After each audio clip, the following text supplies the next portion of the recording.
but it all kind of fell into a big mush as G2 swept the field and swept the series, or board at least. Now they're looking to sweep the series 2-0 and go through to that 2-2 matchup where many frightening foes wait in the wings. G2, can they meet them there? T-side pistol breaking windows to cover the mid steps and to set up utility as well in the T spawn. Jax gets boosted up to throw in some sort of smoke. Will look to end on that A site. I think this might be the elevator one. Yeah, you're right. Right, yeah. for the attempted a mid to be. Yeah, it's going to fly in, but blocked. Nice Okay. Flit's doing keepy uppies, but it will keep him off the mid angle. And so in that moment, G2 overrun them. Monacy with a double opener. He was a bit of a non-factor back on Inferno, but he started this one off well. Hunter holding down these rotates. Buster is cornered in, and that is a beautiful pistol out of G2. It doesn't get better than that. Yeah, and it doesn't get more telegraphed as well with that smoke coming over. Flit had full information, plus the block, and all the angle to fight middle. That just leaves a dead man, and G2 don't lose a single player as they just storm outsiders in both bomb sites and in middle. That was really nice. That was really decisive. And G2 already setting a scary precedent coming into the second map. Full eco. Outsiders. Они хотят доставить этих стрелков как можно быстрее. Ты уже чувствуешь угрозу. Предварительно покури, чтобы добраться до этого. Дай ему немного прикрытия, но в основном винтовки здесь для G2, поскольку они наводят на это место атомную бомбу. Здесь никого нет дома. Это средний стек.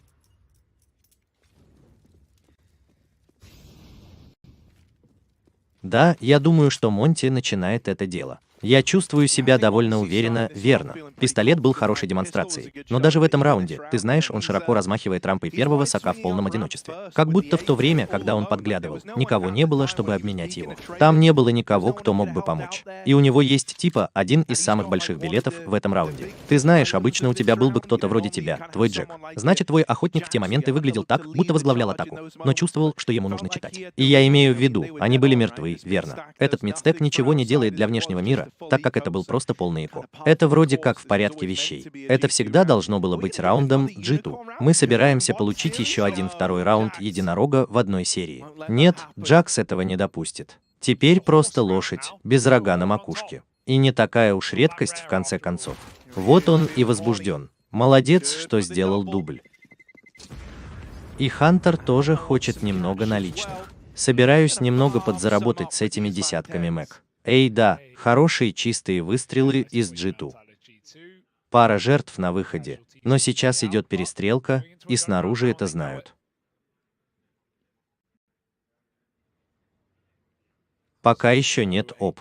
G, чтобы держать его ровным с винтовками, выбрасывающими короткий дым из спауна. Они будут стремиться к дефолту в сторону А, когда большая часть этой стороны снаружи переходит к среднему контролю. Двойная подстава. ЭГ-2, похоже, не возражает. Они очень громко разговаривают на этом пандусе. Заставь себя пройти сквозь дым, чтобы попытаться бороться за это. Это было очень широко раскрыто. Нико мог бы найти здесь угол, но он прыгает с места на место. Брызги немного высокие. Твой киндер прячется под ним. Это был один из способов найти открывателя. У нас есть голова на плечах, чтобы направиться к пандусу Уордса, верно. Ты киндар против Нико. Вроде как, знаешь, немного напоминает некоторые из тех банановых раундов на Инферно во втором тайме. Повышай скорость на повышениях. Эти игроки с дальновидностью ничуть не облегчают задачу. Бастер — это хороший прием, учитывая, что он соло-игрок группы B. Они знают, где он, и в конце концов он получит спам. Но ты тратишь впустую много времени. G2. Они хотели, чтобы это было намного чище. Они хотели, чтобы это было, ну знаешь, открытие. А потом они просто выливаются в игру с пчелами. Теперь он сужается, теперь он медленный, и ему дается снаружи время, чтобы повернуться и заткнуть эту дыру в направлении B-G2. Попробуй вернуться в киндер. Кажется, что у него здесь может быть время, и он это делает. Они выстроились в очередь, пытаясь переправиться обратно. Он нападает на них из спауна, и поэтому аутсайдеры сразу же оказываются на доске. Да, очень быстро в середину. Аутсайдеры сделали это с самого начала, верно. С этим двойным средним стеком, это то, что ты можешь сделать много. Ты можешь бросить один из способов в середине. Ты можешь удвоить стек на обоих маленьких белых пластинах, но уже агрессируешь на флангах спауна. Это то, что я хотел бы увидеть, то, к чему G2 не склонялись даже во втором раунде. Так что я не знаю, сколько агрессии мы получим от твоего королевства и кокаина, на этот раз здесь G2, по крайней мере, с пистолетом. О боже мой, это же дальнобойный технический кран, чтобы снять флип. Джеймсу тоже становится любопытно. Редко можно увидеть его в первой линии, подталкиваемого вверх до самого низа. Пусть это будет курино для Алекса, и Джек будет качаться с ним, но есть обмен на винтовку. Это все, чего они когда-либо хотели. Джеймс здесь за двойную порцию. Они не проверяют это, и Джейн сбрасывает 2 бомбы. Нико должен торговать, но он такой низкий. Теперь у него на тарелке тяжелый раунд, верно. Такие, как ты, уже здесь и держат оборону. Нужен только 1 выстрел. Это выглядит просто. Посторонняя со своим вторым и Джейн. Да, человек застрял в спуске к рампе. Это не то зрелище, которое ты видишь каждый день. Мне это вроде как нравится. Чувак, как будто он был чем-то вроде второстепенного фактора в Инферно. Мы уже говорили, что оба Орпа не были особо вовлечены в это, но Джейн хочет попытаться развеять любые опасения, погрузившись головой в игру с самого начала, верно. Быть вовлеченным в некоторые из этих боев, если ты знаешь, что ты в шаге не только от выбывания, но и от того, чтобы весь твой состав развалился и распался. А твой лучший игрок, возможно, даже улучшился и присоединился к другой команде первого уровня. Это ты знаешь, может быть, это просто заставляет аутсайдеров бросаться в новые бои и дает им немного больше легкомыслия в некоторых из этих раундов. Я бы хотел посмотреть, что могло бы застать G2 врасплох, потому что вы двое определенно выглядели подготовленными именно к тому, что они получили в ответ на Инферно. Эти Т-образные раунды были безупречны. Они избегали штабелей, когда входили в них. Они проделали хорошую работу, просто уничтожив 3 или 4 трюма. Должен выбрать и выйти на свободу. В этом раунде только пистолеты. Нуждающийся в Джеке надеется только на какой-то дешевый урон, но G2 почти ни за что не должны получать убийство в этом раунде. Снова пара ускорений в одно и то же время. Это немного по-другому, просто чтобы посмотреть. Здесь драка за Хантера, но его заметили и сбили с ног. Он поднимается, но хорошо, это слово, которое он может просто получить через него. Они тоже должны были видеть его голову там, что заставило меня испугаться Дигла. Нико пациент, но автобус ничего не выдает, пока кикер не вступит в контакт. О, это бомба в первом на спине Джексона. Так что теперь посторонние знают, что это была бы игра. Кикер просто обрабатывает их и Нико, пока он терпеливо ждал своего шанса нанести удар. Теперь они знают о нем. Он должен уйти, и любая надежда нанести здесь ущерб в значительной степени вылетает в окно. Он просто хочет сладкого долга, и, к счастью, аутсайдеры будут обязаны подбежать к Джеймсу. Он зарабатывает немного денег. Да, или можешь прямо сейчас выйти. С таким же успехом можешь бросить пистолет. Член парламента 9 из этого раунда, верно. Если у тебя есть 7400, а G2 идет с винтовочным патроном, было бы неплохо. Но да, Джеймс действительно это делает. Я испугался там на секунду. У него есть закон, но будет ли он встречаться? Вопрос в том, установим ли мы закон. Оставим это в стороне. Флик бросил глубокий рэп-дым. G2. На этой стороне снова нет шаров, плоская винтовка испортилась. Утилита выведет тебя, кидер, из-под контроля. Он полностью проигрывает. О, у него нет глубокого олотова. Может быть, это утилита для пересдачи, чтобы выкурить чай из вилки. Бастер, которого засветили, не играет с этим, но он собирается заглянуть сверху на втором, G2 будет еще менее готов к этому ускорению. Он идет со своим ущербом. Он тоже расширился. О, я не могу поверить, что Джек остался на этом угле. Оба игрока были правы. Оба опустились до 14 очков в спаме. Нико все еще работает с коротким боковым управлением. Теперь ты можешь воспользоваться этим открытием. Нико расстелил красную ковровую дорожку здесь, в направлении А. Джеймс плавал вокруг мешков с песком с этим шаром. Теперь о том, чтобы уступить немного места. Не хочет, чтобы его поймали на острове. Не хочет быть тем первым домино, которое упадет. Могу я пойти сражаться за это варенье? Пытаюсь вмешаться. Очень размеренно качайся на качелях. Нико держится, ждет этого. Это убийство. Джеймс бросается в эту драку, и теперь они сбрасывают бомбу на рампу. В этот момент посторонние знают, что происходит. 30 секунд. Есть способ вернуться, но они, похоже, не заинтересованы в этом варианте из-за дымового удара.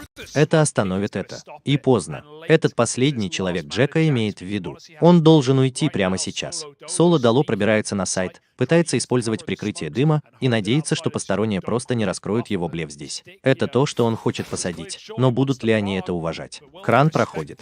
Вот лицо и вот бой, который выигрывает раунд. 4 снаружи, как деньги на дне, и Джек не может дотронуться до них с 10 запасами здоровья. Они знают, что засекли его, и удар ногой завершает работу. 4 раунда против 2 SG, 2 аутсайдера выглядят намного более замкнутыми на этой второй карте. Да, чувак, 2 игрока, которые на самом деле не добились чертовски многого в Инферно или как парни, которые сейчас на высоте. Ты знаешь, мы уже касались Джеймса, но у Кикера тоже было очень медленное начало, которое так и не вылилось ни во что значимое. Ну, он был чрезмерно вовлечен, чтобы открыть это дело, верно. Он главная причина того, почему этот бомбовый прицел удерживается здесь. Этот маленький хэт-трик из осколков выбил парня из колеи. Они проделали долгий путь. Берегись. О, встань там. На этот раз действительно поменяйся местами. Текила на короткой стороне. Джеймс взял глубокое пике соп и получил убийство. Ты ребенок. Этот падуб просто испаряется в землю, подпрыгивая под строительными лесами. Это становится все ближе и ближе.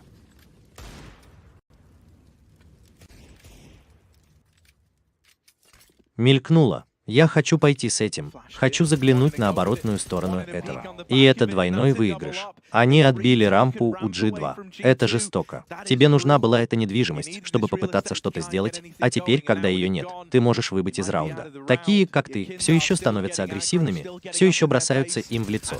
И он так готов к Алексею, спрятавшийся за мешками с песком. Аутсайдеров теперь 5 подряд. Прошло много времени с тех пор, как Дзюцу выставлял его на доске, и что-то должно измениться. Нужно что-то дать. Они надеются, что шар Монти может стать ответом на их молитвы. Это уже самая длинная серия аутсайдеров в этой серии, и мы всего в нескольких раундах на этой карте, так что все выглядит намного лучше. Конечно, как ты и сказал, на данный момент требуется оп, особенно с Джеймсом, который, как мы уже говорили, бросался в новые драки, шел на рампу, а также давил с помощью A-Nice. На короткой стороне у него есть эти быстрые удары для Нико. Он попытается занять место и встретиться с ним там. Эта капля слышна. Нико должен был уловить это с самого начала. И что за угол, чтобы найти Джейка за мешками с песком? Они не готовы к флешмобу. Это прекрасно для твоей доброй скромности. Прямо сейчас торгуем 3 на 3, и все идет медленно. Все затихает. Эти двое не были готовы к совершению, они просто хотели выбрать.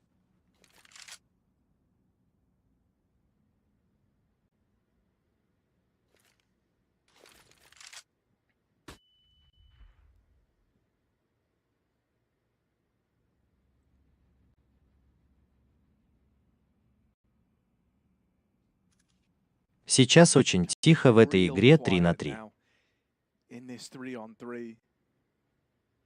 Интересно, внешность так сильно вложена в эту би-игру, когда бастер такой глубокий, верно, как будто кикер усиливал удержание прицела, а флип был смертельным в середине, так что это дало G2 гораздо больше пространства, чем, возможно, они были готовы. Однако бастер готов убрать всю эту комнату, теперь прибывая из этого би-бленк. Это бомба, сброшенная первым. Даже несмотря на то, что есть человек с короткой стороны, Хантер должен вернуться к сделке с этим игроком. На его счету 2 убийства, и он не упускает такой возможности. Теперь проблема в бомбе. Это дымится, и бастер держит патрон на ладони, готовый к Хантеру с близкого расстояния, но не может выиграть его лицом к лицу. Это второй раунд. Джакс подает в середине, и Хантер выигрывает битву за бомбу. Им удалось восстановить там контроль. У этого были все задатки раунда аутсайдера. И все же каким-то образом G2 восстают из пепла, чтобы добиться успеха, когда на самом деле они не должны были этого делать. Нет, они не должны были этого делать. Ты прав. Эта бомба, сброшенная на автобус, была идеальной. Если бы только он играл немного агрессивнее. Они просто не знали о фланге для Джексов. Если бы бастер вошел и попытался нанести двойной удар, их правая рука пошла немного шире, а не просто взяла игрока с бомбой, он мог бы сразу выиграть этот раунд. Фланг Джакса, вероятно, был бы удержан и ожидаемо, потому что бастер хотел подвернуться, и это дало так много места для луркера в середине. Позиция, о которой аутсайдерам до сих пор не приходилось беспокоиться на всех картах. Но в конце концов это возвращается, чтобы преследовать их самым худшим из возможных способов. Тоже прекрасный рэпа Хантер и G2 ломают стереотип. Все еще доступны рибаи и еще один после этого для посторонних. Джеймс собирается продолжать идти к глубокому пику с этим оп. Посылаю его короткой стороной. Ганс собирается встретиться с ним там. G2 не уважали этот контроль, и они многое получили от этого, заняв это место очень рано. Это был Нико в этом треугольнике головы, и ты пытаешься сразиться с Джеймсом Кидером на этих позициях. С этим было немного сложнее. Шар был замечен, он не останется на месте. Нико пытается выставить его на показ. Ты можешь перезагрузиться на рампе, но прямо сейчас G2 угрожает и казнит. Совершат ли они преступление, это совсем другой вопрос. Бросай курево. Позже у нас будет еще один бросок, и он хочет. Он хочет убить раньше, чем это сделают они, и он может найти это. Ты можешь подняться над дефолтом, почти поймав Алекси. Я пытался победить это, но это именно то, чего хотел Манси. Это может быть кнопка Go, нажатая правильно. Раннее преимущество в 5 против 4, которое остается неторговым и, честно говоря, все еще ждет. Все еще голоден. С этим он держит более глубокий угол, но дым на его пути теперь сводит это на нет. Или только хороший урон. Однако все это происходит. Скромность — третья запись на этом и этого достаточно, чтобы G2 ушел с раундом. Ты безупречен в этом. Я не думаю, что посторонние были готовы к тому, что Орк просто прорыл там туннель весь этот раунд. Ты вроде как пытался воспроизвести то, что они сказали, сквозь этот дым на первом мешке с песком, в первом ракурсе выстрела в голову, чтобы они могли вставить Киндер обратно. И он может вести бои с действительно выгодных ракурсов, где он не может, знаете ли, попасть в ту позицию для удара в голову, которую играет Нико. Но когда идет дым, когда он начинает отжиматься, прежде чем вспышка выскочит из места взрыва, Модести просто такая терпеливая, и каждое убийство доставляется ему. Для парня, который очень тихий, твоя карта взрыва, как и Джеймс. На самом деле он не видел, чтобы в Инферно взорвалось много шаров, даже на этих сети-сторонах. Но это мощный удар от ОП и G2 спина к спине, который начинает сводить на нет эти деньги. Еще одна покупка для посторонних перед этим. Они просто полагаются на потерянные бонусные пистолеты.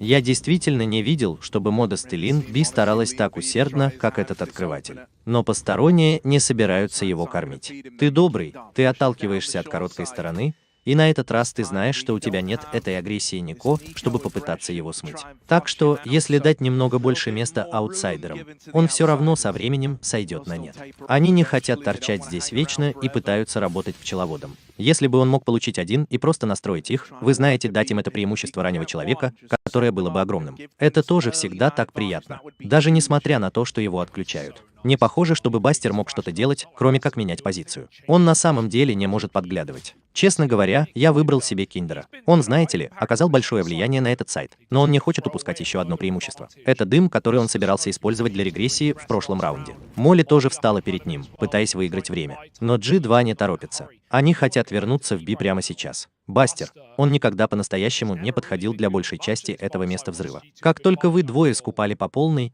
садились обратно за дубль. Это хорошая позиция. Крауч означает, что ему тоже не нужно беспокоиться об этом усилении древесины. Но он знает, что происходит с приходом Юту. Могу я сыграть впереди смоков?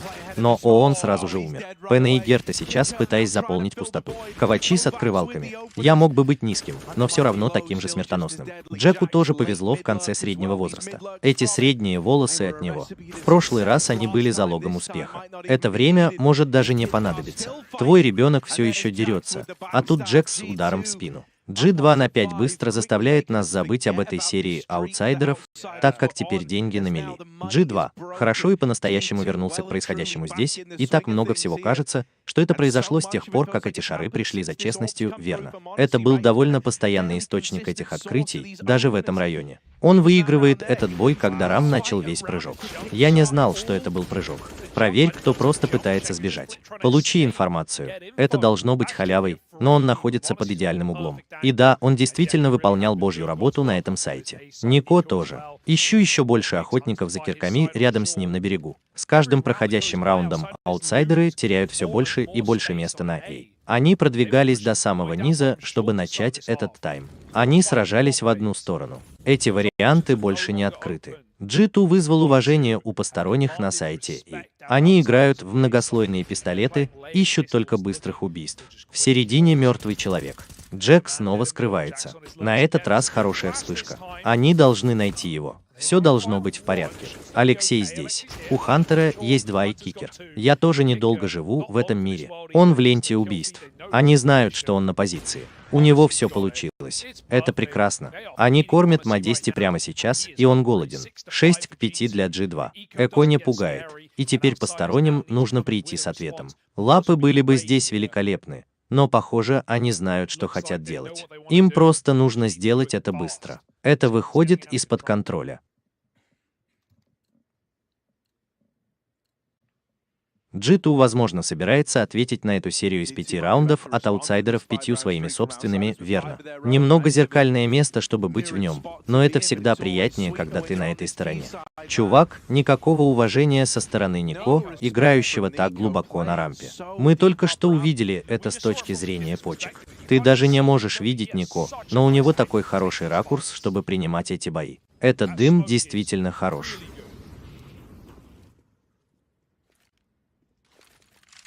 Это похоже на то, что Биг сделал популярным, но он просто бросает его немного левее, чтобы у него было место, чтобы пройти через него. И если посторонние уважают его короткую сигарету, они действительно ничего не могут с этим поделать. Поначалу он проскакивал через него и играл в направлении задней стойки с правой стороны рампы, но он не делал этого целую вечность, так что у Нико еще больше места. О, приятель! Теперь они тоже знают о Бастере и получают информацию об этом двойном созерцании. Я мог бы заставить их передумать. Я думаю, что это в такой момент, как сейчас, верно. Ты узнаешь об этой установке Double B. Ты попытаешься дать немного больше места Нико на этом сайте. Посмотри, сможет ли он продолжать создавать для тебя пространство на верхней рампе. И теперь я имею в виду, когда кузен Хантер переезжает, чтобы присоединиться к нему, ты вроде как снова хочешь стать этой первой точкой соприкосновения. Он уходит, она подкрадывается. Замечает Нико на выстреле в голову, которым Надес обменялся на верхней рампе. Просто торгую Ютл прямо сейчас. 20 секунд Б2. Если они собираются пойти на это, они должны сделать это довольно быстро. Довольно резкий, и твой киндер открывает его двойным ударом. Возможно, у него слабое здоровье, но он выполнил свою часть сделки в этом раунде. Теперь остальным аутсайдерам просто нужно доставить. Бомба действительно попадает на сайт. У Алекси низкий HP. Смог получить это растение в монозе из первого. Здесь нужно сделать гораздо больше. Все трое направляются к заложенной взрывной бомбе. Откройся для рампы. За тобой тоже можно наблюдать с короткой дистанции. Но прямо сейчас Модести пытается бороться за это. Нажми на бомбу, и эти качели станут приманкой. Ему нужна была рука помощи, а Алексей не может помочь ему в одиночку. Посторонние наводняют их всех, кто выходит из-за бустера. Просто бегу по этому пандусу. И это хорошая попытка для честности и Алексы Б. А затем очень тяжелое положение, тяжелые обстоятельства и этот один промах. Ты знаешь, это своего рода нехарактерный недостаток честности. Если он получит это, может быть, в этом раунде будут какие-то ноги. У него была пара шансов просто выиграть этот раунд для G2, верно. Если он попадет в любой из этих ударов, это, вероятно, G2 переходит черту. Вся польза ушла для посторонних. У них тоже не было комплектов в этом раунде. Это было ужасно близко. Очень страшно. Ты, Киндер, сделал прекрасный дубль на короткой стороне. Это были чистые двойные удары в голову, но это не имело никакого значения. G2. Они не могут этого сделать. Они возвращаются к управлению скоростью, оставляя Хантера внизу. Они тоже пробовали другой толчок. Мы часто видим, как этот треугольник головы поднимается на заборе. Они сделали еще один шаг назад, просто чтобы попытаться поймать снаружи, когда игроки B выходят с другого ракурса. Джеймс Deep Mid S.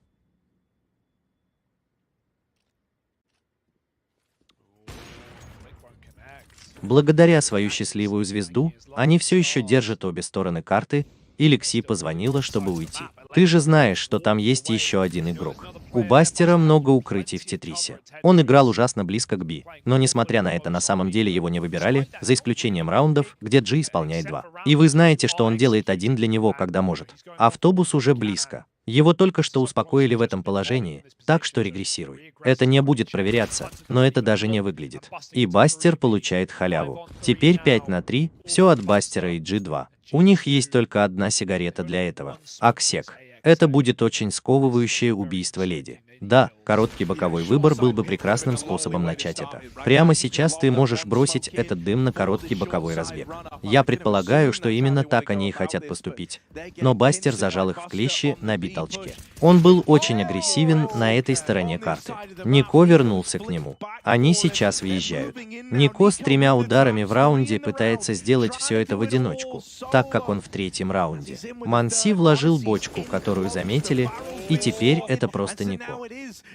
Флип сбивает его с ног, а аутсайдеры хороши для 7-го места. О, какой флекс для Флита. Just Chases Those 2 Kills знает, что G2 будут возиться, решая, кто посадит обоих игроков на площадку, пытаясь прикрыться всеми этими странными дымами. Это недостаточно нормально для G2, просто приклеить его на крышку тарелки по умолчанию на мешках с песком с помощью шара. Это должно было играть бок о бок. Это несколько грязных снимков. Действительно хорошо. 3 убийства в этом раунде, и это не так.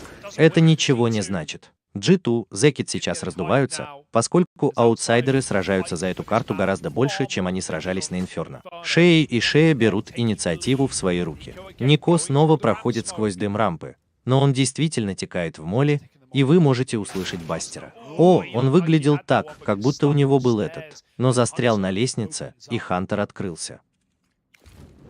Чувак, это создало так много новых возможностей для G2. Всякий раз, когда мы устраивали этот бой в пользу Бастера или Кикера на Б-луне, это часто было чем-то вроде катастрофы для команды G2. На этот раз это победа Хантера, которая распространится наружу немного более тонко, может заставить их идти на больший риск здесь, чтобы достичь новых вершин. Будь то для информации, будь то для эквалайзера. Твой Кендар ищет его, и честность упустила его в дыму, но он удалился, не дав шанса.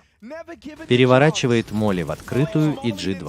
Все складывается воедино. Нико жив. Он случайно прыгнул. Он дважды прыгнул в режим Марио. Он поднимался и опускался, и Флик не смог убить его вовремя. Даже если он получит эту убитую G в обмен на нее, они выиграют раунд. С этим ничего нельзя поделать для посторонних. И снова Джеймс, который начал в середине, остался тосковать по убийствам. О боже, он получает удар по стене, честно проходя через лифт, и это сигнал покинуть G2.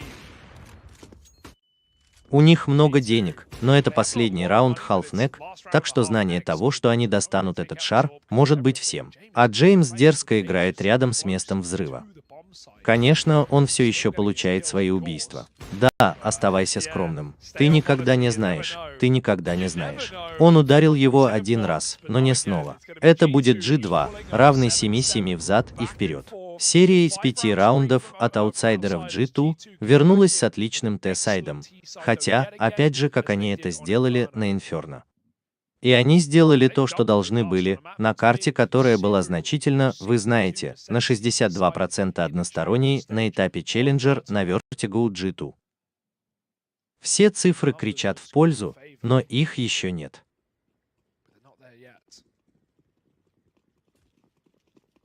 Я остановился. О, Джеймс получил отродье. Я попробую раскрутить это. Мы просто уйдем. И я имею в виду, Нико он делал это каждый раунд. Да, и посторонние, как я уже говорил ранее, они просто они. Единственный способ остановить эту игру Нико — это проявить неуважение. Короткое курение. Они были так напуганы тем, что сделали это, потому что это открыто. У Джима Дони был кросс, но у него не было достаточно хорошего угла. Нико просто подкрадывается под поля по умолчанию. Скромность, теперь время сиять. Отмахиваясь, ударяет Джеймса по этому ускорению. G2. Они могут просто разыграть свой второй номер в этом раунде. Да, они используют все возможности, чтобы раскрутить эту игру так далеко, что это будет пустой тратой драгоценного времени. Тебе вроде как нужны эти зрелищные бои, чтобы добиться успеха. А поскольку это было 4 на 4 раньше, то сбросить бомбу теперь проблематично. Нико пытается выиграть раунд до того, как упадут бомбы. Заглядываю внутрь. Монти, по крайней мере, здесь, чтобы вернуть игру 3 на 3. Меня сейчас посадят.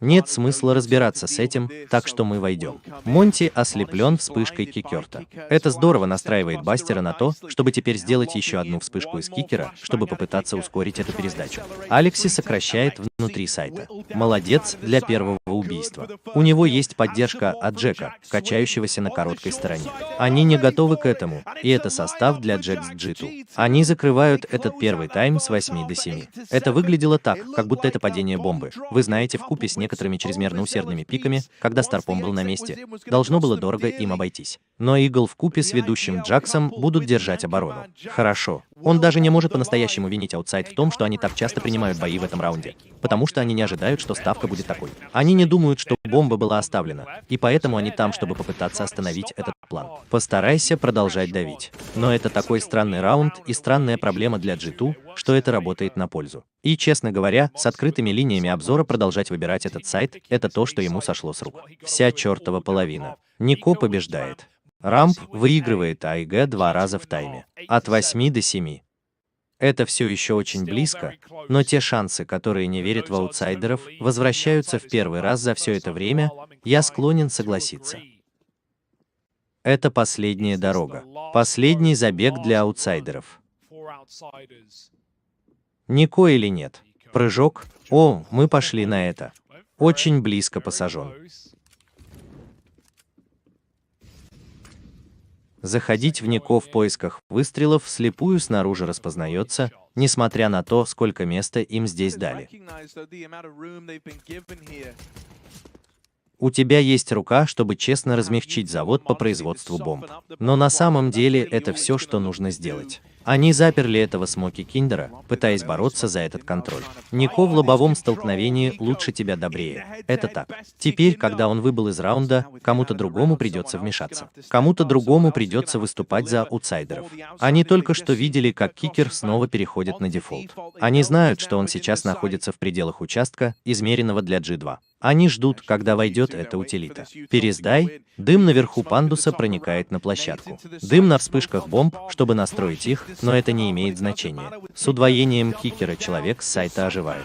И даже несмотря на то, что он отменил Нико в этом сцеплении 1Б2, они просто набрасываются на него, удерживают W и борются с Нико до самого конца. Мне нравится, что аутсайдеры придерживаются плана игры, даже если все идет не так, как они хотели, верно. Они хотели остаться на месте взрыва, чтобы сразиться в пистолетном раунде. Это такой хороший призыв, и мы видим, что команды делают это все чаще и чаще, возвращаясь назад, особенно когда компакт-диски скупают Hit Smoke в этом раунде или просто любой утиль. Так сложно выиграть эти раунды с блоками далеко на рампе на коротких. Ваш спам дымит.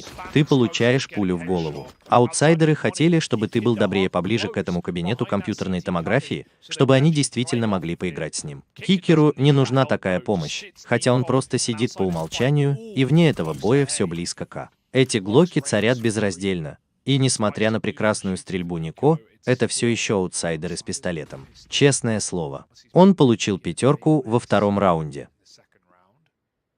Ищу эту винтовку героя, чтобы держаться и останавливаться за пределами его дома, но один пистолет не должен быть способен сделать так много. У Нико есть режимы глубокого пика. Он в шортах, и посторонние входят.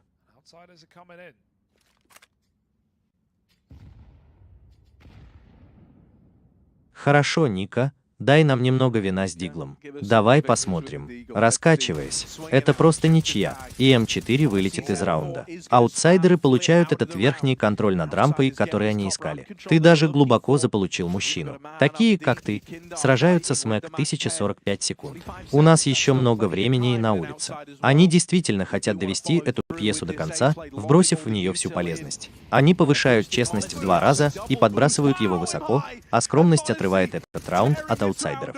Бастер ответит в течение 30 секунд, чтобы сбросить эту бомбу. Они собираются покончить с собой. О, еще нет. На самом деле подделка на бомбе. Надеюсь, что его пики и это сработает. Бастеру скармливают его собственное двойное убийство. Теперь из-за этого дыма все стало немного странным. У них была паранойя, что кто-то попытается уничтожить завод, а этого не произошло. И поэтому снаружи готовы поиграть с этой бомбой. Хорошо, это вернется к рэмп-бустер. Все еще застигнутый за дракой здесь, на маленьком острове. Шанс на пик 3 в 1, но теперь, когда честность мертва, Pistols должны это сделать, и они забьют 1 в 1. Джакс собрал эти 5, но у него заканчивается время, заканчиваются шансы. Постучись на ферму, и теперь кикер его видел. Не нужно за это бороться. Это раунд.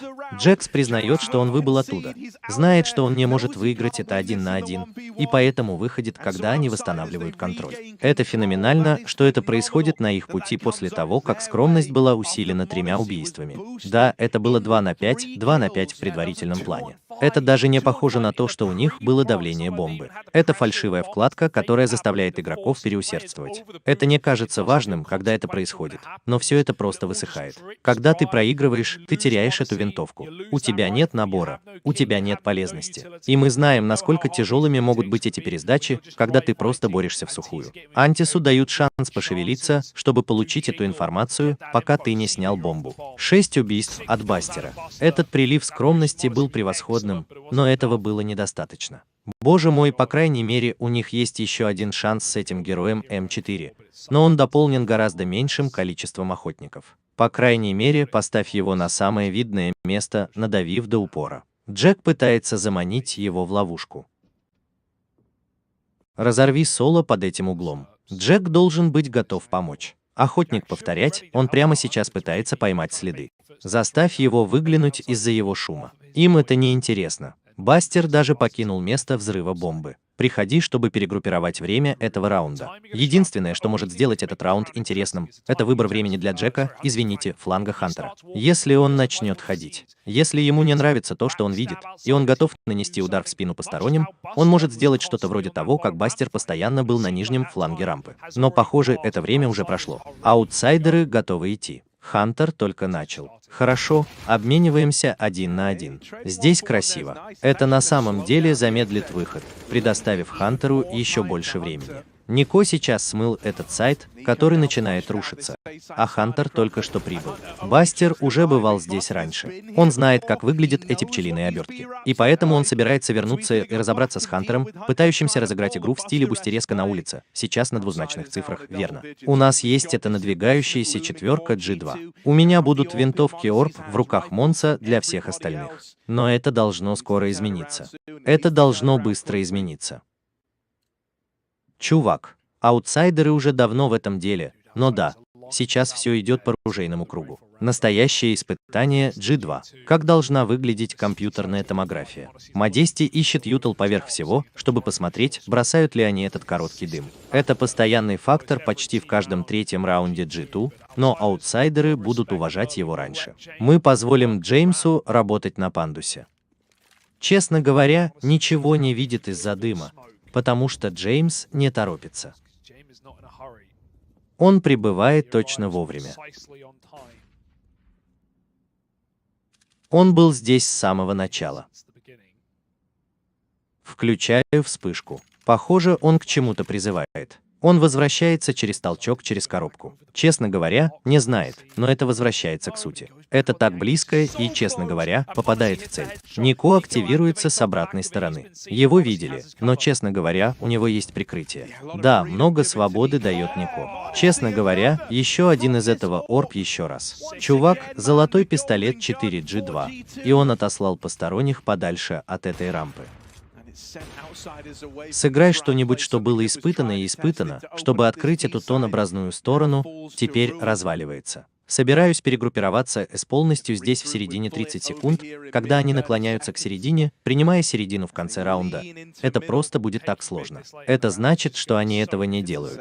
Сейчас будет 5 на 3. У G2 всегда будет средний игрок, и даже если Хантер увидит, что что-то происходит, он может просто отвалиться, если захочет, и сыграть на месте взрыва. Внезапно у тебя тройной стек, независимо от того, на какой сайт ты заходишь, и посторонние просто не могут прорваться. Это все для G2. 2 снимка с флеша, и аутсайдеры вылетают с треском. Они сдаются. О, не так ли? Черт возьми. Честно говоря, твои сегодняшние удары по стене попали в точку. Ты получаешь это, прячась по углам. О, они так близки. Мне это не нравится. Очень неудобно. И да, Орб Дигл сможет пройти сквозь эти стены в лестницу. Посмотри на это, чувак. Подумать только, что скромность возвращается к этому ракурсу во второй раз и тоже находит лицо Хиггина. Он выстраивался в очередь, пока пытался бросить маленький односторонний дым, чтобы они не дотянули. Ну, тебе может понадобиться новый состав, когда выйдет первая пауза. Аутсайдеры чувствовали, что этот тайм закончился, или эта игра пошла по плану. И да, конечно, у них была довольно приличная команда сети, но они хотят решить проблемы, прежде чем они действительно выйдут из-под контроля. Джеймс, ты знаешь, он узнал точку зрения Монса. Он хочет сразиться с ним на этой стороне, но он не хочет, чтобы это повторилось. Ему нужно победить в этом, если аутсайд вообще хочет терпеть дерьмо. Потому что они не будут такими деспотичными, как Нико в том первом тайме. Подумай о том, как в каждом раунде Нико выбрасывал этот глубокий большой дым и подбегал, чтобы бросить его. Посторонние этого не сделают. Может быть, твой киндер получит несколько коротких спавнов, но в остальном аутсайдер будет довольно почтителен в начале раунда и подождет тебя. Нет, это очень хорошая мысль, верно. Как ты можешь сейчас, это парень, который действительно пытается это сделать, но для него это своего рода порождение, верно. Так что это не гарантия, что у тебя не будет этого каждый раз. Так вот, где на Джеймса будет оказано давление, чтобы он попытался открыть их, поскольку честность готова принять этот бой, верно. У тебя будет источник, чтобы попытаться их заполучить. О, это быстро. Шар забивает гвозди, и ранее пятерка V4, G2. Теперь они стали немного более расслабленными в рампе, верно. Они как бы говорят: хорошо, если тебе нужно это место, ты можешь его получить. Мы возьмем 5v4 и уберемся оттуда к чертовой матери. Они могут даже выбрать регресс в конце этого года, пока их не перебросят через край. Ты добрее, забудь об этом прямо сейчас. G2 не знают об этом. Их могут просто поймать с отключенным ютом. Джеймс держит короткий угол, но промахнулся со своего ОП. Это очень трудный пик для честности. У него там даже есть бирка. Этот напористый G2 даже здесь пытается регрессировать. Хотя это может сработать. Ты уходишь по дорожке, и входит Нико. Наконец-то твой киндер немного отомстил. Теперь 4 на 4, поскольку G2 отказались от своего преимущества в мисс-шоп из-за скромности, что редкость. Возвращайся за дымовым спамом. Молли приземляется на депо. Я расскажу об этом задержанному на заводе. Валеты выше крыши из КТ. Представь, что ты уничтожил своего киндера, но это белое растение. Это так хорош для рампы, которую держит здесь для посторонних. Это может нарушить составы G2, если они захотят выбросить утилиту по умолчанию из сети, но это ничего не изменит в этом широком плане. Это немного усложняет жизнь Джейн с твоими. Ох уж эти ногти. Этот кадр флит едва дает ему пиксель для работы. Теперь Джеймс выбыл из игры с углового, поднимает короткую сторону. Есть бой, который должен быть выигран, и Бастер его выиграет. Мертвый Бастер 1v3 замахивается, но разрядка удерживается. Это раунд G2, несмотря на все убийства, которые происходят на пути аутсайдеров. Бомба — это то, что выигрывает G2 в некоторых вещах. Перемена в Гарри, эти раунды, эти приливы, которые они меняют. И G2, это идет им на пользу. Этот, который курит, почти дал прикрытие посторонним, чтобы играть широко, чтобы на самом деле остановить эту разрядку. Но мне нравится, как G2 заканчивают это, верно. То, как они убрали охотников за шарами на вершине буст, в то время как Алекси садится на бомбу. Это как двойной слой глубиной. Джеймс, просто пытаюсь удержаться для разрядки, но у него двоится лицо. Бастер, он попробовал. Он сделал все, что мог, но это будет G2, пробирающийся мимо финальной второй разрядки и 1010. Это было после того, как Нико отказался от игры 5 на 4 и дал аутсайдерам возможность получить клюшку. О, мальчик, сейчас это напряженный матч. Бастер. Он действительно устроил сегодня игру, не так ли? Снова по телефону, он был единственным человеком, который находил эти убийства на стороне Ти для посторонних, продолжает делать это здесь и сейчас. Но этого недостаточно для окружающих.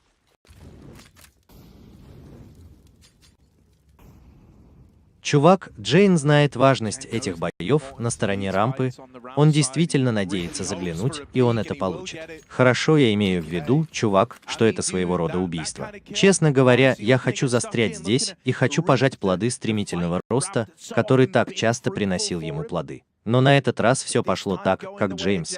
Это было, ты знаешь, одно убийство, которое мы видели, сломало спину верблюду. Ты знаешь, Viorsus Vitality. На днях я получил всего одно убийство, но это может повлиять на исход Бэтчера. Как долго это будет казаться таким безопасным для G2, чтобы вернуться к аутсайдерам с ранними 5-4? Они могут прикрепить посадку здесь. Они должны это сделать. И если они это сделают, они снова сорвет деньги Иисуса. Эта игра полностью меняет исход этого раунда. Оли респект из G2. Они хотят бороться за это. Они будут курить его вместо этого. Посторонним придется подождать еще 15. Все здесь, но Джакса трое на месте. Они борются за роль. Они знают, что у них нет возможности сыграть повторный раунд. Они должны остановить это дело, чтобы оно никогда не рухнуло. Да, мелькает. Они хотели попытаться побороться за верхнюю рампу, но Алекси получил этот открытый охотник, хотя он и держит оборону, он на острове. Он очень одинок. Нико пытается курить спам, но ничего не подключается. И поэтому это будет спасением для G2. Они не могут оправдать выбор в пользу 2v4. Да, это действительно грубый сейф. Потому что вы едва выигрываете эти раунды с пистолетами на этой карте и всего одной или двумя четверками. Может быть, у тебя есть руда. Это может сойти с ума, это может быть очень тяжело, потому что снаружи все было очень методично. Они не предлагали пики на рампе, кроме тех случаев, когда у Манси были открытые глубокие пики, и до сих пор они были действительно чистыми. На этом участке на стороне Т много бомбоубежищ, и именно поэтому мы видели все обходы для посторонних. Они на самом деле не тестировали. Б, они не делали никаких промежуточных затаений. У них был контроль, так что G2 не мог обойти с фланга, но аутсайд никогда по-настоящему не делал ход в середине. И пытался читать рэп как Джек, пару раз останавливался на их владельца, его Т-сайде. У Алекси тоже очень спокойная игра, но до этого момента это не имело особого значения. Он был тем парнем, который засунул эту бомбу в четверку на одном из тех, что они подобрали вовремя. Но да, нет лучшего времени, чем сейчас, чтобы Алекси тоже встал на защиту в отделе осколков. Второй тайм-аут для аутсайдеров. Может быть, пытаясь выяснить деньги G2, так как это был очень длинный тайм, и с двумя пистолетами, которые были спасены. Ты никогда не был уверен, что G2 не бросит что-нибудь в твою сторону. Но это не так чисто, как, возможно, казалось в первом тайме. Обе винтовки B-Spawns тоже, что, как ты знаешь, может быть, ты как бы пытаешься обойти это здесь. Если ты G2, попробуй отправить их пораньше, хорошо. Мы уже видели, как Хантер однажды попытался ударить по этому фланговому таймингу.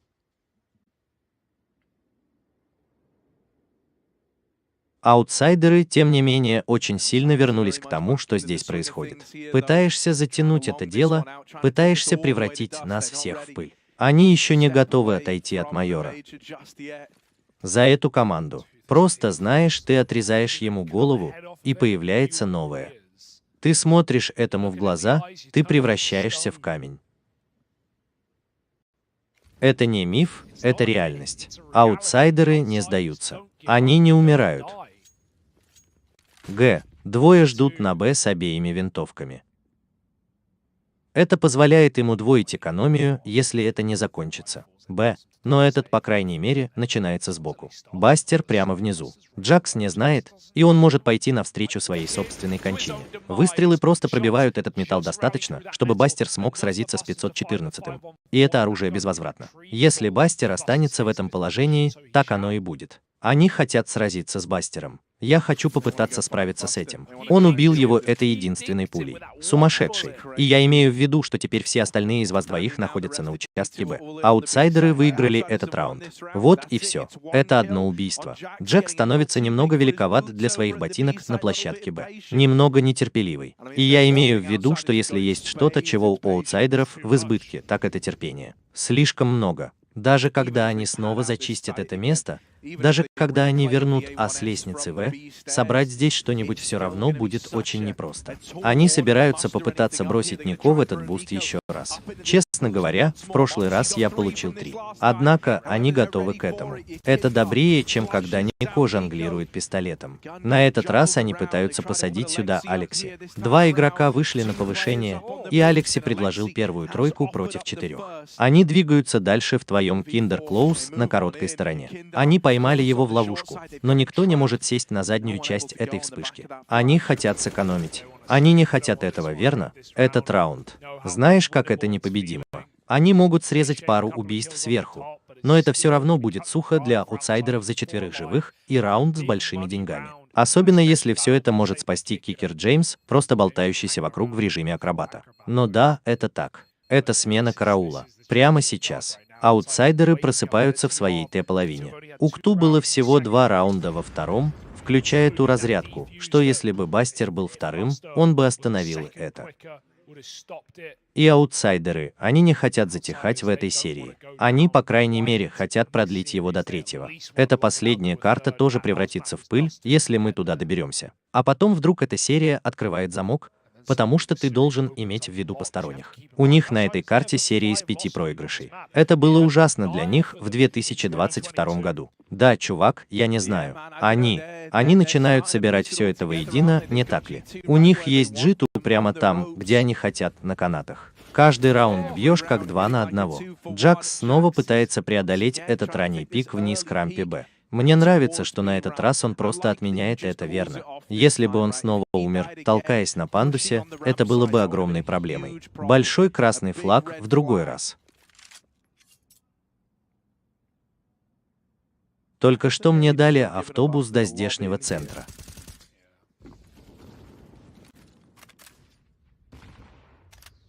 Он очень терпеливый. Ты не получишь много таких выборов за половину. Это просто, знаешь, что-то вроде заметок, похожих на то, что мы говорили по телефону. Очень-очень трудно что-то сделать против этого. Мне нравится медленный фирменный стиль здешних аутсайдеров. Чувак, как будто ты выбрасываешь этот глубокий таранный дым каждый раунд. И да, это их немного сдерживает. Но в конце концов, ты знаешь, как только у тебя не будет курева, чтобы продолжать пополнять запасы, ты в конечном итоге все равно пропустишь рампу. И так снаружи, как они это видят, все еще добивается своих целей. Охотники сидели в половину так терпеливо, и никогда ничего не получалось. Наконец-то объявлен промежуточный прием от аутсайдеров, и он называет свой нож на кресте. Они не убьют его. Он выходит на свободу. Он никогда не должен быть жив, и в результате скромность приносится в жертву. Охотник здесь, spawn over the top, сбит с ног твоим киндером. И теперь этот пчелиный раскол может пройти. Джек держится, Алекси ждет. Или кто ты здесь выбираешь часы? Алекси с первым Джаксом мертв, и теперь они знают об этом человеке. Ни за что. Тетрис борется за свою жизнь. Джеймс отправил в Ника миры, отличные от этой би-игры. Итак, снаружи, ты знаешь, они переключают его вон в том. Они отходят от этих рамп, от таких, знаете ли, медленных собранных раундов. Они попадают в нечто неизвестное для них, что является серединой будущего. И это работает чертовски безупречно. Мы не видели этого раунда, Гарри, с первого раунда этой карты, когда G2 взял 5 средних и оставил всех в живых. Перепрыгиваешь через кон, гоняешься за лифтами, гоняешься за КТ. Это действительно чистый раунд для аутсайдеров снова с 4 победами, и теперь их деньги выходят из-под контроля. И G2, все это время ты говорил о том, что эти уважительные ходы, и как они отдают оперативную память за то, что снова взяли ее очень поздно. Снаружи просто продолжай выкуривать этот короткий дым, как дым на фоне, как будто они прыгают на вершину. И поэтому G2 продолжают так бояться, что за ними следят, но этого не происходит. Идеальный раунд для запуска этого G2. Даже несмотря на то, что у них был сильный наклон к середине B, их просто разорвало на части.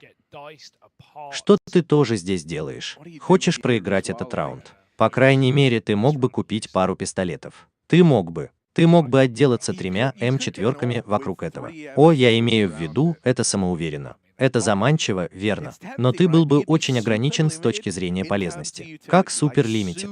У Нико не было бы ничего. Джакс был бы таким, знаешь, брось пистолет, чтобы получить немного. Да, я предполагаю, что они просто перестраховываются. И я думаю, что это, вероятно, было правильное решение. Да, может быть. Но ты же знаешь, если ты купишь здесь, ты все потеряешь. Ты играешь за от с 5 раундами проигрыша, а снаружи тебе, знаешь ли, не дают войти. Может быть, ты здесь играешь немного свободнее. Попробуй вернуть середину. Чувак, это не самое приятное место, чтобы быть в нем. Это отряд аутсайдеров. Эта команда — это все, что ненавидит G2. Это похоже на то, что все их слабости объединены в одну команду, верно. Идея о том, что G2 всегда боролись с закрытием матчей, закрытием серий, закрытием отдельных карт и аутсайдеров. Вся их специализация сосредоточена вокруг этих возвращений, сосредоточена на том, чтобы вернуть игры назад. Теперь ты добрый, они мертвы для усиления, но в тот момент, когда они увидели, что это усиление сработало, они набирают темп в игре AB. Переезжаем. Джек здесь пытается удержать оборону 1 на 1 с Диглом. Даже одно убийство будет иметь большое значение для этого. Дик, у него, конечно, были шансы, но все они просто проплыли мимо. Алекси, он оттуда выкарабкался. Не хочет болтаться без дела. Не хочет быть еще одной жертвой этой игры в Б. Прямо сейчас это разрушительно. Я люблю внешний мир. Это второй раз, когда они видят эту винтовку на А. Они просто атакуют с другой стороны. Они знают, что это все, что G2 пришлось сделать с этим раундом. Сейчас вооружена пара пистолетов, но аутсайдеры этого не теряют. Паспартийцы могут бросаться через дымы и через дымы, но Бастер здесь. Мы пытаемся избавиться от него. Нужно выбрать сторону, на которую смотреть. Бей. Это называется. Он ушел. Бастер справа. G2 не шевелит ни единым мускулом. Дымовые выстрелы только отправят G2 из этого раунда с их винтовками. Нико идет на это. Он продолжает, и внезапно все тоже становится ясно. 1v3 для Флинта. Они выстраиваются в очередь, но G2 получает все убийства. Я думаю, у них просто может быть достаточно времени. Это было не для того, чтобы победить, но они сняли бомбу. Дело сделано. Аутсайдеры конвертируют 14 раундов. G2 попробовал. Похвальная попытка для Нико и честности. Но призов за второе место нет. Боже мой, чувак, это будет больно. Ты знаешь, как и ты. У тебя это было. У тебя было это. И все убийства возвращались. И это сводилось, может быть, к разнице в несколько секунд, но это пройдет мимо G2. Все еще нанесен большой ущерб, верно. Может быть, что-то, из-за чего они чувствуют себя хорошо, и что, когда они просто бросали тела в проблему, они смогли получить все убийства. Это просто заняло так много времени. О боже мой, посторонние. Они пытаются сделать это с ними. Они пытаются стереть это в порошок. И если мы окажемся там, чувак, это станет такой дикой картой. Это стало так высоко в воздухе. Честно говоря, ему нужен успех с ORB. Как тогда, когда G2 выглядели лучше всех. Он открывался в этих таранных боях, и мы добьемся этого. Теперь этот орк ушел с первого места, и его вполне можно найти. С этим надоедливым видом разбираются рано. Да, то же самое, что и в прошлом раунде, за исключением того, что посторонние не имеют права видеть этот единственный пистолет и взрываться на месте взрыва бомбы. G2 полностью вооружен и готов. В этих раундах они иногда отдавали свинью, регрессировали, снова сталкивались и умирали. Никто сейчас не совершает такой ошибки. G2 вернулись на место взрыва. Скромность щелкает, чтобы найти другого, чтобы выбить его из раунда. И скромность хочет большего. Молли толкает Флинта. Даже несмотря на то, что этот дым пришел из-за Джейн. Флип отреагировал слишком быстро, слишком рано. Молли каким-то образом заканчивает работу, чтобы охотиться на нее, но 2 на 4, конечно, нет. Ты думал, что скромность сделала достаточно. У него 3 убийства в раунде. И все же 2 из них едва держатся. Бомба теперь заложена. Если они те, кто на часах, они должны действовать быстро здесь. Джейн и Бастер оба на стороне Рэма. Оба просто играют в длинную игру примерно в это время. Джейн получает спа-салон. Манси ищет способ вернуться, но ему не дадут пика, если они начнут двигаться дальше. Теперь, когда бомба дымится, Бастер играет совсем близко. Честно говоря, мертв. Джеймс выигрывает этот поединок лицом к лицу, и Бастер ждет этого дебюта. Он не собирается стрелять. Он в деле. Дело сделано. Джек удалился, и остался только Алекси. Он не может этим торговать. Куда он смотрит? А нет. Снова 2v5. 3 убийства из честности. Что? Что это за раунд? Это не героический пистолет. Все готовы к G2. Это няня. Это невероятный сейв из аутсайдеров. Это тот раунд, в котором Модести получила повышение на тех боксах в сети и трипл килл сейв 1S. Мы помним это. И все еще за пределами почтового штемпеля. Но этот быстрый щелчок ничего не меняет. Джеймс держится. И близкий прицел Бастера, парня, который вскрывал места взрывов, укладывает одного в постель. 15 раундов. Чужаки не уходят без боя. Я, может быть, и нахожусь на затерянной улице, но сейчас они собираются все изменить, собравшись вместе, чтобы закрыть эту Т-образную половину. И это их худшая карта, верно. За исключением Нук, их Пиормабан, в которой они никогда не играют. Это их худшая карта в 2022 году. Ты не мог этого сказать. Это был тайм 8-7. G2 выиграли свою Т-сторону. Они чувствовали себя фантастически, держа голову в руках прямо сейчас. Я не могу поверить, что Алекси даже не попробовал спам в дыму. Вот так. Там было много вопросительных знаков относительно того, как разыгрались эти 2v2. Ищешь Джеймса. О боже. И я имею в виду снаружи, есть ли команда, которая проникает тебе в голову. Это команда, которая заставляет тебя сомневаться в себе. Они доводят тебя до предела и в конце концов оставляют тебя измученным. Одна из больших проблем для G2 – это устойчивость. Обладая такой способностью оборачиваться. Такие игры, как эти, это не проблема, которая снова поднимает голову. Мужчина, посторонние, они уравновешены, они готовы, они хотят их выслать. Лекси чувствует, что он не может выиграть бой с винтовкой. Ему пришлось удвоить этот раунд. Флёр, конечно, не может получить это убийство. Это было бы подло. Лекси ныряет. Ему есть куда двигаться. Флит. Боюсь, что снова придется оборачиваться двойной подставой. Это все посторонние позвонили на эту Т-сторону. Одну маленькую монетку нужно бросить туда. И еще одну бикс на анти-эко. Но каждый выстрел из пистолета был просто грубой силой. Нико снова выглядывает из вспышки, а вышеупомянутый человек возвращается на место взрыва. Он не был спящим в этой серии, особенно на этой карте. 24 и 18 поражают каждое требуемое убийство, даже если для этого недостаточно 30 секунд. Нико все еще здесь. Посторонние не знают. О, кайф. Видишь это? Я чувствую, что это уже разослано по почте. Нико мертв. Думал, что у него была спасительная позиция в раунде. А теперь все поставлено на карту 4 аутсайдерами, пытающимися переломить ситуацию, пытаясь прервать эту проигранную серию и отправить нас на третью скромность. Если когда-нибудь и было время, то 3 убийств ему было недостаточно. Ему нужно еще больше сейчас, когда Нико нокаутирован, здесь должен появиться новый герой. Джеймс держится за этот выпад из шара. Такие незначительные различия, но никто еще не видел друг друга. И все же G2 не может ждать вечно. Они на часах. В конце концов, им придется уйти. У них нет вспышек, чтобы заставить кого-то сойти с углов. Они выиграют сухие бои. Джакс и Хантер открывают. Джеймс на веб-сайте. О, Манси мертв. 2v2 отнимают время. Они собираются взяться за бомбу и не могут ее найти. Чужаки. Они превращают нас в пыль. 2. Они еще не готовы сдаваться. И эта классическая стойкость аутсайдеров просвечивает на G2. Умный выбор головокружения. Ты не мог винить их в том, что они стали здесь слишком старыми. Гарри G2 устроил феноменальный ад. У них тоже была отличная Т-образная сторона на этой карте. Я почувствовал все задатки для G2, чтобы просто проиграть эту игру и закрыть серию, и сделать этот приятный обнадеживающий день для этого уродливого зверя из G2. Это трудность в закрытии игр в заключительной серии. Well, we're going to see exactly how it does pan out. Dust 2 is the first map on the cards, and to guide us through it is Scrawny and Launders. Thank you. I agree, James. Beautiful. You guys are beautiful too. Mal, I love the shirt. Yeah, nice shirt as well. Thanks, man. I really brought, I think I'm colorful enough for I didn't know you watch anime. Let's move past that. I'm not a phony. I'm not a bald fraud. But I am excited because Outsiders and Fours, this is Fours with a very real chance, man. I want to frame this one as kind of Fours being this sharpened spear and Outsiders playing as like this ethereal entity, okay? You're jabbing at him, you're trying to get him done with all this preparation and all this form that Fours have brought into this stage of the Major, and yet Outsiders just seem to dodge death every step of the way. They barely get through the RMR. A pixel is what got them here. And now they find themselves with a very great chance at just moving through 3-1. It's a very exciting life to be playing on Outsiders. It's full of tragedy and success and glory and embarrassment. And I think that's, a life is about both the ups and the downs. Oh, Shelfie, okay. That's pretty annoying because that was their smoker right there. Yeah, it's going to make this one a little more difficult. Norvi firing off, drops bomb, flits down, and Outsiders, all they wanted was that B exec. That's all they asked for. This could not be worse. The bomb is in the middle of the tunnel, and they dropped one of their 2 smokes in the tunnel with it, so they can't even exec comfortably.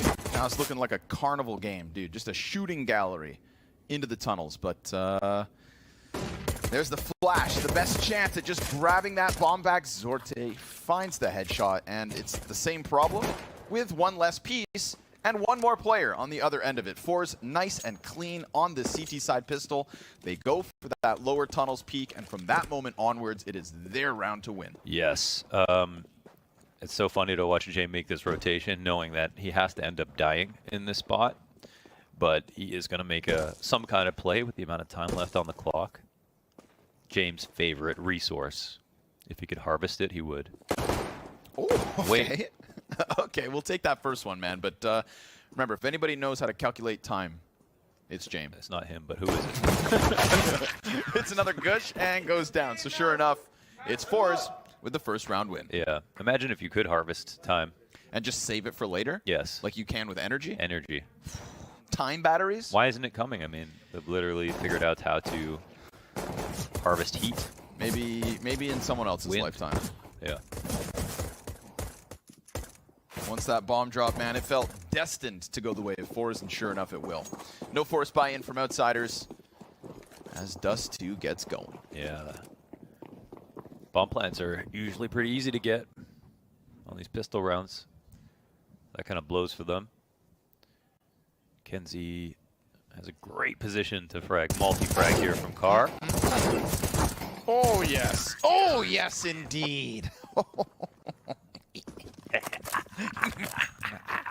Nice little anti-eco ace. Kenzie within seconds. Done. Outsiders time to buy. Jame on the op. From now until eternity. This angle just rocks, especially versus pistols. Sit back here. One of the most important spots that you need mollies to counter. And he knows they aren't going to buy one. Jame has been setting up to spot this lower pick, and sometimes the worst teams are not smoking deep into mid. This is really important to slow down Yakinder from going into lower every round.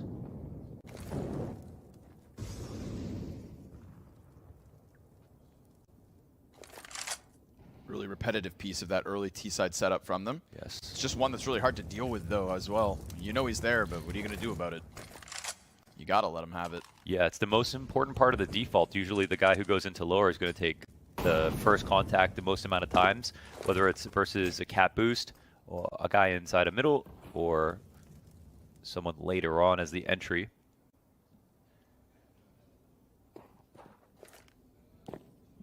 Yekindar.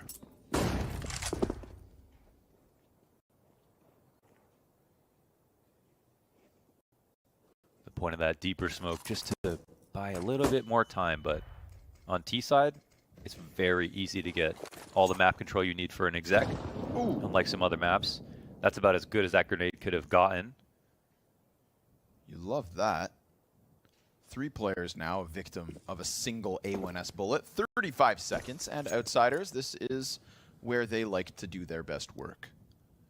This player's been boosted on this box the entire time, man. Shelfie, Yakinder, insta-kill. But through that smoke, we get 2 frags back the way of Fours, and then a quick challenge from Jerry. Jame, nice quick scope, but that MP9 gets the better of him. Yakinder, you can run, but you can't hide. Jumps through the window, and Jerry, with the hot swap to the op and a second kill on that one, Fours, they're ready to crunch when Outsiders finally commit. That's one in the butt from Jerry. Through the flesh. Pretty absorbent. You know? Yeah, yeah. Thick meat. Yes.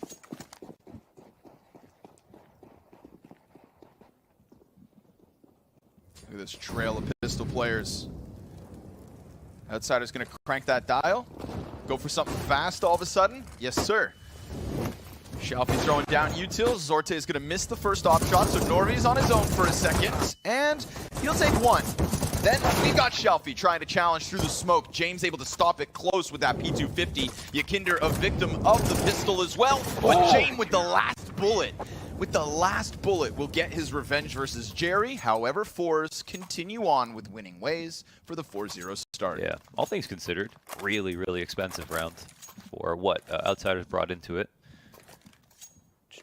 Purchased up from James, and they'll give it another shot. We had such a standard round, that first rifle round, working into lower control, no aggressive pushes from Fours. They waited for the mid-B attack. They set up for the mid-B attack, and it's not every day that the CTs will go up on that boost like they used to. That was almost one every 3 rounds a few years ago that everyone would jump up in the CT boxes. That's not the case anymore. So now that we've seen James go for that initial pick in Suicide to spot lower, and Fours have smoked it, I don't think he'll try to do that anymore. I mean, he can do that, of course, doesn't really use any resources. But I think they respect the fact that Fours are watching for it.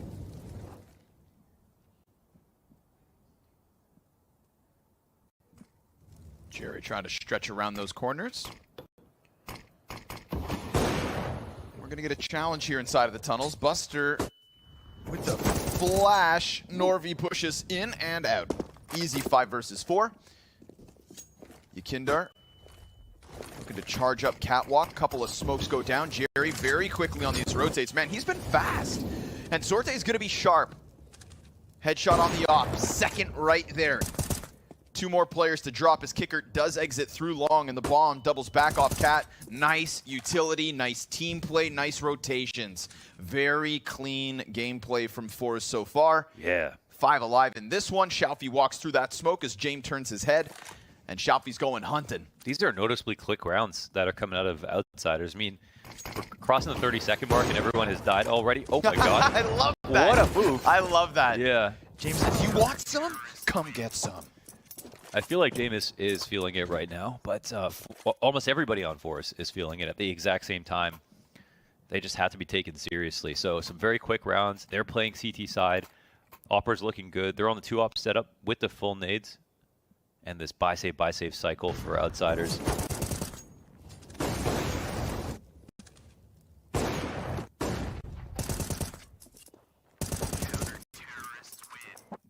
Like you said, rotation's very quick, right up in their grill.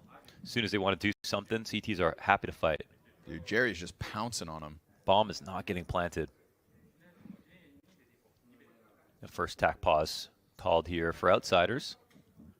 Probably a good time to do so. We're far from the point of exhausting options. Fours just want to keep doing what they're doing. They can start to open up a little bit. Honestly, if you're thinking about Outsiders, I think Outsiders, either they're going to take their spawn or they're going to go a lot slower. They don't even have money here, actually, so... Oh, See some moves, yeah. Ooh, the knife out on the player at the bottom. That was a bit of a mistake. You know, if only models were left-handed. But he gets betrayed by the bottom of the totem pole. Yakinder looking for that quick answer. Oh, I don't think Jerry saw that one. I think he did. Oh, he did? Okay. Yeah. Good, good. Keeps it clean. Second player there as well, and Flitz, and the A1S damage will soften Kickert. As we see 2 smokes and a flashbang still to be used here on Outsiders. Off coming to support this. Shalfie hits his shot, doesn't get the frag, sends the nade to finish off the job, and not even that can kill Kickert. He continues to stand. Buster, in the meantime, able to crack a head open with that scout. There's a fast A flank, though, and if that scout gets stagnant, then that's the bomb dropped, and any life that was left in this round suddenly evaporates. Norvi, a step ahead. Flit over top here. Flit gets a little scared by Jerry inside of the smoke. Only Kickert left standing, as it is 6 straight from Force's CT side. Yeah, they're in the zone. They're in the zone. Every move they're making is working out. I mean, the most satisfying part about watching Force from the RMR to now is that all their shots connect. You know, every time they see somebody, it is instant death. And so it just demands that you play the best CS possible. There's another example of it. Zorte with that lightning fast Tech 9. And again, they don't have anything to prove at this point from what we've already watched. Those rounds have not been close. I think, I don't know what Outsiders will do. They can be quite unpredictable, but I imagine they're going to try to slow it down because a lot of the rounds they've played already have been quite fast for their normal tempo. And I think that's a bit different. Oh my god, that's a quick shot from James on the door cross, and that's Shalfie who is going to smoke into lower. And the one downside about that smoke, of course, is on the initial cross, you don't have the door smoked for the cross. You got to be fast with it. You just introduce the ability for someone to have snuck into lower. That's the whole point of the smoke. Game-changing kill from Jame in round 7. Yeah, time for Outsiders to get their first round win, but it can't just be Jame. Yakinder, Buster, Kicker, 2 kills between the 3 of them. They got to flex this man advantage. Very respectful round from Force so far, as they just sit back and await the attack of Outsiders. Destined for the B site, Norvi. Going to be playing in the open here, so risky business. It would make sense just to go through with the full execution into B. If they walk in, they'll be open to the Opera who's coming to support. Are we waiting for the specific fight? Really well done from him. Zorte, quick jump. Norvi gets away with the freebie. Yakinder's trying to hunt him, but that's Norvi with 2 and Zorte's op support as he burns to a crisp. We get man advantage back in the hands of Force. They're gone. They give up on that attack. And now it seems like they need to transition into this cap play, which would be held by Kenzie in the corner. which that should catch Flit off guard, but a duel picked up by Flit pushes Jerry upwards on the rotate. Frag grenade indicates the spot, but a nice kill from Jerry and no chance from Jane. He doesn't chase, he doesn't try. 10 seconds fizzles out and a 7th consecutive for Force. Whoa, Flit could have made the difference there. He did approach that fight really well, but the aim from Jerry made sure the bomb couldn't cross on his side. If Jerry goes down, James has middle. They're going to run right by him and get opt. And there's the difference. But look at the B side. 3 players dead entering. And it's because of that great off angle from Norway to kill Buster first thing. But with so little resistance in that round and Outsiders getting the opening kill within seconds of the round starting, they had every right to hit the B site, but they could have also done it with a full exec and caused a ton of problems there for Force. Now, they didn't want to elicit any counter grenades, of course. That was the idea. But this obviously cost them. Force read that situation really well, set up for a walkout, and equalized before the exec happened. This time Norvi, again, separate angle, then he tucks. Oh, Shalfie with the support off of the frag, that's nice. Still though, a chance at an exit here from Outsiders. Shalfie's gonna put up that temporary cover of the smoke, gets lost inside it, goes over top it, finds Yakinder with his head turned, and all the while he still has 2 players on him. He's gonna get another. James will clear it in that backside, immediately turning attention back into the tunnels, where slowly Zorte comes, already scoped in. Nice flash to get him off of it, force the shot out, and then give Jane the advantage of just staying posted. Flashes go a bit too far. And Windows under question here from Kenzie. He drops that bomb, looks to extend, and what's James' play? He knows he's pinched. He knows it's problematic. Kenzie comes through smoke and ends it. Force seemingly can do no wrong. Yeah, they agreed to go through at the exact same time, and Kicker decided not to put the bomb down. They want to establish. James had an opportunity to get that kill inside of tunnels, but it was played well from both sides. I mean, he flashed the Opera off the position. Opera still had some needs to counter and move to the other side. Made sure not to just take that fight dry. Another tactile called here for Outsiders. This might be the quickest Outsiders match that we've ever seen. And partly they're playing quick too, right? I feel like some of these rounds weren't boiled down to 30 seconds. Like, I've seen them crunch, what, mid to be 25 seconds once? Force giving them the space, and Outsiders not sticking landings, man.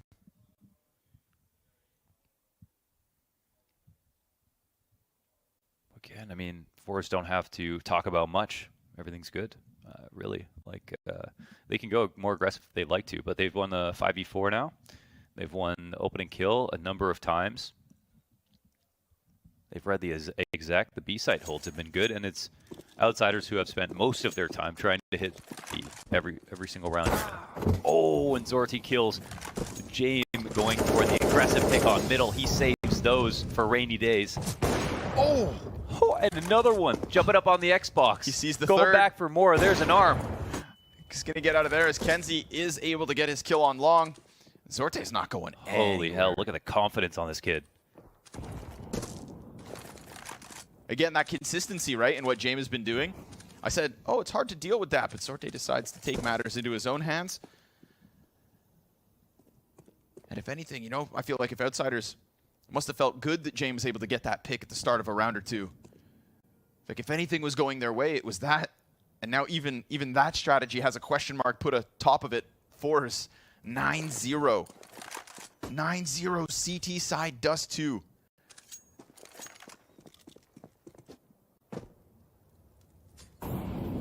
No answers, no long control. They've tried damn near everything else. One really meager cat hit that just got shut down by Zorte with the op. And I still don't even remember when the last time the bomb had to be defused. At this point, did Outsiders even score a single plant? Has there been a retake? They always get swarmed and interrupted.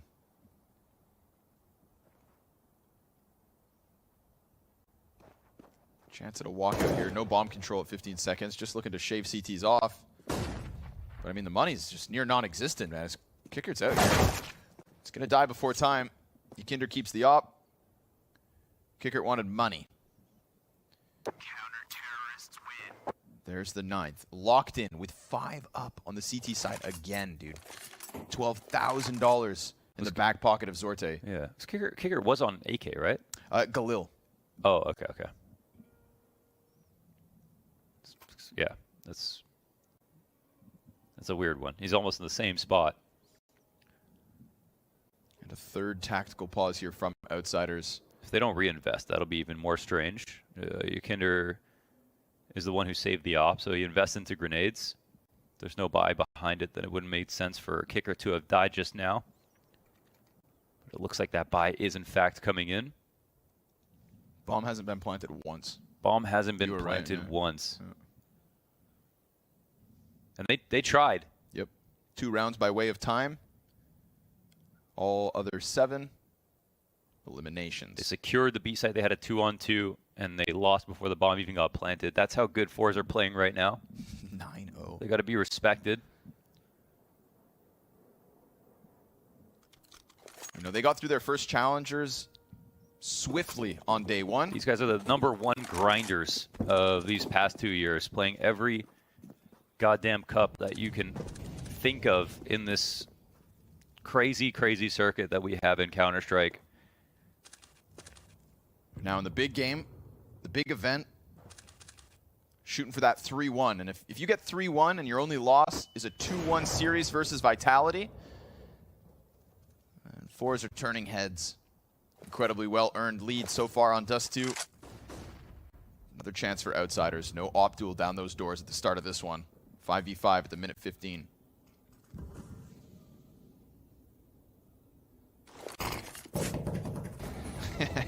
Kinder's got to dodge those bullets. All good.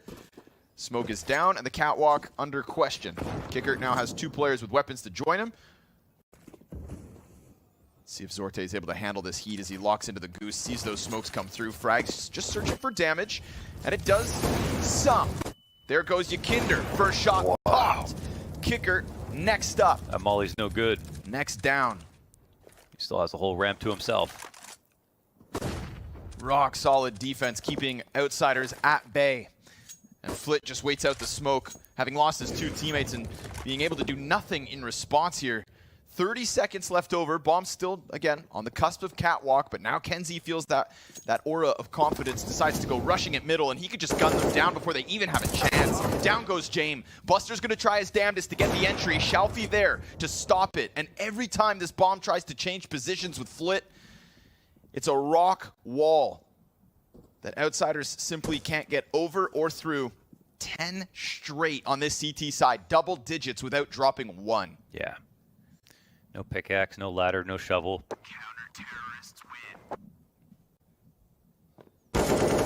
No hope. And they die after time. Oh my god. Bad goes to worse. No explosives, no wrecking balls, no bulldozers. Yeah. This is like the first episode of JoJo's Bizarre Adventure. Pure tragedy. Oh, nice move, JoJo. Like you said, Molotov didn't stop him, so he felt comfortable to just keep swinging. And that's Flit after time. So Flit with a Glock and a smoke and $100 to spare. Outsiders with despair as they're going to try to just smash their way into the B site yet again. Norvi, flashbangs eventually get the better of him, but so are the T's. Blind as a bat as he just locks this in on his own. Kenzie, he'll find 1 kill. Jame waits in tunnels for the delivery of his op. Hits the shot to Norvi. Pressure still applied as Kenzie comes through with kills, and fours fly forward on 11. You don't play like this unless you know you won. That's the kind of pushes that we're seeing right now. Fantastic performance in the B site, man. Like, every single position is just around the tunnel, slightly different. Lots of nuance, and only success. You know, I don't think there's been a single failed hold. Even if he's ended up dying, it's with a kill. Long hasn't been tested almost at all, so it looks like Outsiders will finally attempt to go over here. Jerry down into the pit. Jame with an opening. Oh my god, these flashes so continuous. Kenzie's on his head! He's getting Goomba stomped! He's standing on him. He's standing. I've never seen something so disrespectful. I don't know how he got there. He's standing on him like he's just a cardboard box. What did he jump? What did he jump on to get on top of him? Was he crouching and then he said, hey, okay, stand up, and then he jumped and then he stood up and then he was jumping on? Man, fours aren't just in their heads, they're on their heads. What in the hell? And Jerry's not going to let that pressure slip. Comes walking around mid, doesn't see it there. Oh! Kicker. Nicely done. Pops up, gets the headshot. This could be the round for Outsiders. Finally, a man advantage in the CT split, 1-1. Can we get like a third-person replay of that Kenzie moment, like to understand exactly what happened there? Like how? I don't know. This round is Outsiders' biggest chance so far in this half. Still have to work for it a little bit. Back towards late long. As soon as Zorte falls off his post, he'll come back to it. And he misses a shot. Finally, Zorte misses. He finally does miss. He can miss. He can miss. Norvi looking for the clutch. They don't even have the cross. Nope. Bomb's already made its way up catwalk, so Norvi, call to action here. At an 11-0, go ahead. Try your damnedest in the 1v3. Kicker, that nade just dropped him to 50s, so that's 2 players nearing half health. And Norvi again, little to lose here, right? $12,000 for Kenzie in the bank, Zorti on 11K. Let's see the attempt. Flitlocks into the box, and the other 2 still yet to cross deep down long. Norvi, yeah, more concerned about the ramp play than anything, so Outsiders have broken through. First one's the hardest. They'll have 3 more chances to keep this one as close as possible, but Kenzie, underhand flash, jumps onto his head as he crouches in the corner. Oh my god. He said, hey, you're not blue bin. What the hell is that?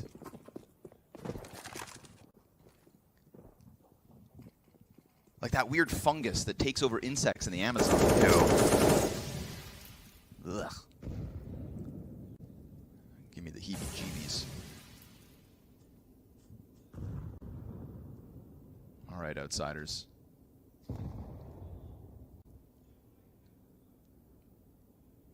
Feels like they, you know, succeed in adversity.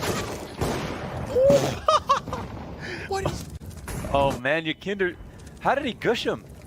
He must have hit him running through the wall. He full peaked, but first bullet didn't do the job. And right now, when you see anybody on fours, you got to kill him the first time. Shelfie's out of there. Shelfie even gave him like the delayed reaction.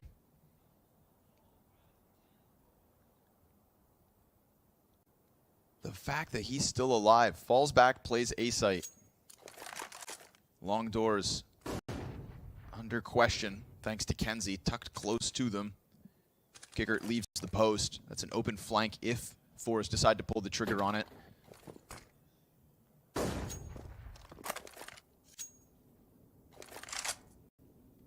The Outsiders can always get to mid. They can always get to box. They can always question cat.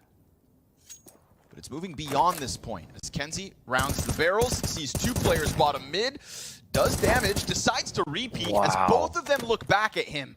That is his 17th and 18th frag. Flashes his way back towards middle, catches Jane jumping in the corner, and that is just a collapsed pile of corpses outside of door. No footing for Outsiders in this one. They go stagnant in mid, and fours respawn back. A singular round for Outsiders still. Yeah, this is a 2-1 match, and this round it feels like Outsiders are not playing like it whatsoever. Not even punishing that peak from Kenzie after he gave him an opportunity. They are picking the right times to push. They're getting damage off. But Outsiders aren't shooting back. How does he survive that? Kinder has 1 kill so far. Buster and Kickert have 2 kills each. James trying his damnedest as he just racks up his 12th. As many kills as his entire team combined. Shelfie floating in through middle, decides to double back through the doorway. Long's been relatively underplayed, but looks like Outsiders are going to come for it. CTs look to stack up close. If there's a flash here, that may work. But everybody's dangerously close to one another. Yakinder tries to go in. Shelby point blank. Wow. 2 kills with the op. Total dominance on long this round. And with 1:15, Flit just tries to creep out towards mid. There's still so much time to play. And yet the numbers, the bodies. Flit stuck in this corner. They could have heard that tap. But Jerry won't know if it's in the corner or if it was back through those doors. Jerry, he's going to fall to Flit as he forces the fight forward, falling. Gets back as Kickert looks to join Jame on the clearing of the corners. Norby just beckons them in, plays shadow advantage, but we've got kills here for Outsiders, and by the looks of things, Launders, a second round. God damn. They even pulled that walk up onto the long. It was the right play to make. And then Shelfie just shut them both down with that off. They could have very easily lost already at that point, but full credit to Outsiders. They scrapped for that. So winning all their duels in mid, even though Shelfie did so well early on. He has to save 5 HP. With his, what's that, a Gungnir? That is a Gungnir. Gungnir. Yeah. Yeah, that it is. Pray. You know what sticker that is as well? Which, Cologne 2016. No. It is... Come on now, 3 boxes. The triple boxes, Launders. You can do it. You've been doing your homework. It's triple boxes. 3 boxes. It isn't Berlin, because that was the trucker one. Yeah. Well, that was Krakow, but... Berlin. Then Berlin. No. It was... Okay, I'll do one more. Think hard, man. E-League. DreamHack, man. Oldie, a real oldie. And a real consistency has been Jame kind of tagging people, killing people, doing what he does on that mid window. Mid door. A door is not a... Or maybe a door is a window. Who am I to judge?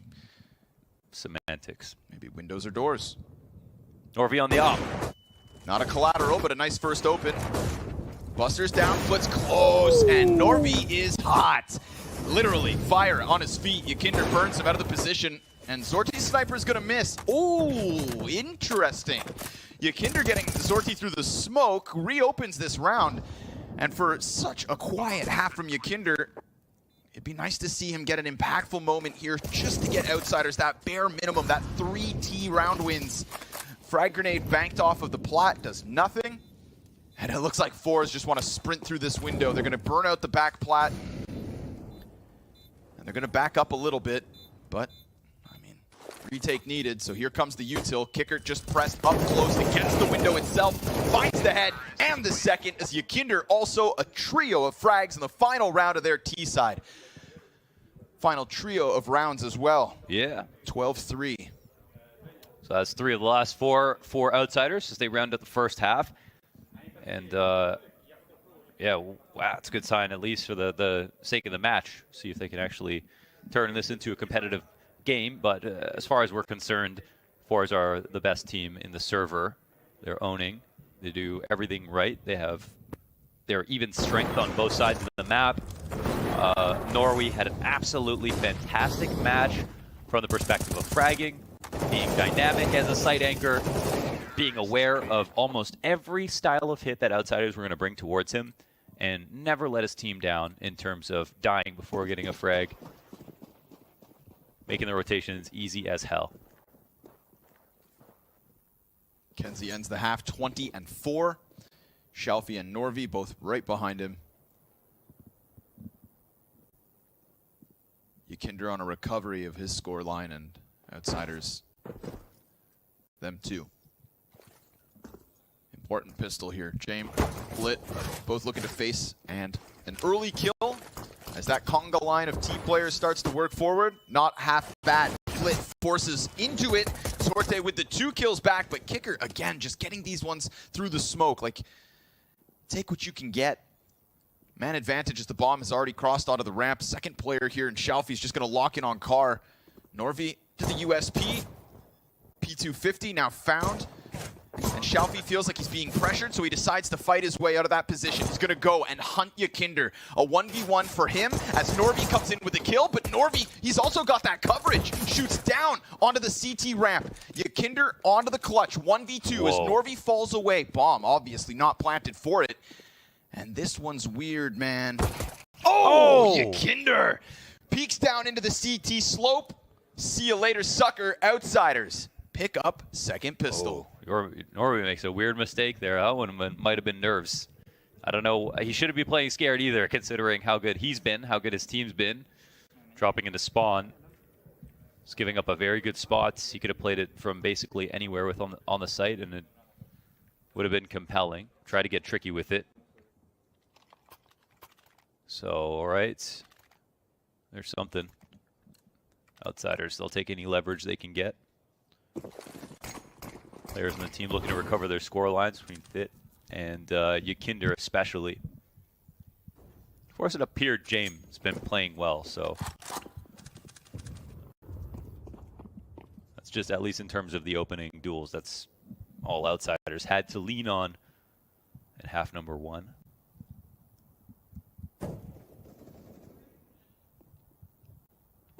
Yakinder opens up with his first. See Yakinder in that kill feed more in the last 3 rounds than the entire first half. Yeah, he doesn't sleep for too long. You know, he said, I was like, you know, like, do you ever feel like what you do wouldn't work if you just didn't have as much confidence as you do? You know, you really haven't seen yourself lose. You've had just good months over and over again. And he was like, yeah. I just think about the fact that, you know, I've done Taekwondo and competitions all throughout Europe my whole life. I've like fought people, I've had my nose broken, and then I come into a server versus a bunch of sweaty nerds, and I think, well, why would I be scared of them? All right, established dominance.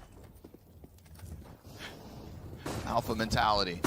Jerry, ooh, he gets close, and he gets kickered. Flick comes over, Kenzie there with the AK support. Now they don't know about James, and that's the numbers game, baby. Sorty's gonna peek into it. James gets there with a prolonged burst. He'll also find Kenzie. So they're just feeding kills into James. He just locks in that ramp control. Not half bad, but everybody from Outsiders is going to have to retake up that very same ramp. Jerry decides to peek forward. He's incredibly low at 15 health, but now hands on the AK, and he goes down with nothing. Norby slides into that position, and it's James with a multi-kill. A crucial 3K to give Outsiders their 5th, to keep Majority alive, and to keep the hopes and dreams of Dust 2 alive and kicking. Yeah, another good round, opening kill. Easily done. Force have afforded themselves a situation where just, you know, a couple of very strong entries. They already got a bomb plant, which is better than anything Outsiders did for about 12 rounds in that first half. So, rounds to play with. They don't have to overinvest here. They'll buy some pistols. Good to see Outsiders waking up, getting the crust out of their eyes, taking a shower, having a coffee. Oatmeal and blueberries. Sometimes you don't know when inspiration strikes. And remember, Outsiders, dude, they are that anomaly. They are the undying. Fours would not be the first team that Outsiders would rip that heart out, crush it in front of them. Yakinder serves up a reminder to Shalfie. Down to 30 health right out of the gate. Fallback immediate as well from that little bit of a tunnel's pry. Meanwhile, kickered on the boxes in mid. We got numbers here for Fours, but utility should hold them back. Frag and fire, sure enough, they wait. Have still tidbits of utility. Get a boost inside. That one gets predicted by Jerry. Good read. He's got an entire pack of players right behind him, and then suddenly everybody's going to redirect, because if they saw that boost up, then they're thinking less numbers on Cat, less numbers on A, and they'd be right. The M4s come back up that ramp. Jerry and Sorte will drop 2 of them. James gonna get 1 kill, but then miss a shot and be wary of the long play. Nothing there just yet. Shalfie's so far back. Yeah, it's awkward for James, but there isn't actually a threat, even though he perceives there to be. It's coming out late, but his team is getting in position to deal with the Cat presence, and now he's getting tucked in nicely to blue bin. They can start the retake without him, basically. Bombs down. No rifles for them to pick up. Real close, yeah. Easy couple of kills on that one. James just dodges deagle shots, and Outsiders will lock this in. What's that? Weakness? What? I can sense it. A little blood. See if Outsiders can tap into that vampiric aura. Start to feed off of it. Some shots being missed. Not the same level of presence that we saw on that CT side. And for themselves, looking around and seeing each of their teammates doing a bit better here and there. Buster still bustering out. But outside of that, not too bad. Got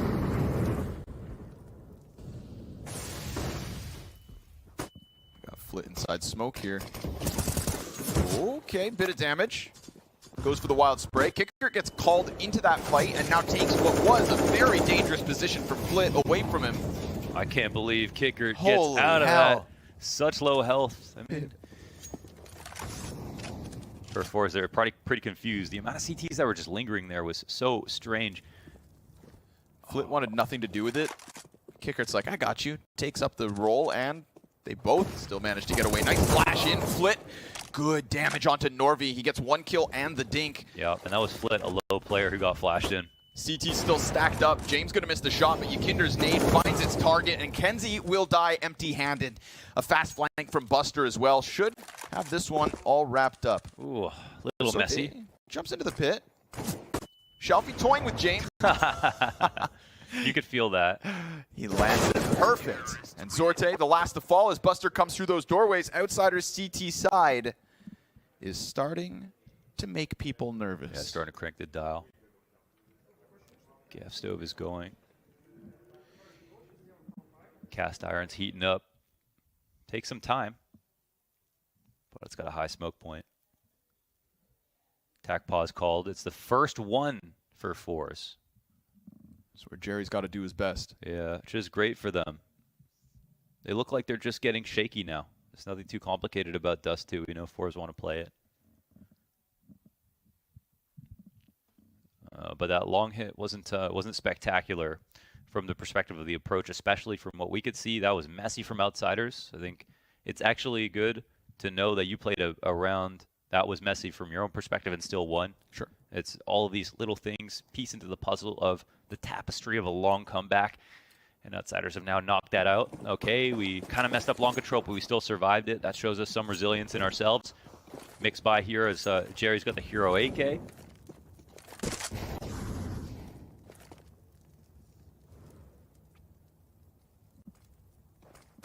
Fitting for the hero that he is. Kicker warned of the AK here in the hands of Jerry. The solo AK. Deagles all around it. And a very healthy amount of utility, in fact, from fours.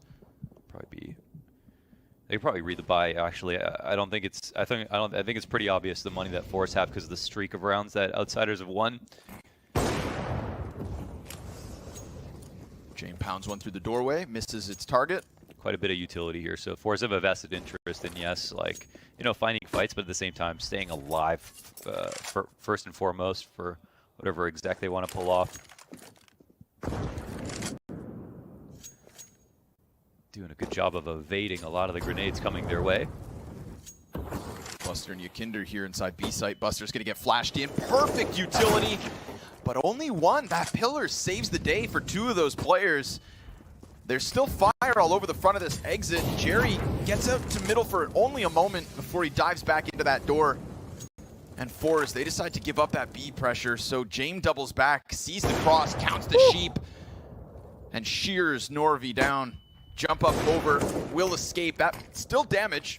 Sorte hit for 30 on the op shot, but we got a CT locked into Goose and another one standing on the ramp. Nobody's gonna clear Goose fast enough. Kenzie loses his teammate and Kickert's right there to trade frag. Now Zorte solo on his own, peeks into James, and if he kills Kickert quickly, then Yakinder can't come stop him, but that disjointed timing, still, he has a chance. He dives into the cover, and that means he's already thinking about this position from Yakinder, who has to be sharp. It's confirmed. 8 shots, 70 health, and Sorte just waits. Yakinder throws that frag deep, and it is on the money. God damn. For somebody who had such a flat-footed first half, Yakinder with a critical clutch, and he has tied his score at 13-13. Yeah, he won't end slow. He's too consistent for that. back in the game. Zorte, what a try, man. Couldn't have played it better. Absolutely did such a good job of isolating each of those engagements, hitting on the first bullet. He was thinking fluidly. I wanted that for him. That would have been a clip for sure. But fours beyond that, they still have to prove they can just win a standard round. Coming down to a clutch would be nice, but I can't believe the story has changed so rapidly. Again, one of the fastest dust 2s that we've seen with outsiders involved, and a second tack timeout will be called from fours.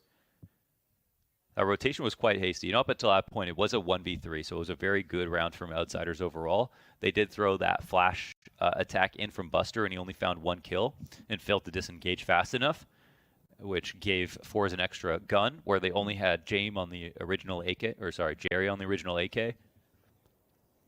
So their odds did go up a little bit there. But I don't know, the rotations haven't been like incredibly surprising, I'd say, from fours. They aren't doing anything that I think outsiders are worried about right now.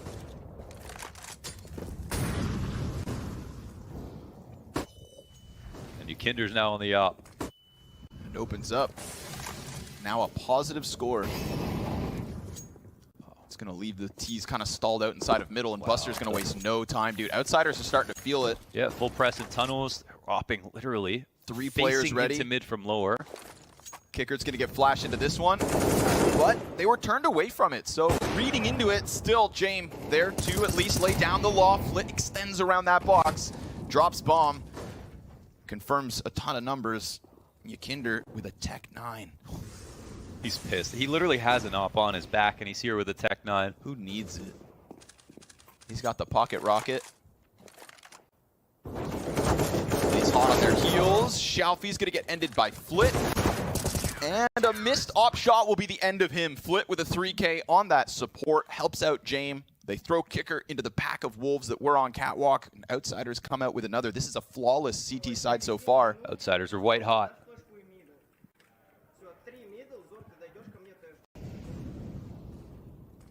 There's the first one. No pressure in upper tunnels. Probably, helps Buster go into it and confirm. And then Flit awaits them with open arms.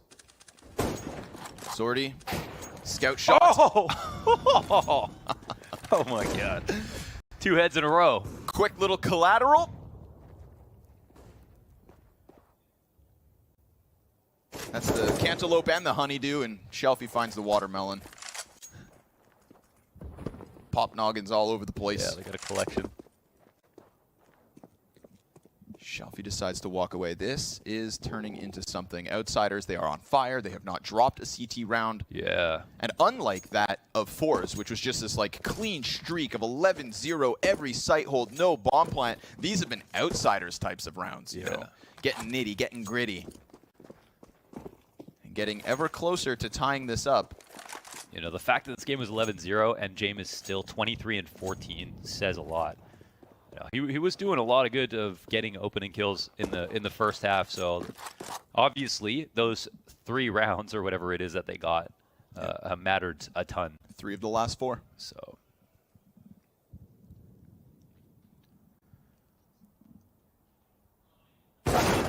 Ooh, but that's clean. Wow.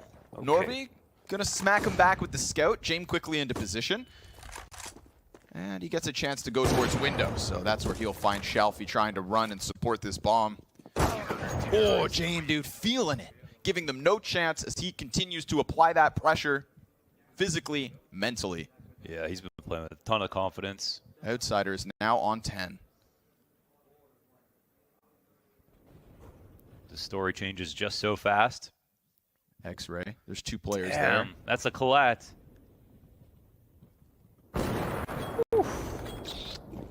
Skewered. You and your friend.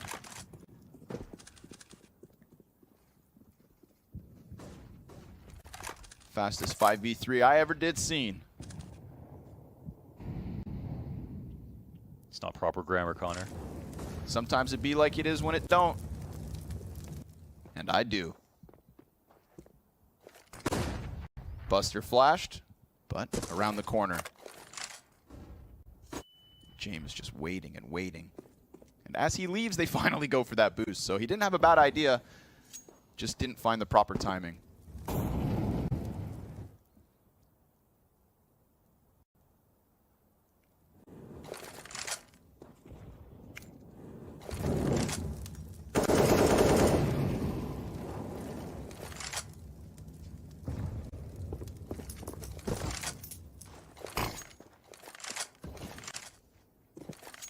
Outsiders really giving all the space here to Forz on Cat.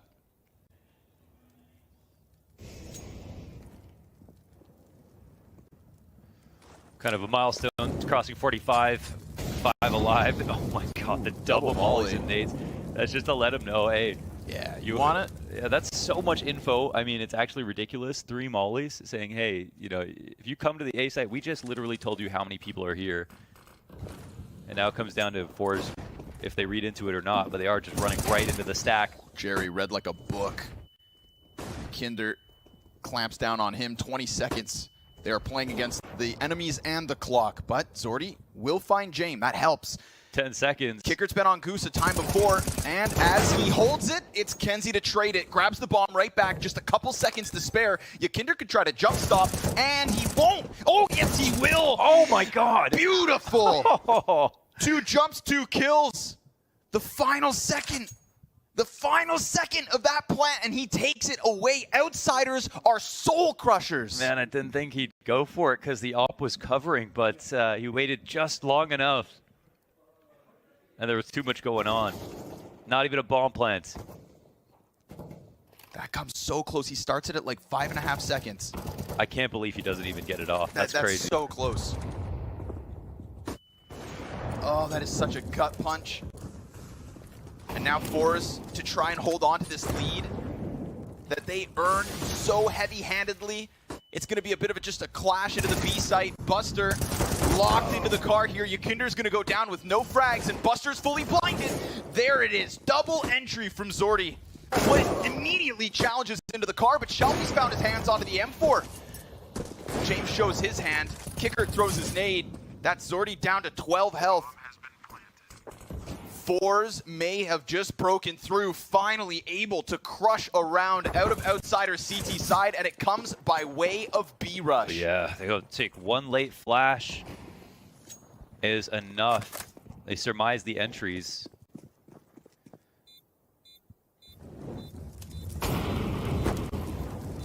I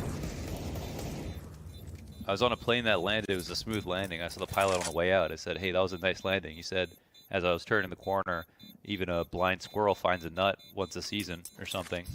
And I think that's kind of a good example of what we just saw right there. Okay. Yeah, well, a couple more nuts and Forz are on 16.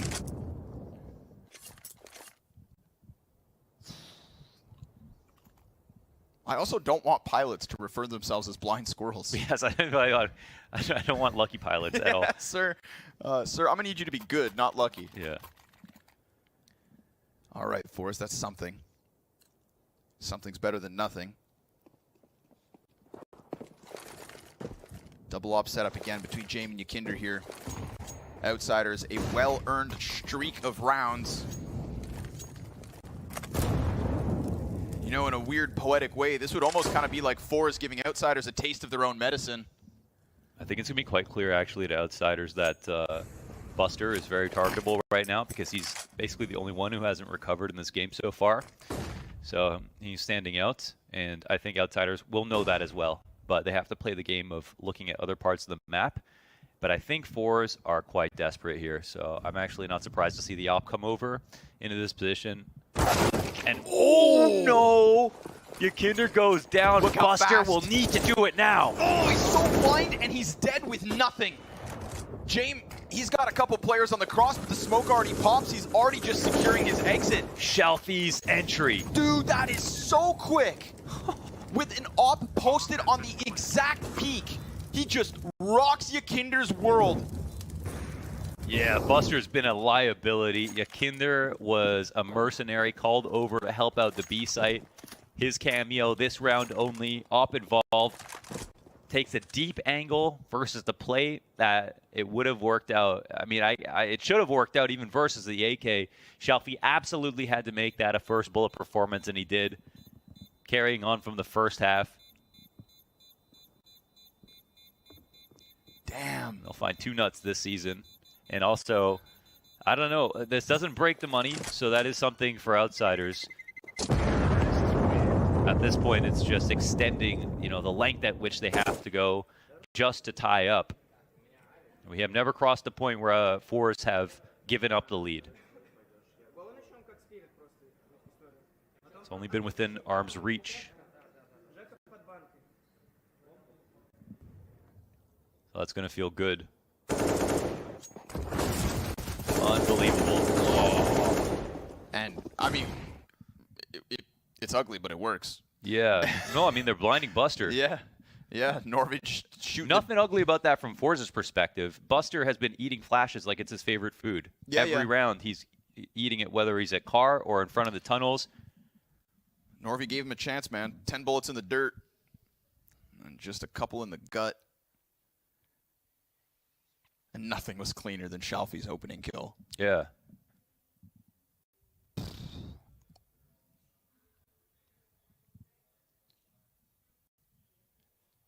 Buster gonna have to give us a marked improvement, man. Yakinder was able to do it. Kicker with a little bit more life in him, but those were the 3 players that were down there in the dumps. Yakinder trying to pull him up. Here we go. Outsiders fighting off 15. I don't think we've seen the best T side from Forza in terms of ideas, and it's pragmatic. B side is the one they need to go to, and they've won just those 2 kind of really good rounds where they hit it. One on the eco, you'd say that was maybe a little bit luckier. That one right there was just straight targeted with an insane shot from Shelfie. But it doesn't break the money. There is still a chance for outsiders to prove that, you know, that won't happen again.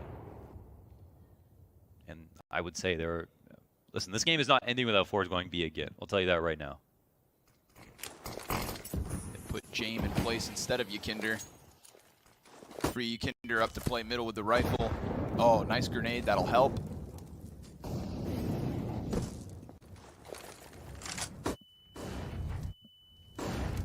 Incendiaries all over Cat. Kicker goes for the deep frag, and that one, negligible.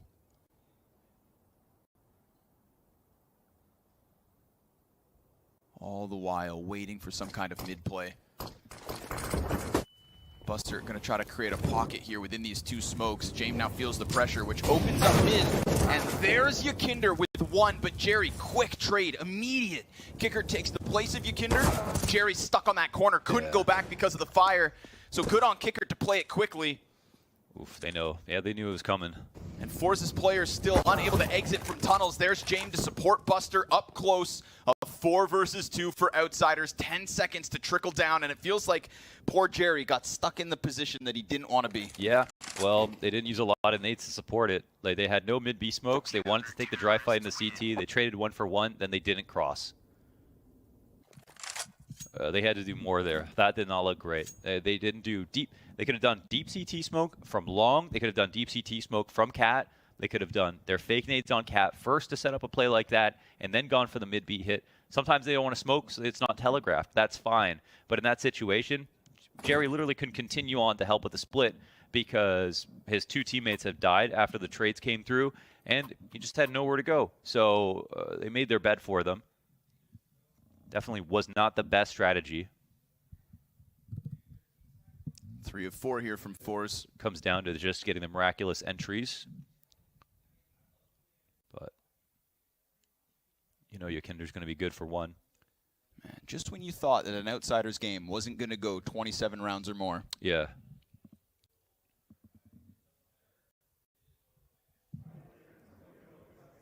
(12-3) at the halftime. 3 of those rounds in the last 4. And then outsiders still within that touching distance of Force, keeping them close. Yakinder looking to challenge. This is a tough one. James, he's stuck on the other side of this. Jerry's looking to go over. Yakinder's watching the jump up, but he just turned back around, and it's a second. Oh. Jerry looking for the 3rd, but Kicker closes down on mid. At least he's there to try and recover something. Runs away, because when Force get 1 kill, they have flooded positions in these final attempts to close out Dust 2. Look at how vulnerable A is right now. Kicker has to make some kind of rotation for himself, but Cat is wide open. This could be the bomb plant that wins for Fours. They're trying to beat the timing on the upper push. Outsiders are making a good pace, however. The thing is, they still don't know if it could be mid-B. They'll finally clear out, start to make the rotation over as Kicker tells them all the nades are coming from Cat. The cross is coming in. A 3-on-4 retake. Are they even going to go for this? They've got smoke, incendiary, a couple of frags. Molotov doesn't land on its target. Frag grenade as well, does barely anything here. So Flit hasn't set himself up for an easy success. And so instead, they concede. They walk this back, and Fours will find themselves 3 map points here on Dust 2 because it comes off of the back of a proactive Jerry, jumps over those boxes, and he just, for a second, probably felt haunted from Yakinder in those tunnels, but Yakinder turned his head, and so Jerry snaps their necks. Yeah, tons of X factor here, at least for Fours, you know, where they don't have the cohesion to get them through some of these spots. Jerry making a move like that. We had Zorte coming close to winning a really nice 1v3. Shalfie with those unbelievable kills on the entrances into the B sites. They'll be salty to lose in that fashion. Fours earning this one.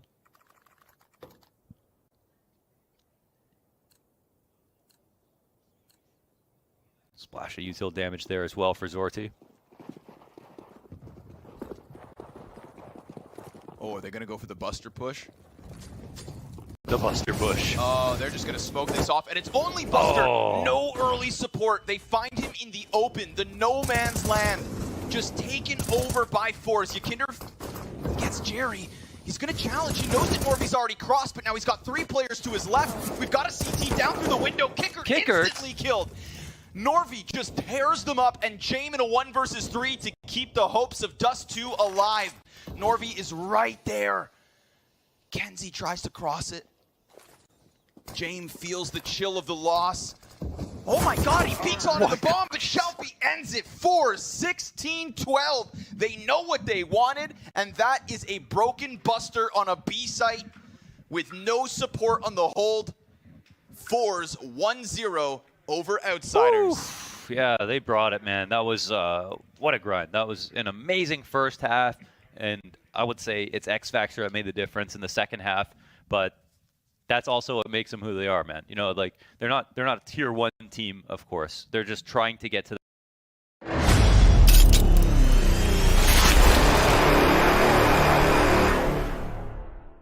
No, it's living with this guy, I tell you. Here we are, man. 1 map away from Fours locking in a spot at the Legend stage of the Major on a map they like to play. Look at your wingspan. I'm a long man.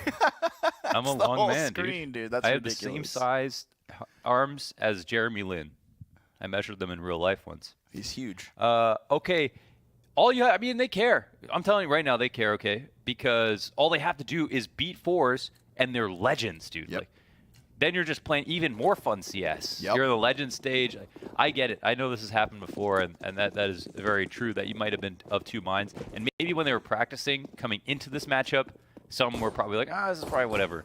But you're literally You're here. You're playing one of the easier teams you could play to get to the next stage. It's not like they're going up against Na'Vi right now, you know? So I think Fours are playing insanely hot CS, but Outsiders know that they can beat them. And I think that it feels close enough that they're going to give this their best shot. But yeah, Fours, they're fragging. They're close, man. The sharpened spear looking for the jugular here on Mirage. Jame 1v5. He's going to fight versus Jerry, who had a pretty impactful couple of moments across Dust 2, called a great game, and it will be forced to walk away T-side pistol. Now only 15 more rounds. Yeah, and then they're legends, which is also insane. Long time coming. Just didn't think that Fours were going to be that, you know, the Copenhagen Flames story of this major. But nobody ever is able to really call something like that with any of the runs that have happened in the history of the game. There's, you know, people who expect it from all their teams every major, and then they don't make it 90% of the time. Then they do it once, of course. But it's always got to be unlikely. That's why it's special.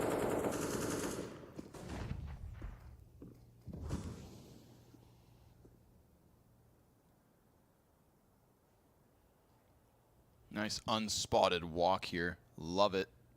Everybody inside a connector. Smoke grenade goes out towards ramp from kicker on ticket. Meanwhile, that overstack at the B site still going to be kept with some util on that end as well. Again, bodies haven't been seen. Utility heard all across the map. Now they'll find that final contact, and it's immediate kills here for Fours. So a second round goes swimmingly. I had no idea what was coming. Great call there from Jerry. Bear. And what a story he'll have, because, you know, there was a time where we looked at Fours as kind of being, you know, the next up in the CIS region back in like Blast Moscow. 2019, before the COVID era. Before Fours had to go back into that murder ball of online Counter-Strike. Like you said, right, these guys grind. They play everything and anything. And Jerry has done a really good job of bringing up some of these younger players. These guys are playing hundreds of maps a month of CS in all these tournaments, like, to the point that it's like, when do you even, are you even scrimming at all? Are you just literally competing all the time? Which, of course, that would be the very best practice. You still want to have server time if possible, but if they're doing that on top of it, I mean, that's why they're here right now. That's why they're playing this well. They have just put in countless hours. So it's always sick to see that pay off.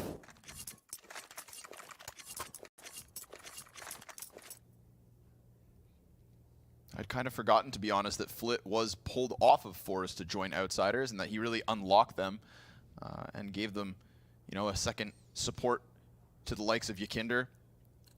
Saw that rise from this roster, and now here he is, Jerry on the other end, man. A little anime betrayal.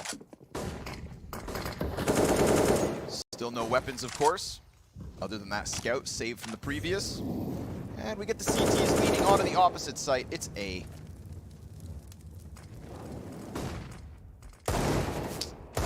Kicker had a chance there as the grenades were being thrown out, but they're going to use that as a chase attempt. Kenzie jumps into the Tetris.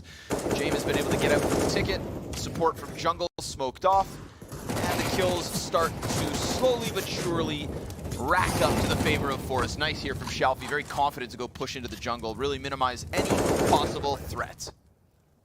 Yeah, done. What an attack. Already looking very good here on Mirage. And again, this is brought up on the desk, a map that Outsiders not had the most success on recently.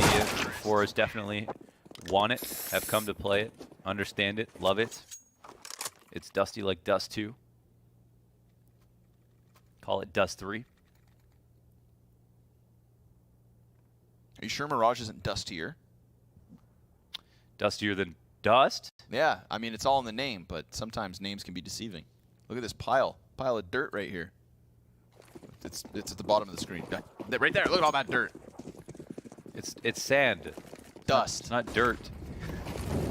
Dry dirt is sand, right? They make that into mirrors. Yeah, that's a fair point. I've heard we're running out of sand, actually, as a resource. Go to the beach. Touch grass. Eat dirt. Flash Prime looking for the Buster pop. They're not going to bully Buster in back-to-back maps, are they? He feels the pressure of the utility. Norvi very quick, dude. Buster just no chance at finding anywhere to run to or to hide in.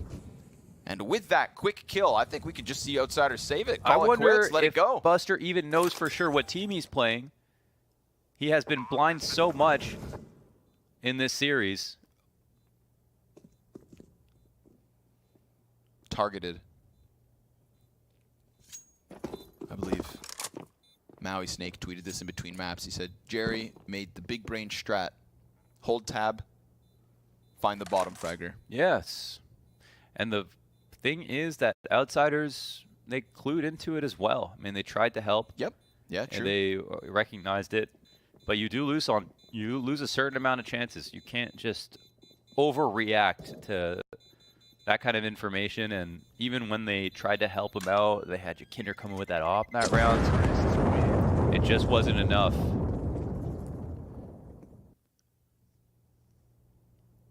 The best solution is to figure out how to have a better game. I mean, that's the main thing. Otherwise, it just makes everything harder on the map for everybody. Of course, you cannot pick to have a good series. Sometimes you have a bad series. That's oh, is that a sticker? Yeah, that's his first one from Stockholm. Oh, wow, that looks awesome. Yep. You should see his new one. Yeah, I haven't seen his new one. I didn't get one somehow. I thought I opened every damn sticker capsule. It's his on name the market. Katana.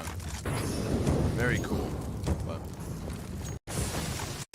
smoke onto the connector fire already. We get pressure, double nades. So had he stuck around inside of that, he was destined to be doomed. We're gonna come pick up the cache of bombs and grenades and goodies. Take that towards the B site instead. And of course, we do still have Shelfie throwing the mid util. Flit sees it coming, blocks the smoke, gives himself a gap, and keeps 3 CTs trained here in mid. But really, it's the apartments that could be under question. Well, yeah. A lot of vision here, man. With mid fast rotations, but they're kind of off cat, not playing 2 and B, knowing the market window spotting. Oh boy. Buster sees it coming. Again, tries to duck back, and here we have Yikinder already on the support. Buster doesn't run away, but rather comes right back through that smoke. Jane gives cover, and Yikinder also kills one. So Fours, they hit a wall in the form of Outsiders in its near entirety. It's not just Buster, and it's not Buster hiding, but it's Buster properly supported by 2 important teammates. Yeah. As Outsiders will lock in this B site with 0 casualties, their first round in the 5th of this second map. At first, I thought they were getting farther away from him, like playing on cat in the middle. It's like, well, they just confirmed no one pushed off of that mid smoke. They didn't see anybody. They held out for long enough, but they made the rotations very convincing at that moment, and Yikinder helped out Buster. There's been some great flashes on the attack, so it's not all to say, oh, you know, turn around and just dodge it every time. It can be harder said than done. But in this situation, at least he had Yikinder right there on get right to support. And if Flit doesn't block that smoke grenade in middle, I wonder maybe Yikinder sticks around on Cattle a little longer. But yeah, at least he can keep a slightly deeper angle to the top of mid.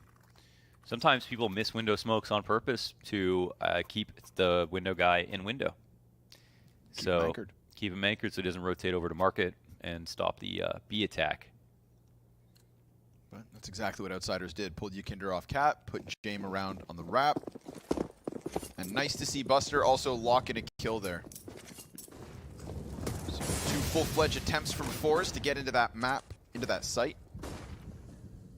They go for the boost, holding on to connector. Yikinder back towards middle. No window support from Flit this turn. This turn, what are you playing, Magic the Gathering? Dude, I have been playing Magic the Gathering. I'm telling you, dude, Ob Nixilis right now. Oh my god, my Rakdos Sacrifice Anvil deck is through. Oh, it's crazy. Oh, he's coming. I don't know if you saw Jerry, but he can feel Jerry. Fuzzy Jerry.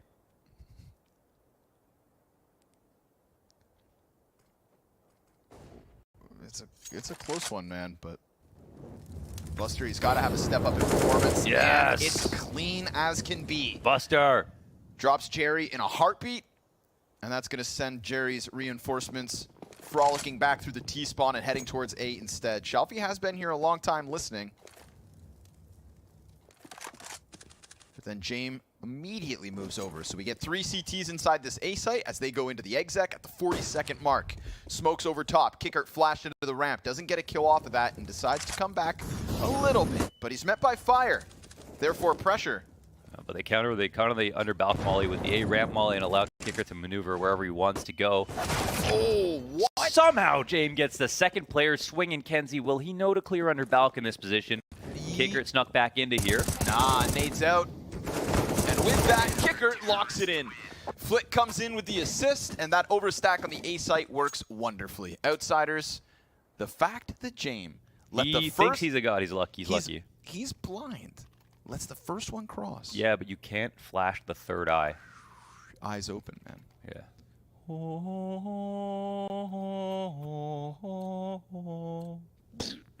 Jame. That's his theme song. He wakes up to that every day. Wish that could be a music kit for Jame. Just ask him.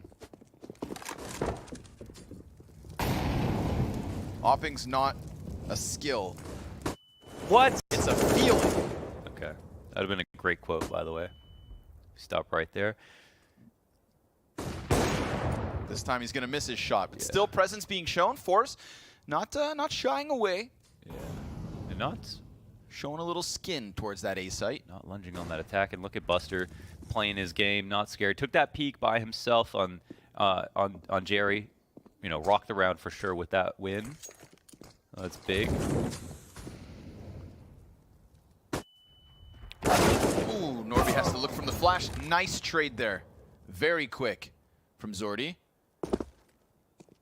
And he's working with 16 health as well, so you can imagine that could have been the 2K from Yakinder. Here's Flit onto Shalfie and Jerry. Wow. Locks in the A push on his own. He had kicker to support. Ignore the smoke. It's a bench smoke. Does it? The classic. You see that lineup?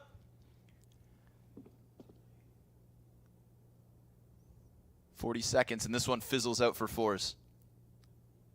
Outsiders going to get a third early in the CT half. And they're hunting, too. I feel like Buster's just looking more confident already. The fact that he's inside of the apartments this round, layers to his play. Yeah. The first round had me not convinced when he just tries to hide in sight and then gets overrun by the quick Norby Yeah, it looked entry. like, oh no, it's gonna happen again. But it's Yeah, good.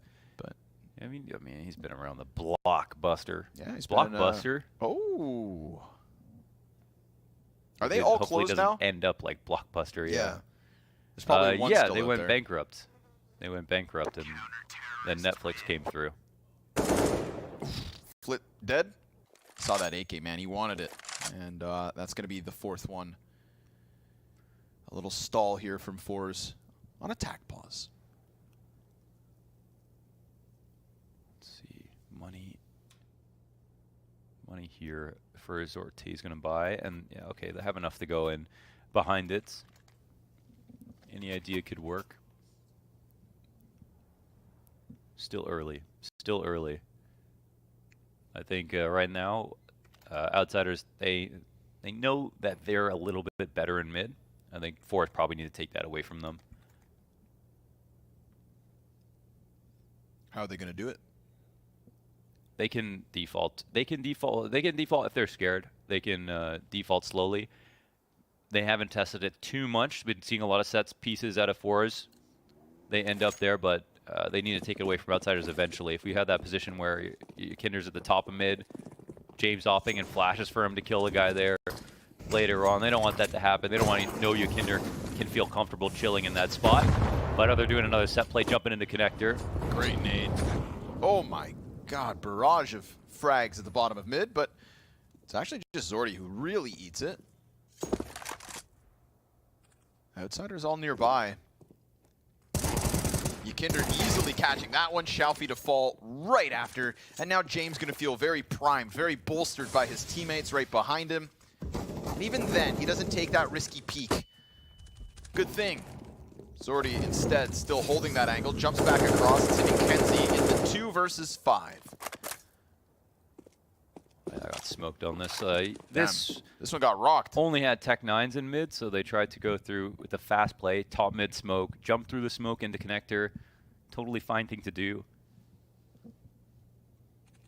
The idea is just put so much pressure on your stairs player, top con guy, that the A split can come out, make it an uncomfortable hit for him to turn around and then have the Tech 9s trade him if possible and hit the site from there, but the half buy doesn't work out.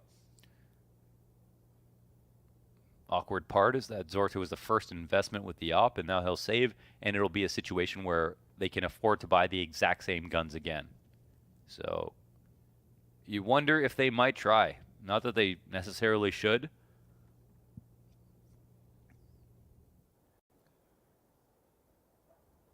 Hoping to hang on here. Nice first one, but Whoa, James is quick. Oh, that's a big punish. I mean, Kenzie, don't you die after time, my friend. It's going to be a long 5 seconds. he should just run at them at this Just point. get out of here. Kenzie, oh, he fights off half and hides. Oh, Oh my god, he did it. Oh, he holds it. Oh, that's enormous. Not bad, kid. Could not get the op. Still has this money. It's kind of Not so bad. awkward. He gets a 1 AK, but it's $600, and his teammates will just buy a little bit. All right. All tied up here early on. 4 rounds each. Fours with the first 4. Outsiders the second batch. Obviously, the CT side starting to get a little bit streaky. Kenzie needs to get cheeky. Solo AK. Where's it going? What's it doing? Floating top middle for the time being and hoping for some aggression.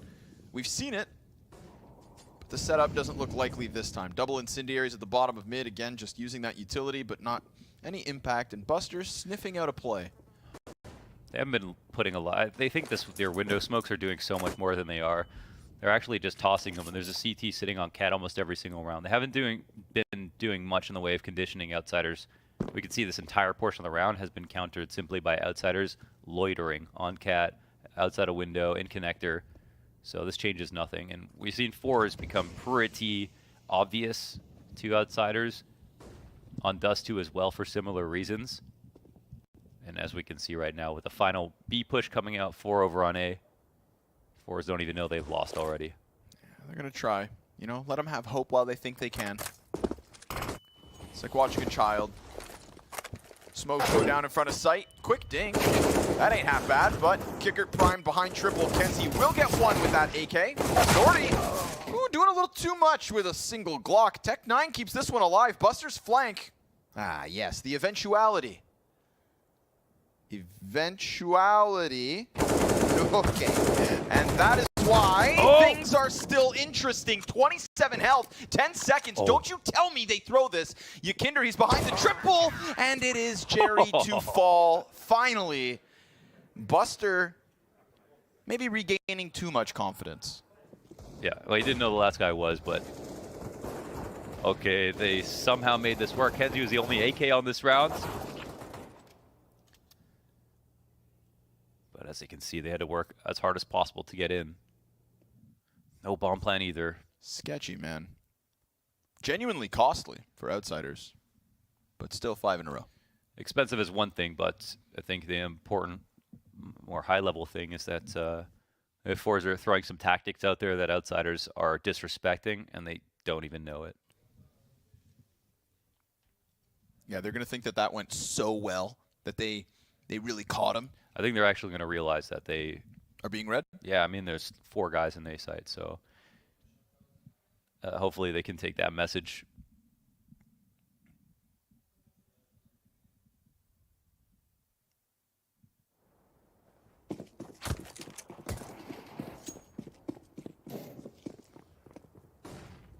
All right, more aggressive look on mid here from the T side.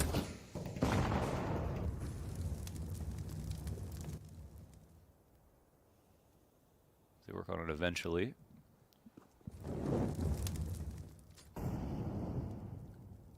Zordy's nailed this shot before. Oh, flip flash, Buster, good. Gets Jerry top mid. B site wide open. And that's not a problem for the on-fire Outsiders. Jane being teased by Shelfie. Yeah, try it 3 times, I dare ya. He knows better. He'll walk away as it's still 3 players from fours inside of middle. Trying to get into connector. Follow-up volley of nades here. Zordy, yeah, he's been waiting for Jame or somebody else, anyone. What a shot. To make a move on that A side. Sandwich is uncomfortable, but Kicker's in there. Flit's going to go ahead, get a kill towards mid. Tries to find the headshot over top connector. Those boxes are not impenetrable, and neither is Norvi. Sure enough, shots start to fly. And Kenzie does get a little bit of space to work on towards the ticket. He decides to come back at it. Flit's going to get Kenzie behind that box, and it's Shelfie locked into Tetris. Armor and an AK. Oh, and Yakinder's so sharp. He keeps 3 up from Outsiders as they go ahead and bag 6 rounds straight. So they 1 minute at the cost of a player when they first went to take it. Early on, they set up with their nades. They waited for a push. No one came top mid. This is a good look from fours. They come down, yeah, 4v5, and they bring it back to get the bomb plant. That's something a bit better. But Outsiders still won their first duel, still pretty comfortable with the setup overall. So I think in general, that's representative in this 6-round streak we're seeing. And there will be a bye once again. I mean, there's always room for set tactics if you want to, but I think in terms of conditioning, you Yeah, you really want to respect the fact that mid is important for the T side. Ooh, nice nade. Wow. Yeah, They're getting called out. More than half of Jerry on a gun round. And he still gets split. He's going to try to push his luck a little. Jumps into the window. Great trade out from Kenzie. Onto Yakinder. Shalfie chasing frags. Kicker, though, and James still alive. And as that op fires off inside B site, the 2v2 is where we're left. Quick redirection here from Kenzie. That'll be held off by Kicker had he continued, but instead he doubles up alongside Norvi, and they're both just going to push connector while it's wide for the taking. And while one player sticks around on stairs, that's the bomb. Yeah, bomb's a little slower. Now Kenzie's got a tough job. How does he get across? He's going to go for the dry duel. Oh, and Kicker not able to stop it. James starts to hunt around the ticket. Oh, that's hot. Norvi insta headshot onto James, and we've got Kenzie posted on top of default. Kicker now knows the positions of both. We've got fire on Norvi if he just wants to try and play time. Kicker closing the distance, gets in behind triple, suddenly goes silent, and then makes sound as he wraps back default, being dodged by these Ts. Kicker starting to think that there's maybe someone behind him. Won't find either of the two and force fight their way through to a 5th round win. That's nice that they managed that one. Wow, they pulled it off. Jerry at the bottom of connector. Another crazy play from him. Gets the spray down, and that's after so many nades landed right at his feet. This outsider's trying to let him know, okay, we see you. We can feel your presence. We've seen your fast connector splits before. That was pretty solid. Mid gets overrun. They go back to it again. Love that. Oh, easy. Oh, Sorty's just looking for a second, man. He is hunting. But Yakinder doesn't overextend. Yakinder actually catching Jerry on the bench. Yeah. And then the fallback, he escapes. Comes back, though. Exchanging grenades in middle. Oh my God, Kicker's playing sandwich again. Wow. This is really risky if you are worried about top connector, but of course we have Flit here. Oh, but its support goes down. Kicker will have to fall out, and this is where it gets tough to play in sandwich. Norvi able to jump over, bomb in tow through Palace. How can Yakinder stop this? What can Buster offer? Norvi looked so good in that last round when he snapped it back into the CT spawn. Looking for the same fight.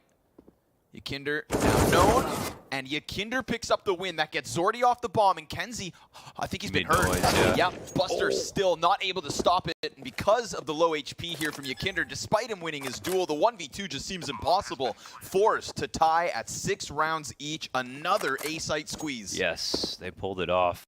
Wow. Not a huge fan of playing sandwich that much. I mean, it can be a good spot. I feel like when you're up numbers, it makes even more sense. Versus, Palace is not that great of a fight. It's good for timings because anyone, as soon as you hear them swing or they just don't want to hold sandwich anymore and they start to go over, you can get a kill that way. But getting out of sandwich is damn near impossible. If connector control's taken over, going up on top of stairs to fight sandwich is a beautiful fight for the Ts. So, yeah. And if you ever in a spot where your support player dies, even crossing the A ramp, no one able to throw a nade for you. You can't throw any utility from there without that position being known. So not my favorite spot to see a player in a 5v5 or 4v4. Of course, situational things, but Kicker's been there a couple times now. Did feel like once he lost Flit, he was doomed. Yeah. Doomed. Yeah, like he took his first fight, and then suddenly it could be top stairs, A-Ram, and Palace all at once, and he didn't know which one it was. Yeah. So as that one closes, we saw the op actually get taken down by Yakinder and not rebought for fours. So we'll play 5 rifles instead. And Jerry looking to make contact versus Yakinder here towards B site. Oh! Fast pop-up from Yakinder. Fast 5v4 to Outsiders. that instant double dink. Window smoke goes in. Jane playing bottom connector. Stays crouched. Catches Kenzie crossing. And an immediate fallback. Good amount of damage done, but Shalfie's just going to slowly creep his way outwards. Wow, they rotate to let Jame go into the B site. It was open for a moment there. Kinder goes down. He was the low player. They still don't know about Shelfie. Flit now a little cautious about Connector because of that T kill. Zordy just chilling on Cat with bomb still. The longer this round goes on, the better the spot that Buster is playing gets. Fair. Less likely it gets mollied. Okay. Kicker makes his play. Norvi still inside of the connector. They did get a kill, of course, inside window. Kicker. Oh, wow. Clean, man. Okay. Gets the Cat player, ends Norvi on his attempt to get into A. Just an easy lineup for Kicker. Yeah, that was huge. Nice finish What here. a Puts move. Outsiders back in the lead. They didn't have everything either. Buster was just on a pistol, and Yakinder refreshed his spot inside of B, took that duel with Jerry. He's probably a bit confused. Why is there just another rifler that's not Buster here? Well, it's because Outsiders actually had a mixed buy. But based on what they could see, it was all rifles. Very nice three-piece from Kickert.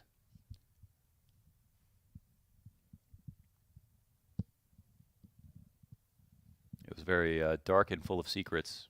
Dark and full of secrets. Wow. Love that quote. Listen, if there is a CIS shuffle on the horizon, Yes. there's only one name I want to see. Jerry. Oh. Sanji. Sanji. The Yes. comeback is nigh. Yes. Bless us.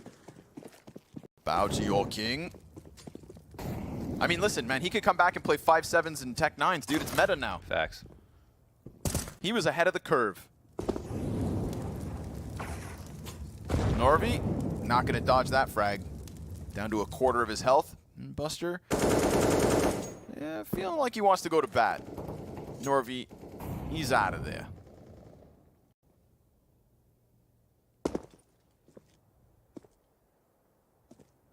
Outsiders putting together a respectable CT half.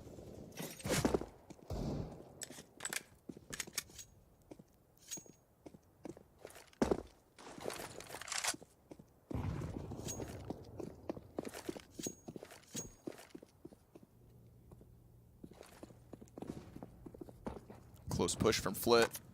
Ooh. See something late.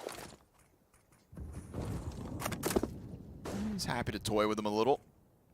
There are 3 players, of course, on the other end of that peak. And he's going to chase him around the corner. Now he's standing in the open for Kenzie to trade. The follow-up here from Yakinder should catch Kenzie off guard. And meanwhile, the A site and underpass being locked in. All is good for Outsiders versus these Pistols. 8 rounds at least on the defensive half. Hard to tell you where the rest of the map goes from here based on what we've seen. Definitely, obviously, good rounds from Forwards, good rounds from Outsiders. Nothing too special about this one, I would say. No. Some set plays, some attempts on defaults, some adjustments from fours. That looked pretty good overall. But Oh! Come on now, one more. That was Hardy. He's going to chase it. Yeah, wants to die before time and gets his wish. Still a nice couple Juans. Took some souls with those frags. He has been absolutely standout this stage. Throughout, even at the RMR, we've been talking about Zordy a lot. And maybe not even enough. All at the same time. Final attempt here from Force. Zordy back on the op. James takes a blind one, and no contact here. I think we've had a nice varied half from Force's T side as well. They shied away from that, what was looking like just B assaults. How about a cat to B? Yakinder looking for the bench jump. Oh. Wow, even after eating that nade damage, he stays alive, gets Nice a little trade. bit extra on Zordy, but not that much. You know, Zordy makes He'll it a be all right. 4v4. But When the smoke fades, cat becomes a problem. Meanwhile, Zordy doing, again, a continuous job. Kicker popped by Shelfie. Zordy, he is All going right, big. okay. Swing in the green. It's Jame in the 1v3. And Kenzie, oh, point blank headshot. Four's gonna send a message, a final gift to the Outsiders at the end of the first 15. That is 7 terrorist round wins for the challengers. I know the big thing for me, and the thing that I kept repeating, is just that they were able to start winning those defaults, and I think the set pieces were pretty cool. Worked for a bit, but I really like the most that they started to get back to mid and make sure that Outsiders couldn't just like hang out there all the time.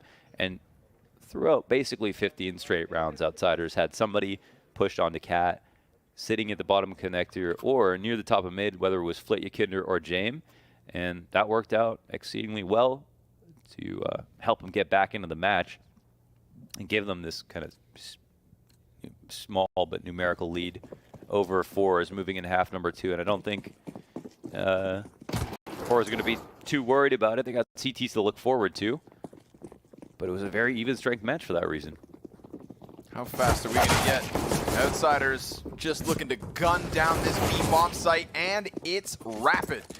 3 headshots as they just flood out from the apartments, and this one's already over. We're tied, folks.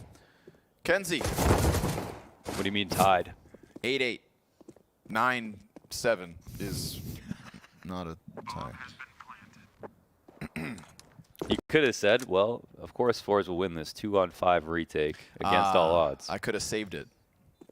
A captain sinks with his ship. Which is a rule I never really got. You know? That's because that's what people say when they finally see themselves becoming ship owners. Like, would I? Would I? Also, I mean, listen, I'll be the last guy off, but I'm not going down with it. Like, if the boat's waiting for me to step off and everybody else is already evacuated, I'm not going down with the ship. Foolish.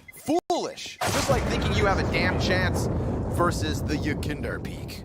He gets traded by Kenzie, and that's the only person to survive it. Kenzie keeping it clean, 15-6, but Outsiders deny the tie. Yeah. 9-7. We know this map is one for Fours. But this is also a game of pressure. I mean, even though Fours have shown us they're damn near inhuman with how amazing they've looked versus insane teams consistently, the pressure gets higher and it's the final stop, right? They're no longer 3-0, they're 2-1. This is a chance, but if they don't win this series, then they only have one chance. And it doesn't really matter how well you start at any stage here at the PGL Major. It's the 3 wins that's important. That's it. Nothing else. No matter if you did a best of 1s, it always has to end in a best of 3.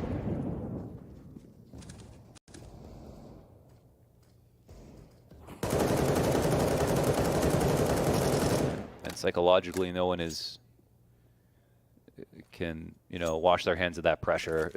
It's something that everybody has to deal with. If it becomes really real, then yeah, you'll find yourself making a mistake here and there.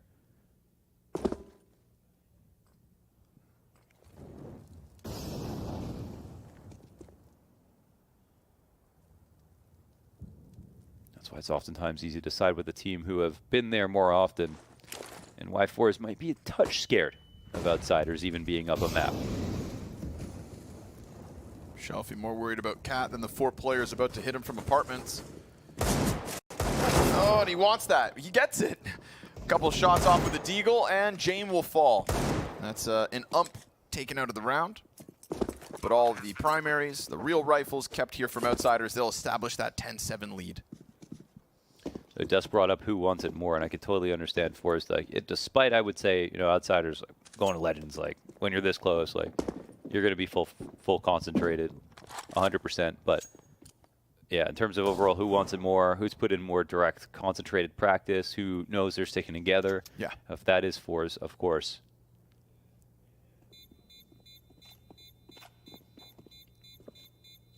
It would be awesome to see. Fours also just coming just to continue the performances out of the RMR as well, right? Fours kind of exceeding all expectations. You could argue they had an easier route, but still a victory over OG, victory over Fnatic. They took down bigger names They got a higher seed than many people would have argued they deserved, but it was still unarguably earned. This is just the best chance, right? To qualify for Legends and to only have a 2-1 loss versus Vitality? Yeah. A team that was designed to win events with major champions? No shame in that. No shame whatsoever.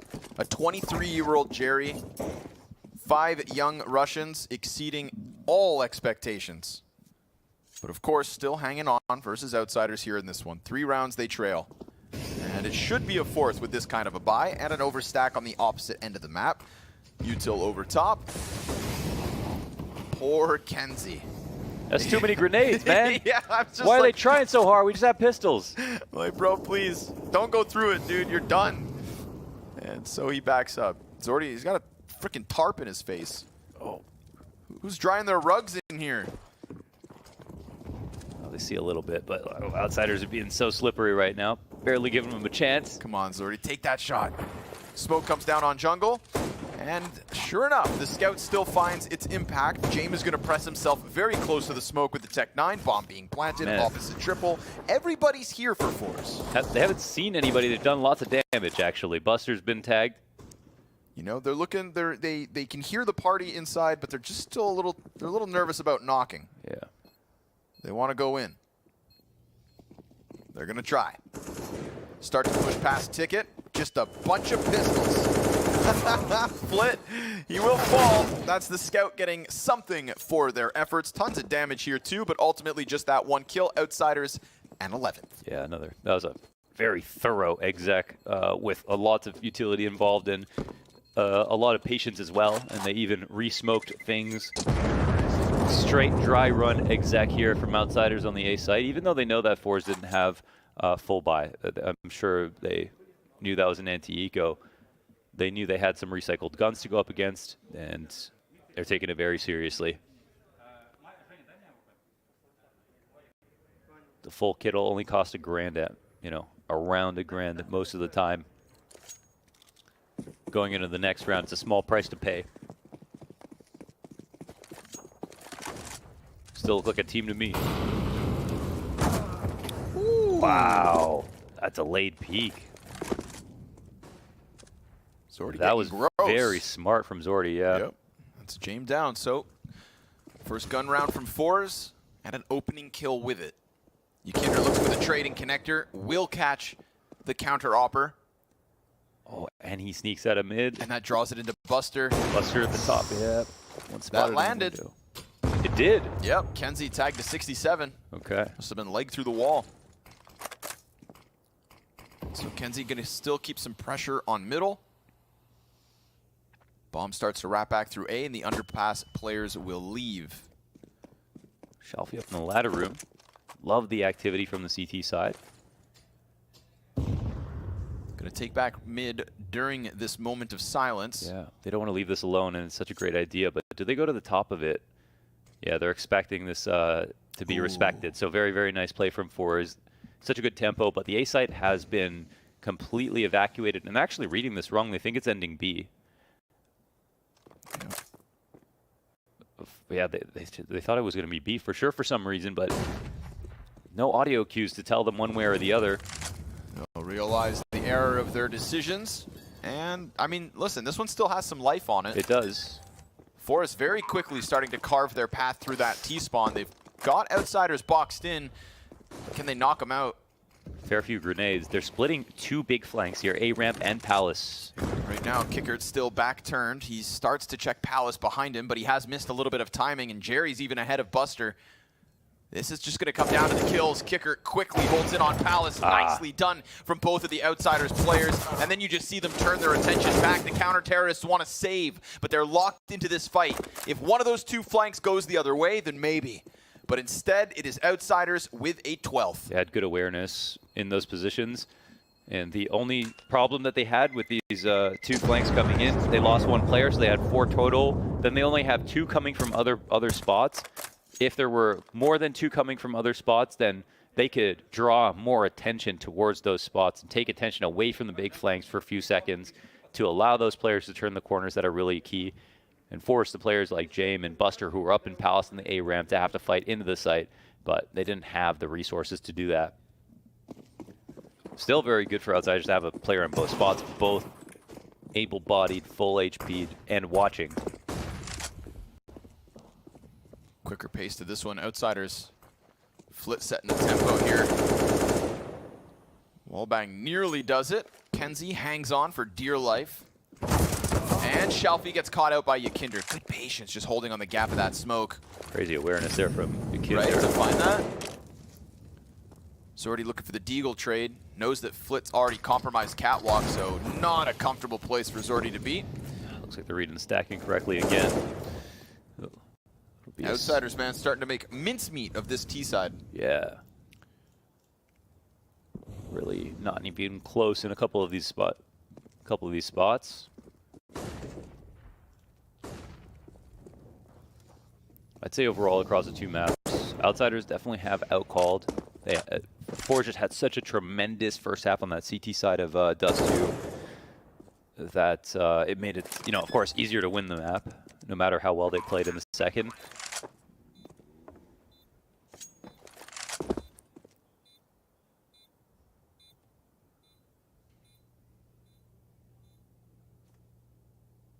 But this attack is too strong.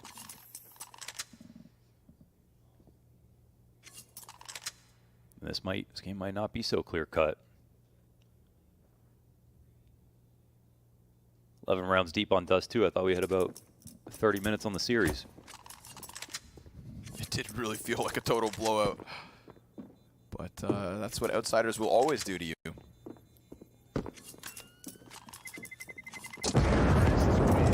Lull you in and gobble you up.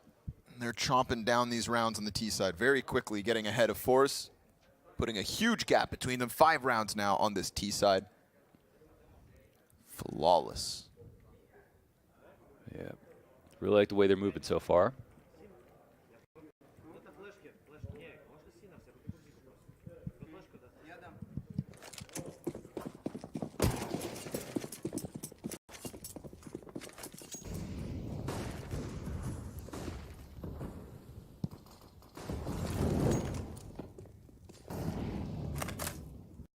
Outsiders will kind of leave him in mid. Throw a smoke there, and that just baits out some attention. Look at that, actually. 3 grenades come off the 1 smoke from Yakinder. Though no one's sitting top boxes. And the CTs are kind of concerned about it. Wow, it's an ostensible amount of utility. There's absolutely no impact grenades left over for 4s at a minute 16.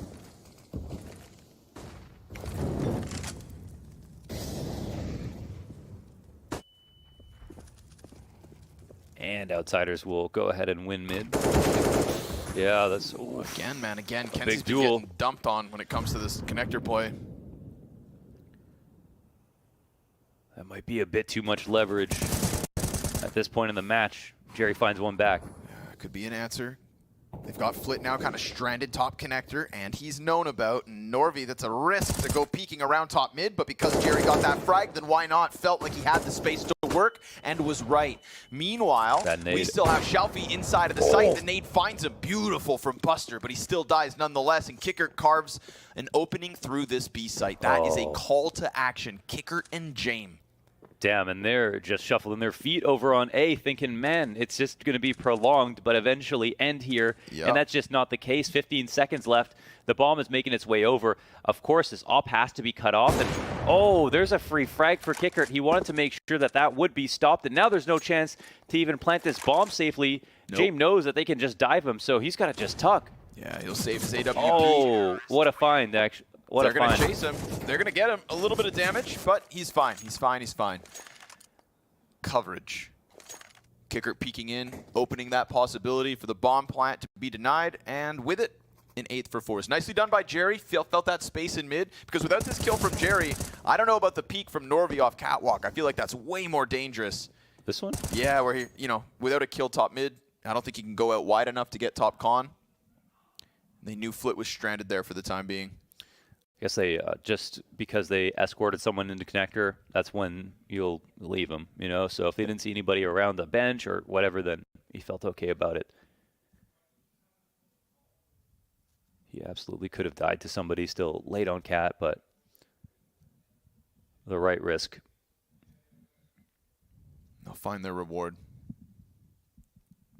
But even that one had that little bit of X factor with James in the 1v3. A little more time, or just Kickert still to lock in the market, rotate. The awkward part is, yeah, like James, like, okay, make sure that I can, you know, pull this cross off. And he could have just crossed, but he didn't know if the Opera was posted up watching the window. Any utility would have been enough instead of using him as a person. Oh, that's really risky. Yeah, they commit all the way through. Yo, Outsiders just called that timing so well, they've got dude. it. They know there's a second locked in here, right? Oh, No. for sure. No, it doesn't. He doesn't Did know. they not? Now they do. Yikinder tearing him up through middle. Double frag for him. Still wary of Jerry inside a connector, but even with that initial peek, poor Kenzie, dude, he was thrown into the apartment's peak with a frag grenade on his head. That slows down his peak. There's nobody in the open when he comes around the corner. He's just standing on a silver platter for these T's to pick up and flip. Gonna rock Jerry's world inside of the mid window. This is a clean sweep from the Outsiders of the 14th round. 6 ahead of Fours and 2 from a win on Mirage. Goddamn. They do. Sometimes you do have to, like, take map control like they did, but not overextend into the full rush into lower. Of course, you know, they could have got both kills and then got back out. But in that spot, they lose one. One gets hurt. Not even comfortable going back or forward. I feel like there was just an overinvestment just into that tactic. One player going down or risking it for information is one thing, but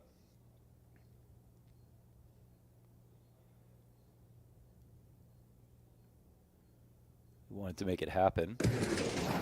Oh, quiet but scary moments here for Sortes. Things are happening around him. Listen, man, sometimes Counter-Strike turns into a horror game. Is already feeling hunted as... Oh, finds a pocket, but now he's been heard. He's good, he's good, he's good.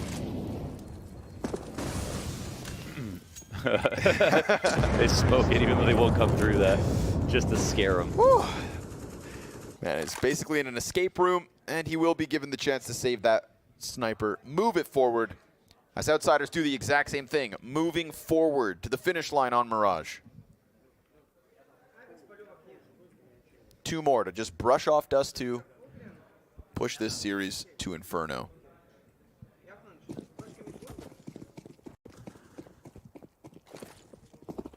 Inferno will be very tough.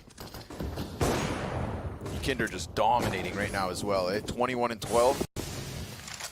Wait till you see him on Banana. Sign me up. What a recovery from that first half of Dust 2. 3 great halves ever since.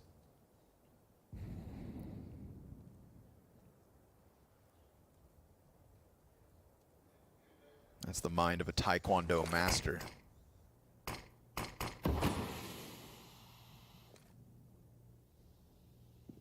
Double A ramp setup from Force. No one inside and around connector. Done playing games in mid. They're giving Shelby here an opportunity to take some liberties. Oh, that is really risky from 15. Almost. Oh, he will die for that. Flit has made his way up connector as well. It's this double ramp setup. This is all Force have to hold on with, and Jerry survives the Buster peak. He's going through the smoke as well. Oh my God. And James not going to read this push whatsoever. He might get into Palace. Oh my God, he's heard Jerry. Yeah, Jerry thinking that he's gone. Did James not make any noise? Maybe he somehow managed to not make a single piece of noise. And Zorte sitting in the ramp, but they don't know about him either. God, this is so awkward and complicated. Flit's just waiting. Layers, dude, layers. Maybe he does. Oh! No scope, point blank. James still able to just exit through the smoke, and now Yikinder can help out from top stairs. He actually has the right to fight, and the bump's planted within triple, so he's going to be the loose piece. Yikinder just crossed stairs, and somehow Shelby didn't see it. James is sitting on the opposite side of triple. He's about to be spotted here instantly. I mean, that was just a sitting duck. James looks like a fool, and Yikinder's not able to pull anything out in the clutch, so that's Fours with a 9th. Wow. Yeah, that got crazy. It's because Shelfie didn't see Yikinder crossing stairs to jungle, so then James thinking, well, if he didn't get shot, why would I? Yeah, that's fair. As Shelfie comes back, reaps the rewards. Jerry, 2 kills on that ramp hold. Huge. And, you know, kind of kept the question mark surrounding Zorte. Yeah, he didn't have to shoot an op, so Flit nearly killed him. Yeah, that was no a nasty no-scope. Point blank. Fours still trailing by 5, but buy on the cards. Double op setup here between Shelfie and Zordi. This looks quick. Oh, this looks fast. They're going for the boost of the offer, and already Kicker insta-mac 10 headshot. Shelfie's here off of the catwalk. This is Fours under pressure. Flit and Buster both behind the van. Molotov, not going to be a problem for them. Norby, he's just trying to lock in these fights. He's even going to push up against them. He's basically behind them. This is the play. He's going to have to wait. His teammates have all gotten here, but now they're starting to push beyond. Norby locked into this spot between James and his 3 teammates. He goes for his activation, stops the bomb plant in its tracks, and now still has Van to be covered, but he doesn't know about the guy on bench. There's a solution here in Buster. Buster pops up and gets shut down by Shelfie. Now suddenly James is on his own, and that was a chance from Buster, but a hot shot from Shelfie instead should be Forza's 10th. James sticks around. James likes to play with his food, but instead he gets rocked by Norby.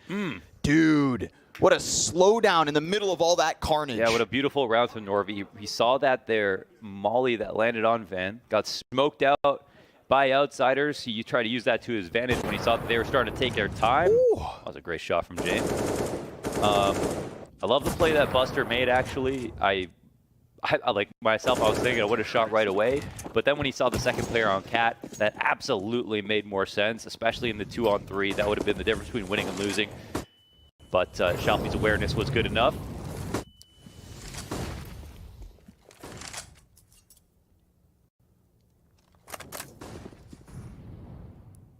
Whoa, they're looking for the walkout.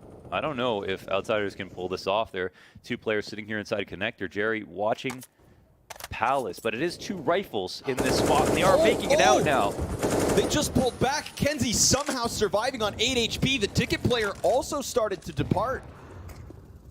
Kicker's gonna just go ahead, try to hunt into connector. Sure enough, finding Kenzie. Oh, he had no idea. Shelfie denied vision. Zordy still not able to get that op going, but now he's up close and personal versus 3 inside the site. Down goes James, and the bomb still stuck in the open. Kicker over top, and Shelfie through the jungle smoke. Impact being found as Yikinder falls back. He's got Flit here to work with him. Norby unknown, and as he takes down Yikinder, Flit will force the 1v1 clutch onto Zordy, and he's got him falling away, step by step, ever closer with wallbang damage on top. The CT also hits it. A back and forth affair with a bomb plant as a breath of fresh air. Has to give him a chance. Flit will plant it. How is he going to read the 1v1? Zordy's made a fast rotation. It looks like he'll get out of vision. No easy round now for Zordy. 33 health on him. He grabbed the smoke. He's got the kit. A critical clutch. And Flit falling back to the ramp. Smoke goes on top. Zordy's so nervous, but now he knows. Oh, he knows. And Flit's going to have to eventually challenge. Zordy's going to have to eventually defuse. He's lost on top of the bomb. Comes around, but there's just simply no time. And with it, Outsiders, a 15th round. Back and forth in that bomb site, but Outsiders clear the board. Oh, they make it happen. Nice play from Flitz. The 1v2 ultimately. Yeah, and the outplay in the end. God damn. That was a hectic rounds. I don't even know where to begin. Kenzie getting lost inside a connector, not expecting Outsiders to have scaled as fast as they did. This play right here, they found a timing to walk out of halls just as the rotation comes out from inside connector. But you know what? If there's 2 rifles at the top of connector and I'm walking out of Palace, I'm happy to take that fight. As long as I know there's no ops on me, I'm fine with the contact explode. I think, of course, that's not something you can always plan for. All right, so Zordy takes the next round into his own hands. Opening kill here. This takes the edge off a little bit.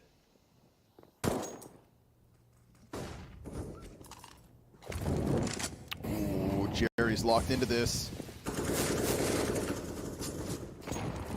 Jerry hanging on for Yeah, dear I don't life. know. It's just going to die. They Never. have no one to help him get out of mid. Hell, that Glock on Jame would be enough to kill what's left of Kenzie's 6 health. This one's got to come down to Zordi. He has done so much. But his teammates barely have guns or nades.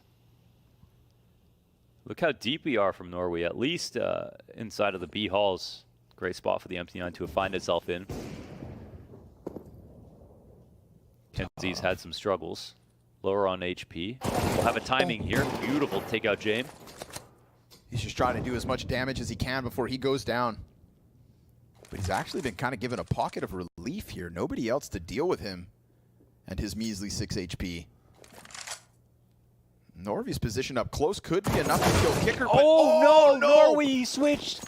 He switched. A misclick that could cost them if Zordi can't lock it in, and Oh. Kicker is right there to punish, right there to break their hearts on Mirage. If it's not Shalfie with the clutch, then this one is over.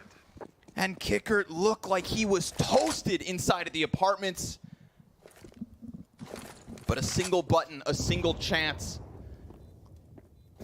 And all of a sudden, this map slips through the fingertips. Shalfie trying to pressure, goes for it. Utilities out, hits that insta-headshot. Kicker's now dead. It's Yakinder pressed close on the corner of the site. And Shalfie rounding it. Again, these duels, man, back and forth. He pushes in, and Yakinder's going to end him and force his chances of the 2-0 sweep. Okay. Outsiders fight on. Yes, they do. One more map and suddenly even board. Again, coming into Dust 2, that first half, it looked like this was written in stone already. That's Fours were going to win, take it to Legend stage, and now it's completely up in the air. Outsiders have shown resilience. They look good. That was a very strong map of Mirage. I think they've shown better T-sides overall than Fours.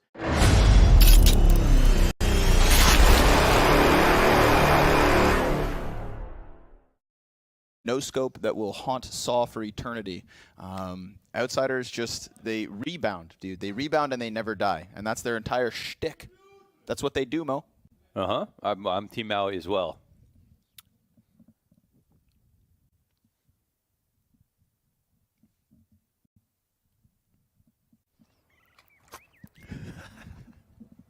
Let's get into it, folks. We got one map separating either of these squads from the Legend stage Yeah, this one's it. of the PGL Antwerp Major. It's Inferno. It's where all the best series go as a third. You got to like best of threes because they gave us all the build-up, right? I mean, if it was just us two, we wouldn't have known enough.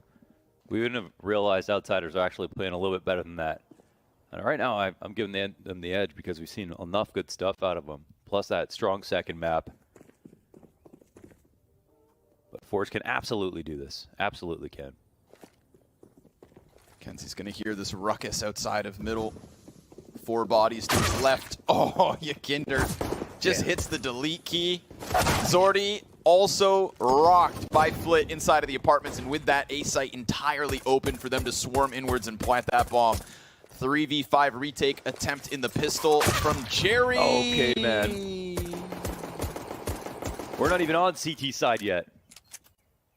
Poor guy just wanted to throw a sky nade. That's when it gets really ugly with Yakindar. Trying to keep his stock at an all-time high, despite his team facing a current low. What if they just pull the ultimate clutch and stay together? Yeah? You think you can fix a broken heart? Whose heart is broken? Their fans. Maybe their own if they don't even... Why wouldn't staying together fix it? I don't know, man. I don't know. Just didn't think it through. Toss me a bone. Don't know what the hell you're talking about. No chance, brother. No chance in that pistol. Not once Yakinder and Flit got those quick 2 entries. A-Site had nothing to offer. Jerry's just throwing sky nades. Gets splattered. Watch this one. I want to see it through the smoke. You think he calculated based on the trajectory of the grenade that came over? Of course he did. Yeah. I would expect nothing less. That's Taekwondo. Famas MP9, 2 smokes, frag, and flash. Fours looking with the force. Look at this train of terrorism from Outsiders just running up mid. Or B. The other mid. They haven't really announced themselves. So I'm just going to try to hit this, dude. But this is a stacked bomb site. You better be cautious. You are walking into the lion's den. Yakinder and Flit able to answer, but they took so much damage that, yeah, Shelby from the top of the box would have been enough. Had Yakinder not just dropped that back with another critical headshot. Kenzie pushes down to the base of middle. James is running outwards. There's the first off the CZ. Further damage. Yeah, right, he gets but that. Yakinder, 3 kills, 16 health, and a solo in Norvi. Oh my God, he's gonna go back B. That's ridiculous. He actually would have owned. That's such a big brain play. So ratty. Yeah, there's such a big chance that Norway could have come down through Banana, and now he's gonna be on the wrong side of the map, totally open. Yakinder can do anything in this spot, and it's actually, you know, easier to find a way to get a, you know, a 0 damage kill, which is what he's looking for. Let's see where Norway guesses that he's going to be. If he reads into this correctly. He's coming. Yeah, there's a chance for him. Oh, he doesn't go through Claude, and Yakinder recognizes it. Yeah, Yakinder just hunting his prey at this point. Norvi's going to put that smoke on top of it. It's a long stick. And Yakinder with that execution. Dude, what a denial. What a play. What a play from Yakinder. The fact, dude, they were in that smoke, jumbled on top of each other when the MP9 starts to shoot down, and somehow Yakinder still just rips it away from Forrest. They had both hands on it, and he still rips it away. Yeah, peeled him off, one finger at a time.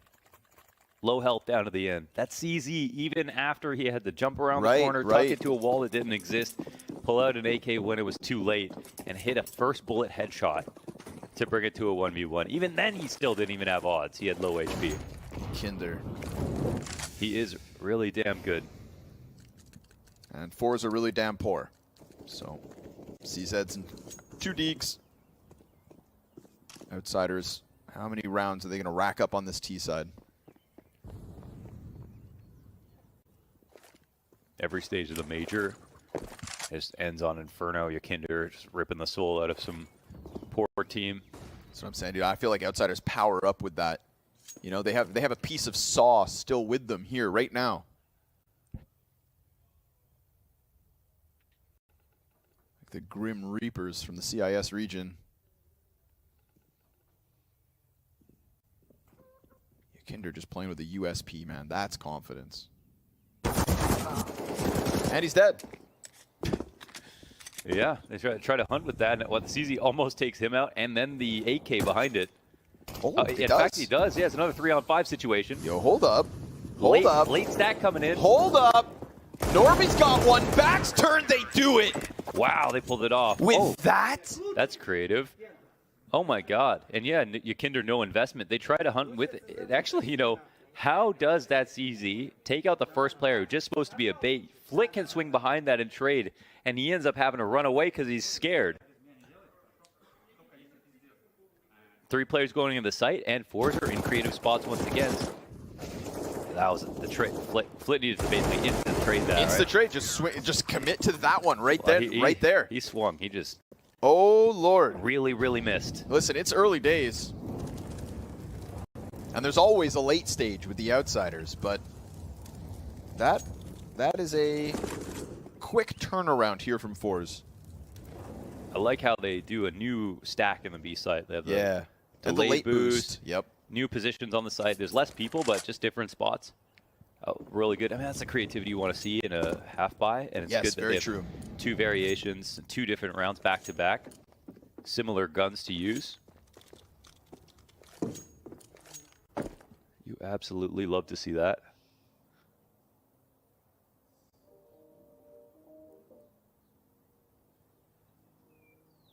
Now Outsiders got to bounce back with nothing. Yeah. And on the second round, Outsiders won that. Yeah, Yakinder had to drag him out of the mud.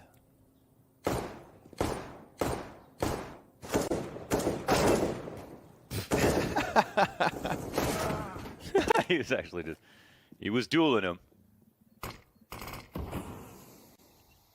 That AK looking as scared as Flitz was on Arch the round prior. Smoke smoke grenade goes down. Shalfie's not going to shy away from this fight downrange, but they do tag him up, so a bit of a slow departure. Kenzie here to help. Tons of damage being done. Kickert still comes in with the Glock kill, but it is just that solo frag for the Outsiders full save. 2-2 early. Yes. Money's enough. Not fantastic, but enough. And Op comes in on the CT side. All right, so a full strength round. Really good ingenuity on the ecos already from fours. Haven't even got the game started. Team Liquid have beat Complexity. They're actually 12-12. Made that a 16-12 scoreline on Ancient for their first map. That one's for elimination as well.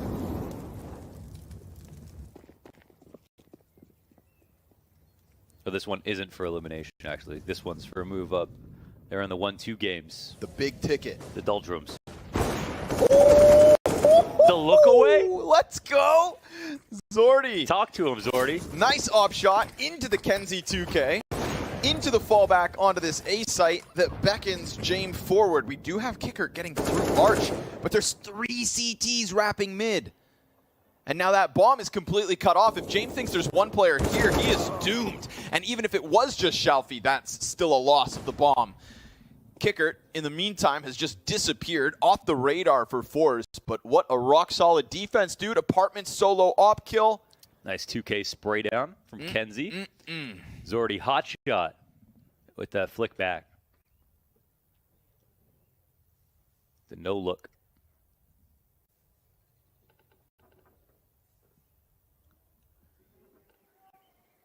Honestly, great place to save. Lots of books. So. I just wasn't ready for that. I mean, it's quiet. What's your favorite book? Invisible Man, actually. Ralph Ellison. Okay. It's a book about racism. Oh, that's an important subject. Yeah. Good story. Amazing story. What about you? Moby Dick? It's up there. I'm like a green eggs and ham kind of guy. Okay. Counter-terrorists win. Anything without pictures? Shantaram. You're not even done it. I'm working on it. You can't tell your favorite book you haven't even finished. Just say Harry Potter and be done with it. Moving on. Well, 4 is working their wizardry.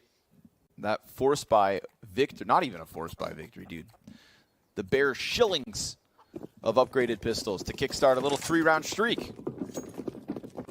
Kickert solo AK. What's that got in store?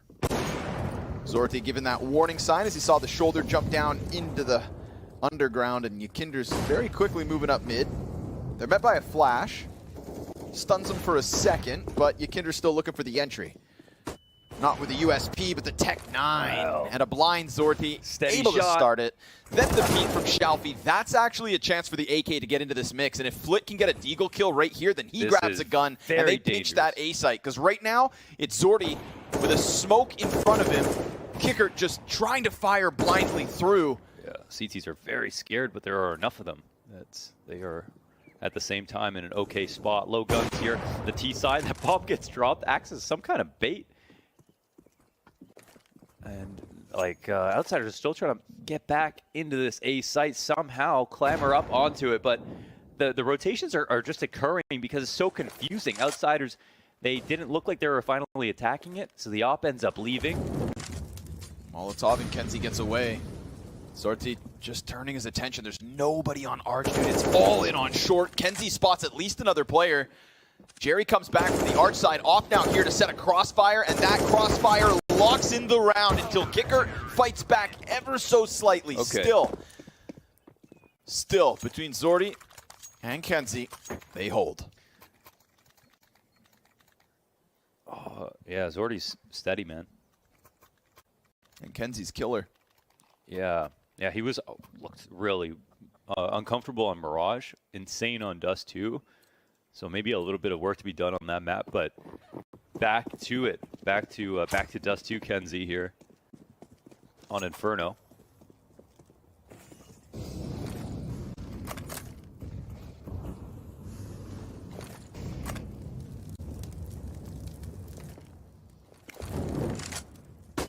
Kickered up close.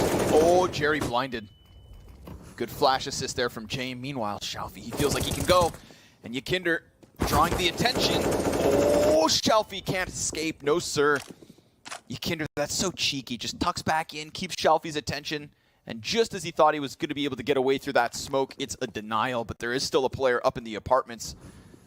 Kenzie, top of the scoreboard, looks away, and that'll be his end. Now it's on to Norvi. He's going to hear the player running by. That's Buster. Meanwhile, they all kind of head back to the B site. Zorte's still over there. Yeah, whatever works. I mean, they got to trade one up. Yeah, I mean, there's time, you know, If outsiders. they mess this up, Zorte has a great round. But otherwise, Zorte shouldn't have a real way to hold. However, he does have a full kit of utility. So let's see how good this kid really is. He's been put to the test. This would be the ultimate one. Solo from quad. Kinder the first, gets Shot hit. connects. Molotov to the front of the Okay. site, finds Kicker, but the frag grenade from Flit homes in on him back site. Yeah, and that's the spot where it's just too much to do with the op in your hands. And so some good utility here from outsiders, and it's all chill. I don't like how Kenzie is floating when he's in the halls. He's open to the end of the halls there. He plays within the halls sometimes. I think he probably needs to fall out more, play on the balcony. But even that last round, he smoked a little deep, and there was a T just sitting in it and could have phased that smoke versus him and had a big advantage. So I'm feeling a little light to risky on that style of play, but A red flag early. outsiders punish it this time. Doesn't necessarily mean it'll keep happening. Of course, he's having a great map so far. That is 3 to the T side of outsiders. This is going to be a banger one. This is going to be a banger Yeah, matchup. it feels like it, right? Yeah. They recover from that first economic wobble.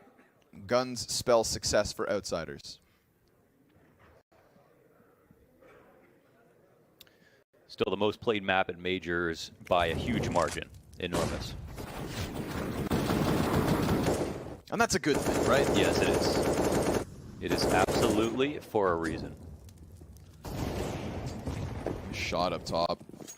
You know, that could have been Yakinder dead as well, but he survived the bullet.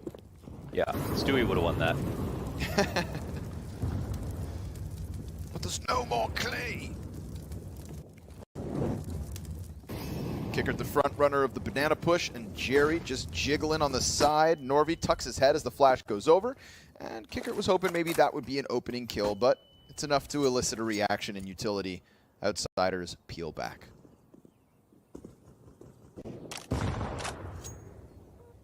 Wow. What a nade. That was just How does that that was find just him? almost nade targeting left side fountain in the middle. I feel like that's the same nade that you throw in, like, it gets balcony. You know, the one from, like, Yeah. your arch Yeah. or porch. It lands 1 every 15. So specific. 39 health on Norway. Hell yeah. Norby. They got 3 CTs interested in a B-side attack. Kicker on an island between the fire at the moment. More utility being thrown at the front of this, but gap. Outsiders are actually playing with them here. You can tell that Forest do make some blind rotations that are incorrect sometimes. Yeah, there's still 2 left over, but Kicker is just taking space like crazy. 25 seconds. They're leaning towards the A site. Kicker, is he going to make presence or yeah? Surely they got to commit off this because he's gained too much ground. Oh, and Norway just dies. So yeah.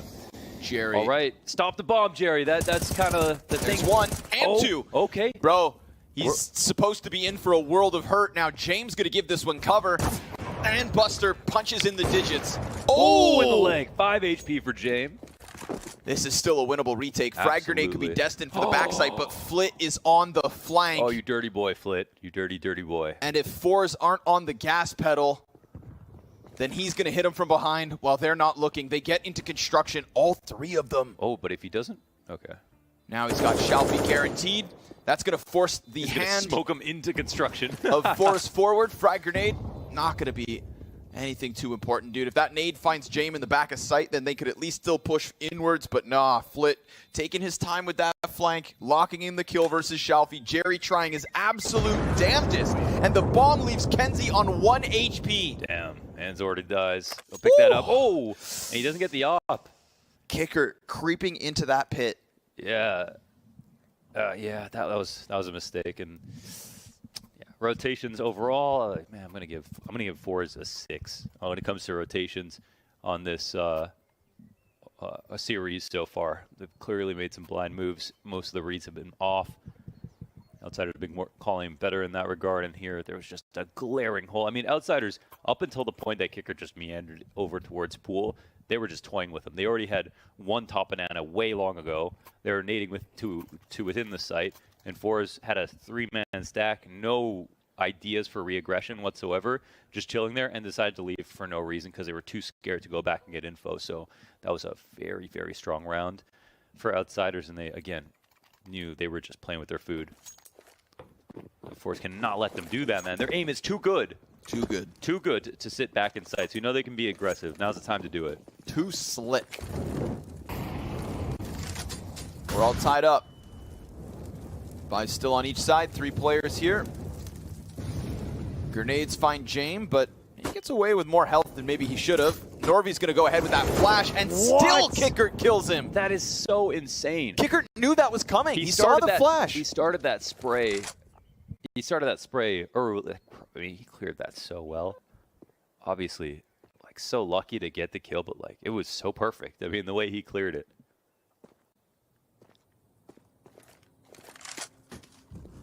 Wow. The fact that he commits to that. Props. Cool kill from Kicker. Leaves Forest split 2-2. And Outsiders fall silent.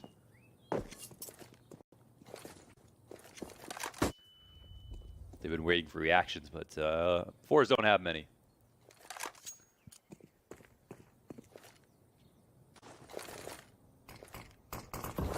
Ooh, Jerry's frag could be big. Yeah, Buster taken down to half, and Jerry's going to finish off Yukinder through that smoke. Kenzie not able to get the better of Buster. Jerry again trying to shoot through, but that's going to cost him a bunch of his HP, and because he takes that fight, he doesn't wrap around towards site. He's smoked off regardless, and a bomb plant from Outsiders spells a 5th on this T side. Buster just cleared out a crossfire by himself. Peeking both sides of mid. That's his first kill. That was a round-winning frag. The lane player allowed them to take out Halls, and they started 4v4 with that Kicker interaction at the top of Banana, but no reactions from Fours into Outsiders just going to bracket to see what's going on, into Fours losing their duels. They don't want to let it come down to that.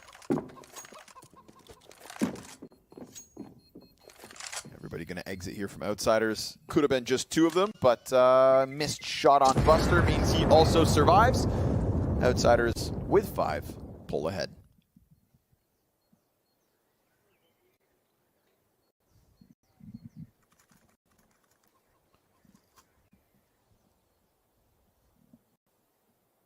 Pull this off up again. Let's make the opening play happen. Zordy.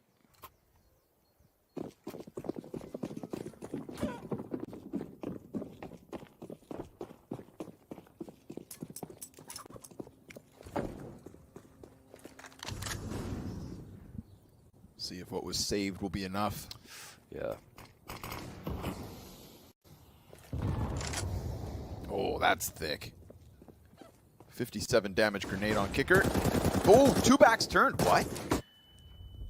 They both clear porch, and Kenzie's going to make the most of that one. Again, the CZ on Arch side. It's been the bane of Outsiders. Kenzie's going to continue to chase it. Shalfie with the P250. 5 versus 2. James, he loses a little bit of health, but Flit's able to just at least get into this bomb site. He's got CTs trying to challenge around the smoke. They are so outnumbered. Yeah, they're all behind this one smoke, but it is 5v2. And equally outgunned now. AK-47 picked up. James does not come out of halls, and he has the bomb, so they can re-smoke to allow him. But now the CTs are starting to get a split off. James coming late out of the halls. Will this work? Oh, frag onto Norvy. That's not bad. One. James down into the pit now. Feels like he could activate and just save this one. Flit's forced into the depths of the site. He's trying to hunt them behind the cart, gets another kill and dodges even further damage. Jerry's waiting over on Arch, and James, dude, he is just the puppeteer pulling at the strings right now. He attacks, he falls back, and he goes again for more. Kenzie right there. Oh, that could have been an equalizing 2v2, but now the bomb is starting to become an issue. 15 seconds to get this into the site. Flash is good for him. Oh, the no-scope from James. Jerry peeks around from Arch. Now it's Flit's turn. He swings out wide. Little bit of cover on the porch, and that is what makes the difference. Oof. They do it again. Wow. Fours, not supposed to win these. Yeah, not supposed to, man. Their pistols are crazy. They're CZs, like you said, especially... was it Ken's there that time on Arch? I don't even know, but I think it was the same player twice. Yeah, man. Now the P250 added on top. Yeah. They are cleaning clocks with these small guns. Deadly duo. At least, yeah. It doesn't really matter how some of these other rounds have gone. That's just 5 to tie up, to put a stop on the economy. Buster only has a deagle in this round, even though Outsiders have a full buy inside of that. Oh, man. Whoa, Jerry Look at and that. Norway. They got half a guy left between the two of them. Need Do damage. the math on that. 31 carry the fight. Too many numbers. Too many players softened up before the gunfights even start. And there it is, Sorty. He looked really frustrated when he missed that shot on Buster, who peeked mid a couple rounds ago just as they were going for the save. You're always curious, It's good. right? You gotta be mean to yourself. You gotta be mean to yourself. You gotta call yourself names. That's how you get good. Most important match of his life. Not looking for a subpar performance. That kill right there, that'll help. And they move him immediately into this B site, which Outsiders have an affinity for.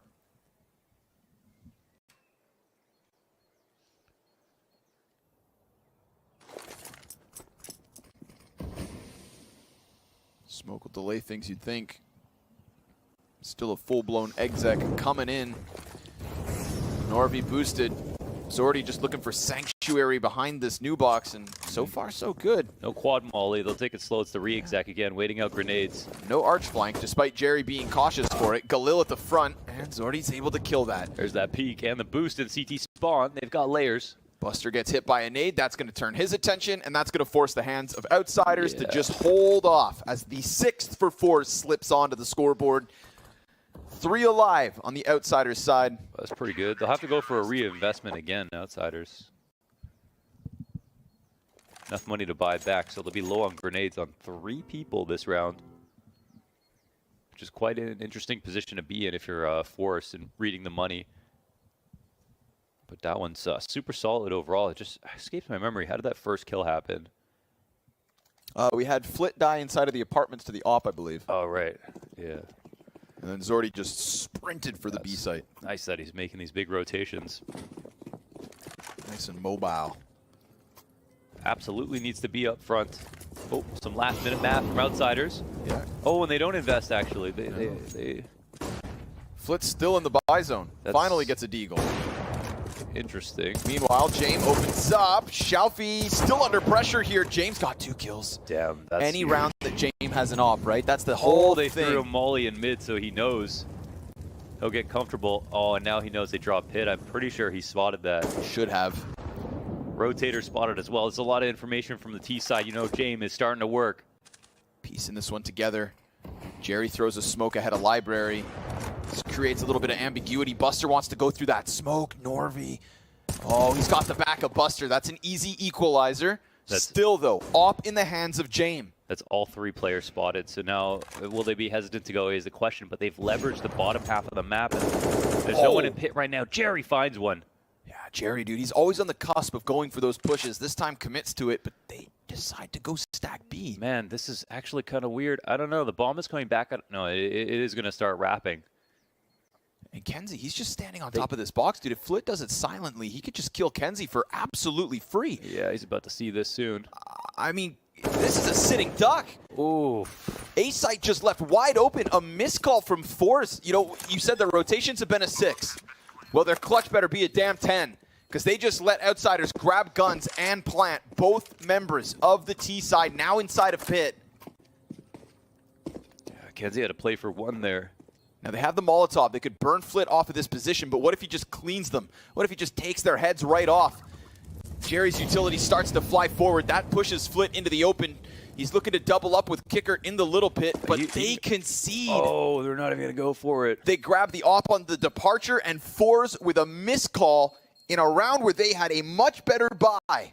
Man, they just, all he did was reclaim space. I want to give credit to Outsiders, but at the same time, you know, Jerry comes in, finds the attack. Someone comes looking for Jerry. Jerry's not there anymore, and then suddenly, you know, the wrap comes on A, and timing's not called. Even though it's understood that Jerry's leaving, Kenzie could have said, "Leave me, I'm fine." But doesn't play with Arch in mind. And even if he had only gotten one kill, that would have been enough, because it would still be a 2-on-1. But they basically allowed Outsiders to find the only way that they could to just win in the most easy fashion possible. So it's quite a slip up, but they still have lots of money. Strong round from James as well, right? Opening up with the op in middle. You know what? The T side's not looking too, not looking too opulent either. So Opulent. like, I don't even know what that means. just rich, opulence. Just, Okay. yeah. Well, very wealthy. Thanks, man. Yep.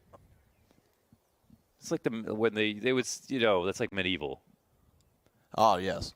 The opulent royals. Yes, exactly. Okay, well, I don't think my I mean, ancestors were very you opulent. Actually, is mentally instant transmission to that time. Dude, I'm a time traveler. Money for the poor. Smoke down bottom banana. Molly ahead of it. Kicker, he's going to have vision at the very least. Kinder has a deagle. Oh, Kenzie's feeling this. Kenzie's getting his peek on. Kicker flashed. There's that deagle at play. And it's just a warning shot for Kenzie. He'll back up. No need to die on that hill. Frag. Nice. Nice. That's kind of like the reverse of the front fountain frag that we saw from Outsiders a couple rounds ago. These boys got strong throwing arms.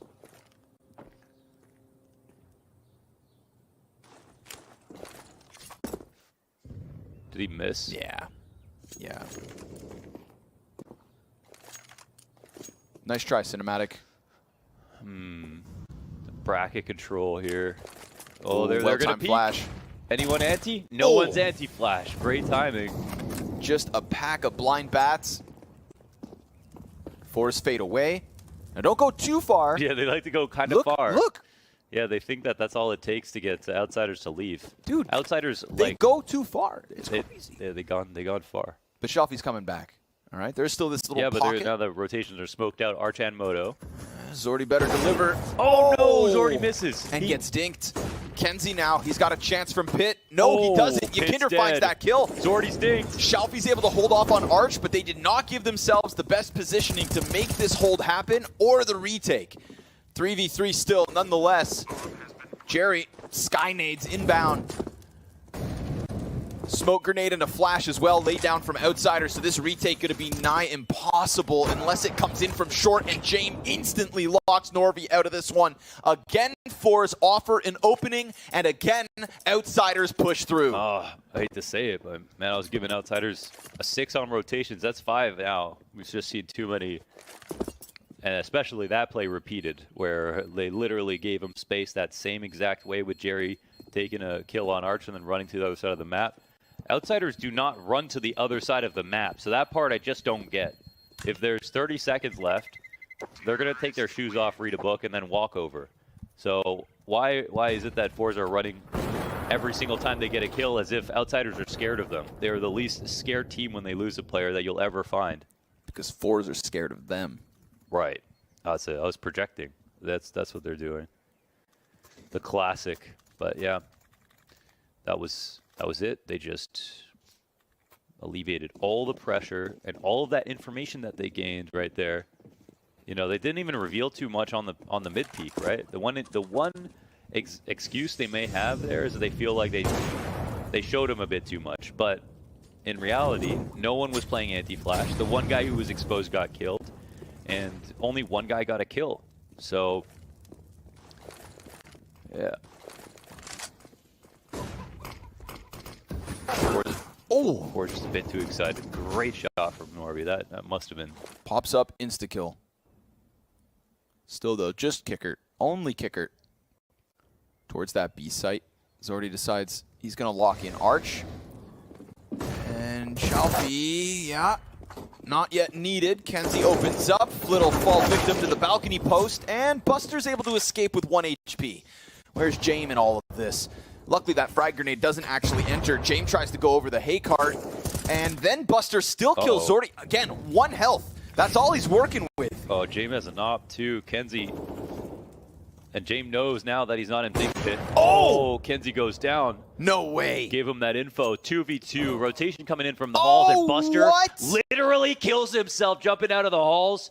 Jame now at a 1-on-2, 54 health. There's 35. time to get this back. And they don't know where he's gone. Right above him is Jerry. And Jerry will get the kill. Buster, what the hell? You know you're getting old, man. Those knees aren't going to hold up. This guy's looking geriatric. He laughed. Try not to laugh, man. Oh, damn. Now listen, had that frag grenade just landed in the doorway, he's dead already. The fact that I mean, he's 2 in 10. Should be 3. I don't. Oh. He picks up such a sick headshot. This is for a legend spot. And that's a 7th round for Fours.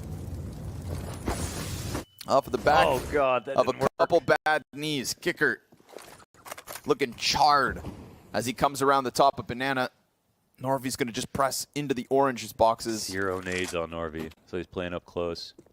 Who's coming to support Jerry him? has 0 nades, man. They have no nades to defend the B site right now. Zordy's bringing some over. Throws a Full smoke exact down. coming in.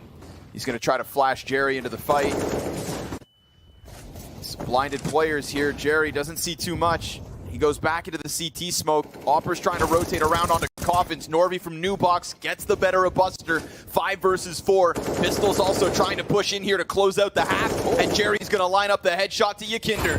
Norby still locked into this position. A jumping Jane with the Tech 9 kill. We've got bodies flying in front of him. He has the bomb in his hands. And as he turns back to Banana, he's going to give them back the bomb. Now the pistol player's stuck and stranded, and things are breaking down for the Outsiders. 4s and 8 on this CT side. Flit fights with that Desert Eagle, but it's not his round to win. Instead, they'll trail by 1. Okay, all right. They take the small lead. What a ridiculous round. All things considered, got through it. That's just ridiculous. Close ass half, good half, fun half. Second half is going to be even more fun. Kinder playing Banana on CT side, and we'll get to see the Forest T side. They know they're not perfect, but I think it's true. It could come down to who wants it more. How bad do you want it, Force?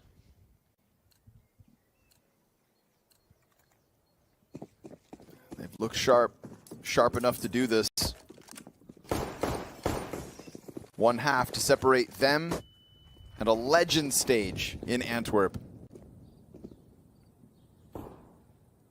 And a legend stage that also gives them like a promising question.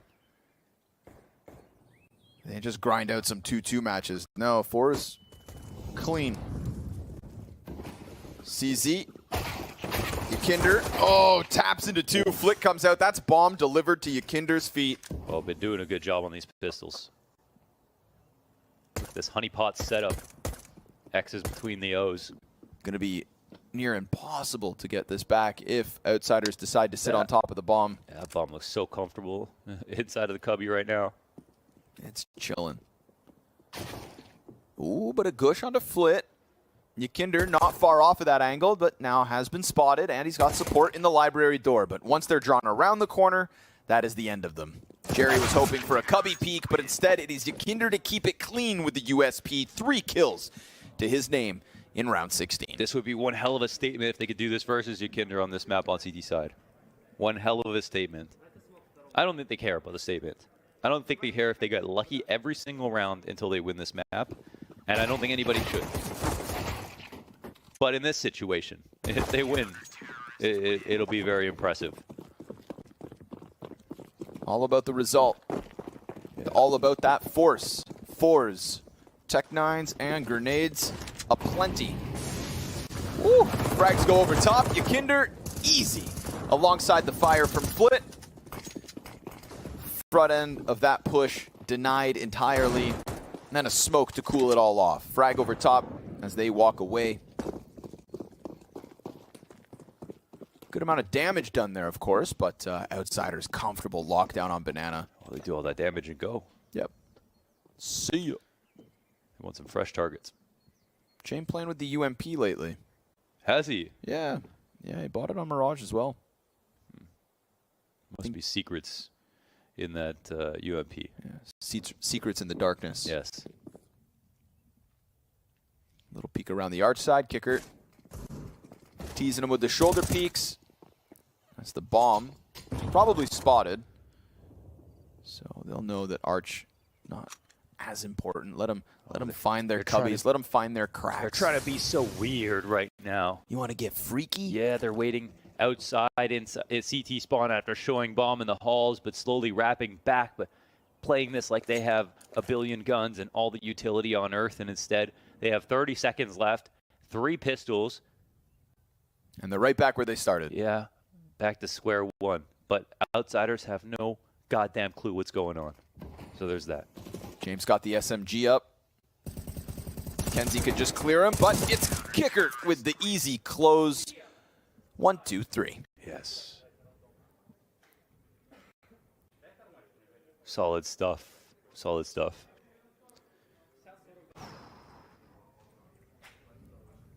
Pressure's going to start to sink in. Zone into a match like this when you're just so damn close. Yep.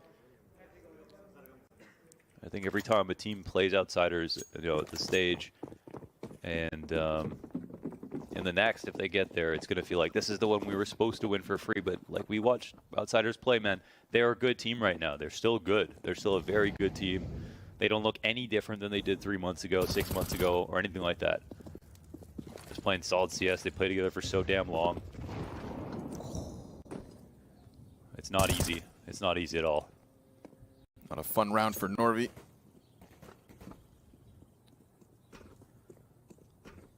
Cut down to 16 health. They wait. There's a ton of frag grenades here for Fours.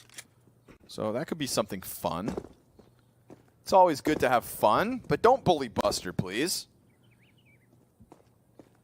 He's already fallen to his death, and if he holds that angle... Oh, they're coming for him. Oh! Okay. Gets away after the first, and the other frag's just a little bit too late. So he's got the rotate and Yakinder. Buster going to go hide behind his new box, and a desperate look here from Fours as they just give them bomb again. That's going to be double digits established. Yakinder and Flit making money on the SMGs, 10-8 before the buys get back underway on this T side. 6 to go for Outsiders to close out this series. It's been a hell of a battle.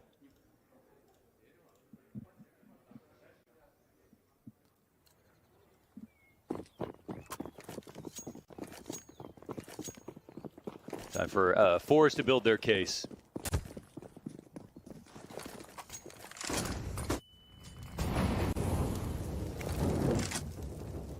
Not too much here from Outsiders.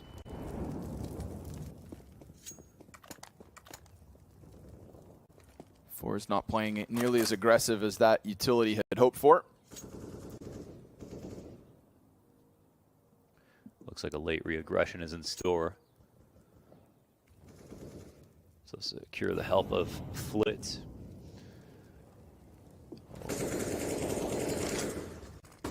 Looks like he's come to make a delivery. Yeah, James taking a little peek here. Yeah, only got the MP9. Knows he's probably going to take a spot of damage. Lets the smoke pop, waits a moment, throws it while he's blind. Oh, it's Norby who actually gets hit really hard over towards Banana. That must have been another one of those sky nades. Wow, this late into the round as well to find a target. That's bad. Outsider's going to leave a little bit of a gap open here on Arch, and Well, Forrest could try to toy with that. Oh. So much utility, though. Oh, the nades are so well timed. 3 players damaged. The guns are still good here for Forrest. They're trying to make their way. Bomb goes back. Yeah, routing through CT spawn, and Flit is getting nice and close. Jerry gets taken out. Trade goes down. They don't know if it's going to go through CT spawn, so that is a question that's open. They think to go back to A. 25 seconds, yeah.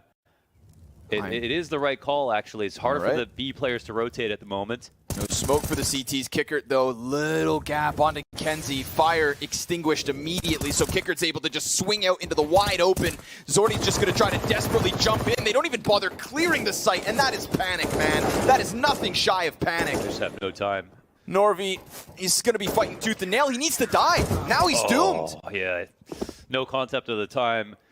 I guess they ran in. 10 seconds, man. Yeah, he has to plant. Someone has to cover him. They can't clear everything. They got to hope that they've got the rotations they needed, but it got a bit frantic. They made a last-second call to go A. I don't think it was a bad call, but their Molly and Big Pit doesn't hit, then their rotation's over. The guy in Arch is out in the open. Jerry dies. Yeah, and they have 2 coming through lane. Kicker does a great job from the pit. First uses his one-way. First of all, preemptively throws his smoke. Yeah. So when they come back to the A site, past that point, he already has his gun out on a one-way. Then they molly his smoke. Then he swings on Arch. That's free. His smoke is still peeking out of the edge. So then they have no choice. They get so scared. Shell-shocked into an 11th one for Outsiders. And all of those, the nades, Flit nade, Dude. James nade, nade from B, they were all at different parts of the round as well, not just right off spawn. And they all chipped Force down low. Like 3 of them, like a minute into the round, still found perfect timings. Wild. Again, this one, round 20, starts with Outsiders finding Shalfie down to 68.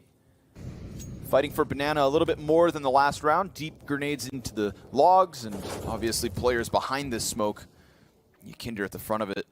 They've done a cutesy job of not pressing up into Banana for a couple of rounds. Buster onto the wall. Kinder with vision. I mean, what? Zordy's just going to get wrecked. I just wouldn't believe it that Kinder would do this.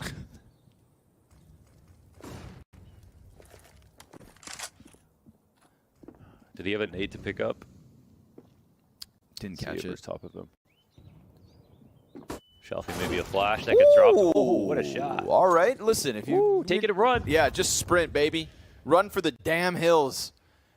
They're going to go for the boost as the smoke pops. That's Kinder above them, and Norvi not going to clear it. Dies instantly. Further damage in through the smoke. Kinder's not going to let off, and that could be an issue here. We've got an incendiary to go deep onto the feet of James. Little bit of room, in fact, for them to work with. Another boost. Bomb still planted, but Flit with the double kill. AK in the hands of Jerry. Kicker cuts him down, and that is Outsiders to hang on to a B site that was frantically under pressure. Dude, they're playing so free, man. Like, the peaks they're taking, and Force almost are able to pull it back. Kinder with a second re-aggression, no utility whatsoever, just flies through, dies. There is a chance, Force can get that site, take the guns that were dropped, and potentially win the round, but Outsiders are just not scared of them anymore. 5 rounds in a row. From the half ending 8-7 to not losing in the second half.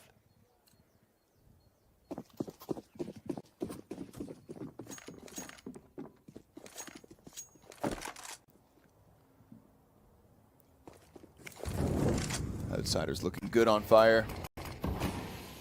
Literally, Buster's biggest moment this game is killing himself, and they still have a 4-round lead. Oh my god. What? Kinder's just flying through fire. Just gives up 90 of his health through flames. Like you said, dude, they're not even playing scared. Confident that they've got this. The system of the Outsiders still works. James going to throw himself in the front of the banana hold. Kinder to look to tuck safely into the numbers. And their rotations have been 10. And they've been just sound, like, good enough, right? Always in the right spot. They've been 4 on A every time it's needed. They've never been too slow over to the other side of the map.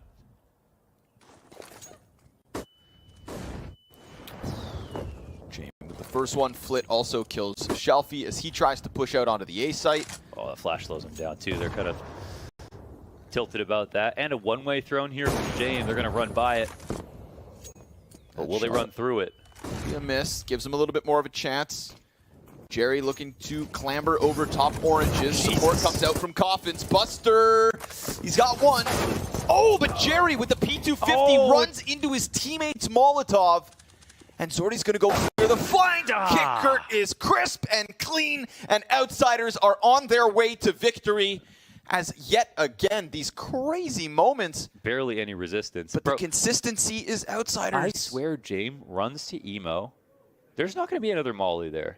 I can't see it, him thinking that. I swear he runs to emo just so Buster can run through the smoke. Just to draw attention. They try to shoot him as he's going to emo, and Buster comes through and gets his damage off.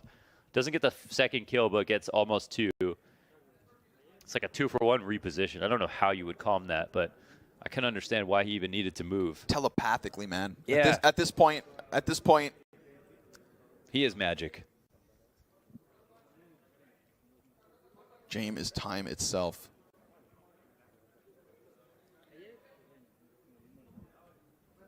This is now a flawless CT half coming out of Outsiders. Franticness setting in for Fours. What was supposed to be their 3-1 victory could slip from them. 3 best of 3s to get into the Legends stage. And they are getting dangerously close to losing out on that second try. They will only have one final chance.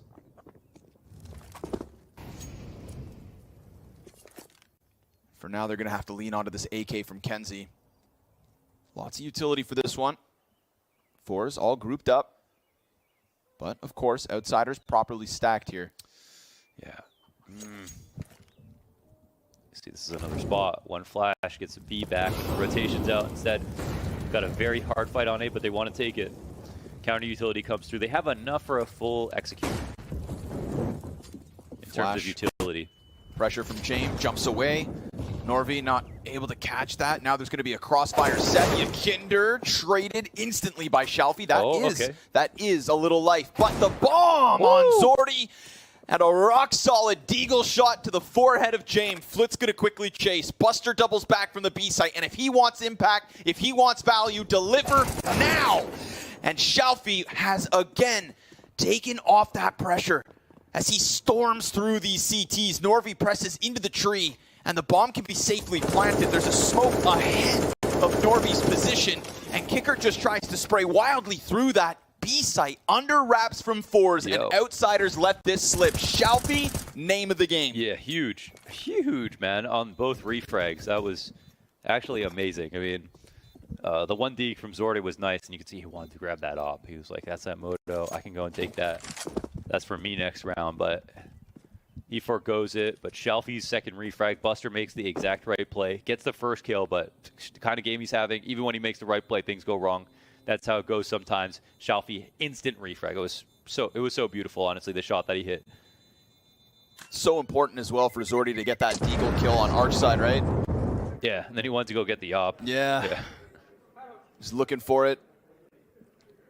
Feels like almost every other round, James going to hit that. Finally, a little bit of something James else. was too close to the wall, so yeah, he knew if he went slow, there was no way James could even see him. And Outsiders try to speed up the rotations. Normally, if you know this happens, you're going to go through lane first and respect the fact that like you don't have any good fights anymore. As soon as they take over CT spawn, could wrap towards library, could just be there and continue to fight, or could full on hit A and turn the corner fast. But they knew it was going to be a B split. They got scared. Tried to deal with it right away. This pressure. Norvi barely standing, 3 HP. Jerry gets out of the cubby, but he looks away. And there's the trade from Norvi, 2! 3 health, 2 kills. And all of a sudden, again, Force just looking to crank this dial, looking to run right in. And Shalfie gonna deliver yet once more. Zordy's incredibly low. Norvi's incredibly low. And Force are incredibly close to keeping Outsiders out of victory lane. Another save called from the CT side. They got heavy hitters. Fours are fighting their way tooth and nail. some serious entries. Yeah, Yakinder just has to get more than one at this point. Buster cannot. He can't keep up. They're too good. They're too good and they're too sharp. And a couple of times now, Yakinder's getting his first frag. He's getting damage off as well, but that's not quite enough. One extra tick of Molotov damage, and Norvi doesn't deliver that double kill. Yeah. One extra tick. Fours are hanging on. They are. Finally. They are hanging on, and they're hurting the money a bit. Still enough for a full buy, though, here from Outsiders. Might be the last before kind of a break. Attack call will be called in this position. And Outsiders, if they know, right now I think the main thing to exploit with Fours is that they are jumping on almost every small advantage that they can get, which of course means that they're playing like the underdog team, which is not a good sign. But Outsiders are not exactly trying to lean into that. And if they had played 3B in that spot and had pushed down with 2 and then had 1 played back at quad, or for example, with a rotator coming in late, Fours would have ran right into the site, first of all, and probably forgot about a third potential player. So there's a lot of room here where I think Outsiders can play games with them. And they need to do something similar to what was going on Dust 2, where Buster was having a hard time. As far as, on the one hand, it's Yakinder, but on the other hand, it's Buster. So, they're both here on B, pretty much yin yang, and I think they know they're going to at least fight Yakinder first most of the time as well. So there's a lot of incentive for them to test this part of the map. Oh, he gets dinked. Frag goes deep. Oh my god, he gets away. Yeah, Norvi just skating on the thinnest of ice these last couple of rounds. He has the RTSR now. He's on low HP. He's got the buff. Oh, nice frag grenade into Is Yakinder. that enough? No, it's not there. No, sir, he's gone. He's tucked into the underground. Yakinder, though, he's got a cache of utility. Doubles back and grabs some more. 4 is on the cusp of Banana here. Of course, it's him and Buster. Full exec starts to fly over. Jerry's just looking to put out that threat. Yakinder blindly spraying and dead, but here comes Buster. Double kill as he finishes off Norvi. Now, he can't play new box, but he's hoping the rotation can come and help, and surely Flit will. Buster not able to get himself another. We got smoke spam both ways. Quick jump from Zordy, and that's a bomb plant. A man advantage for Outsiders as James wraps around Banana. Trying to deny Outsiders a 14th. Zordy looks for the peak. Kicker's going to get that headshot, and Kenzie has a quarter health to try and fight back versus 3 members of Outsiders. They take a moment. They take a pause. Smoke onto coffins. Kenzie fixates onto the CT cross. James eventually going to come around, but that's a freebie. Oh, Kenzie with a chance. But Kicker comes in back around the other side, and it's Outsiders to arrive on 14 rounds won. Yeah, he was tapping like a pro. That was real close. Had some headshot fights, couple of chances. That was too much to ask, though, for, 28 HP. First kill was good. Buster puts up his end of the bargain this time. Aquad holds his nerve. First and second kill. Helps out with CT spawn. Yakinder, of course, gets assists from partly his utility damage and a little bit of the blind spray. But the point is just not letting those bodies go. That's when it becomes hard for your teammates to come and help you out.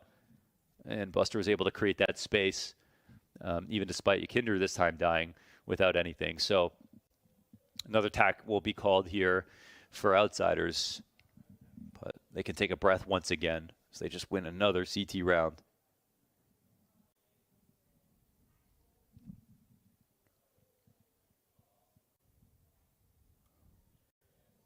The fact that these guys hang on, dude, through thick and thin, through everything. Yeah. Buster showing us a sign of improvement, too. Had the utility and the positioning to succeed.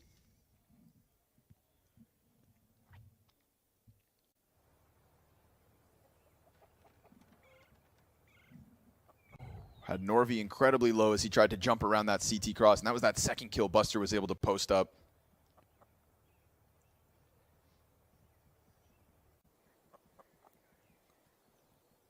Two away from victory, 2 away from a legend stage. Back-to-back majors. Back-to-back legend stage for Outsiders if they can close this.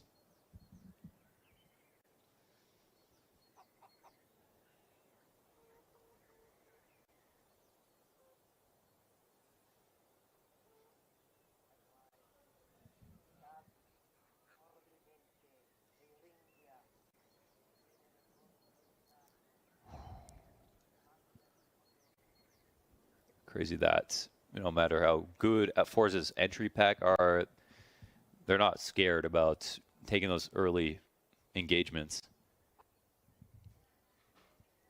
Yakinder will still swing on logs. He'll still take the headshot angle. He'll still go for the dink, and he has scared Forza a few times.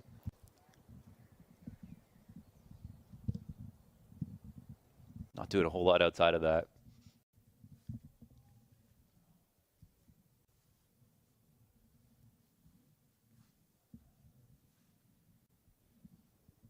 Outsiders keeping it together. Seem pretty happy to let Forge just play their game plan. It's that util, dude. That util and the timing from Outsiders. It just feels so cerebral at times. Yeah, it's following them wherever they go. They're just playing Battleship, basically.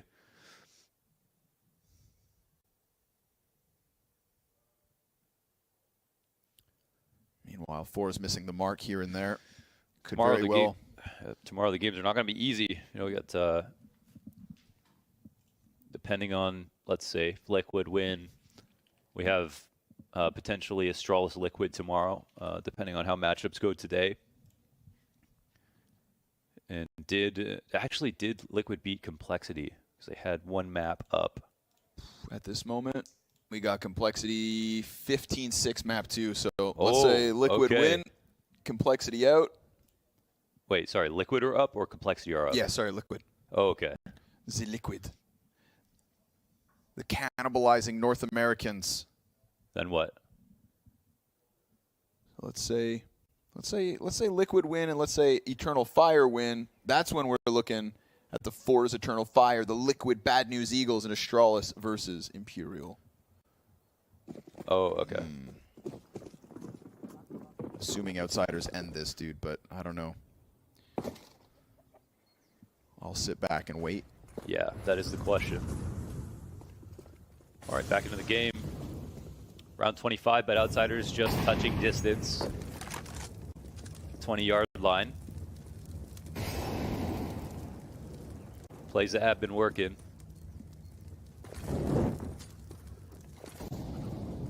This time not aggressive over on B early at all. Actually leaving it wide open. Every time they fought it, Forza have come and tried to respond and push right into them. So they might be doing this as a read on their attacks. Jerry's found some space through the arch smoke as the rotation comes out. 3 CTs kerneled up. Will they expose themselves to this? Jerry is now on a mission, and suddenly the B split isn't actually a very easy possibility. Oh, this could be kind of awkward. Yakinder is going to spot him in CT, but Jerry wins it. What a weird fight with that. Oh, there's going to be no help for Buster now. I mean, they basically have to save in this spot on CT side. Or he holds. Yeah, or he holds. 5 First coming kill. his way. Nice and clean. Shelfie then stutter steps, gives Buster a chance. Zordy gets him from the side of that smoke. Kenzie will be killed on A. Oh, now they got a 3v3. Low HP on 2 of those 3, and not even Shelfie at full health. He's able to get back to that new box. Instead, we've got this double emphasis inside of the construction. Outsiders, do you take this chance? Or do you let it slide? Yeah, I don't know. They're too far back. I think they obviously, looking at the HP and knowing what Jerry just went through, there was a chance to pull this back, but I think they just feel more comfortable trying again. Letting Jerry slip through a CT spawn, something I think they probably don't expect to happen twice. Here they're doing a fair bit of damage to the economy. They're actually locking out all exits as well. We know Outsiders power up, so they'll let that 11th one go. Jerry versus Yakinder in that CT spawn fight, so awkward. It was like a fire hydrant, right? Yeah, whatever that thing is, man. It's like a... Oh, it's a well. Is that a well? Yeah, it's like a fountain. Oh, he has a fountain. Oh, it's a bird fountain. It's like a European it's garden like a dog. gnome. It's a foot bath. Ah, foot bath. Foot bath for your bird's dog. For when you're lounging.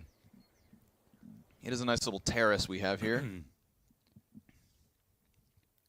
The counter-terrorist spawn. I think a situation like that occurs, you let it slip. You go, all right. He can push through arch. All right, we're going to watch that. You can have this. We have 3 alive. We have a bye again. Reset. We still have a huge lead. It's an outsider's move too, right? It's character. It's character. Not the only team that would let that save happen, but also just confident to let ones go.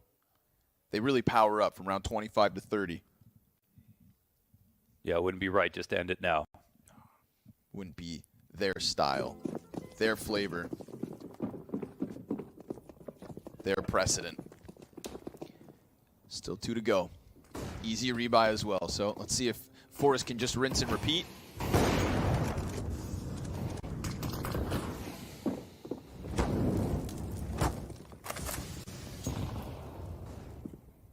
It's exchanged down banana, nothing too bad. It's Yakinder and James here though, not Buster. Buster already moving around in library. Norway, oh, he gets dunked on. Still able to lock into the coffins at least. No, Zordy sends a shot through smoke, and Norvy's looking for the kill here. James. Oh, he missed the molly. Oh, he's sitting inside the fire. Oh, nope, it spreads. It spreads, and he's dead. Oh, my God. Okay. For a moment, he tried to master the elements, and he gets splattered on the side of banana instead. Yakinder locks into the coffin, and Forrest decide to walk this back at A. Kicker presses up. He's got Flit with him. Yeah, no overreaction. Kicker's just waiting for Jerry to try to lurk through into Arch. This could be big from Kicker. Flit's got a double. There's the execution in from Kicker. Shalfie took his teammate down, but Kenzie's able to get out from pit. Drops down into Buster's waiting arms. Zordy with the 1v3, and he nails that first shot with minimal losses. He's got time. 73 health in 25 seconds. 2 players to take, and Buster inside of the pit. That much is known. Yeah. Yakinder has to go slow because it could be the B site, so Zordy knows he has a one-on-one. Buster's going to give him that bomb site. Buster's just waiting for the over-the-top graveyard peek. 10 seconds. He can't clear pit now, and also he's making sound. Oh, he's just going to pull out that bomb. Oh. And as he tries to dance into the bomb site, it's a dance of death for Fours. Outsiders pirouetting their way into 4 match points. Oh, they made it happen. They laid that trap, and it wasn't arch play once again, but they had Kickert made the play, man. Got into Cubby, had Flit on the corner. Flit took the first contact, took Kickert on the second. Kurt choreographed absolutely exquisitely for match point right here. And Buster does a fantastic job within the pit. Staying alive, getting 2, not dying to Zordy in the end. That's it, 4-round lead. Just with this, Outsiders will have done it. Made it to Legends.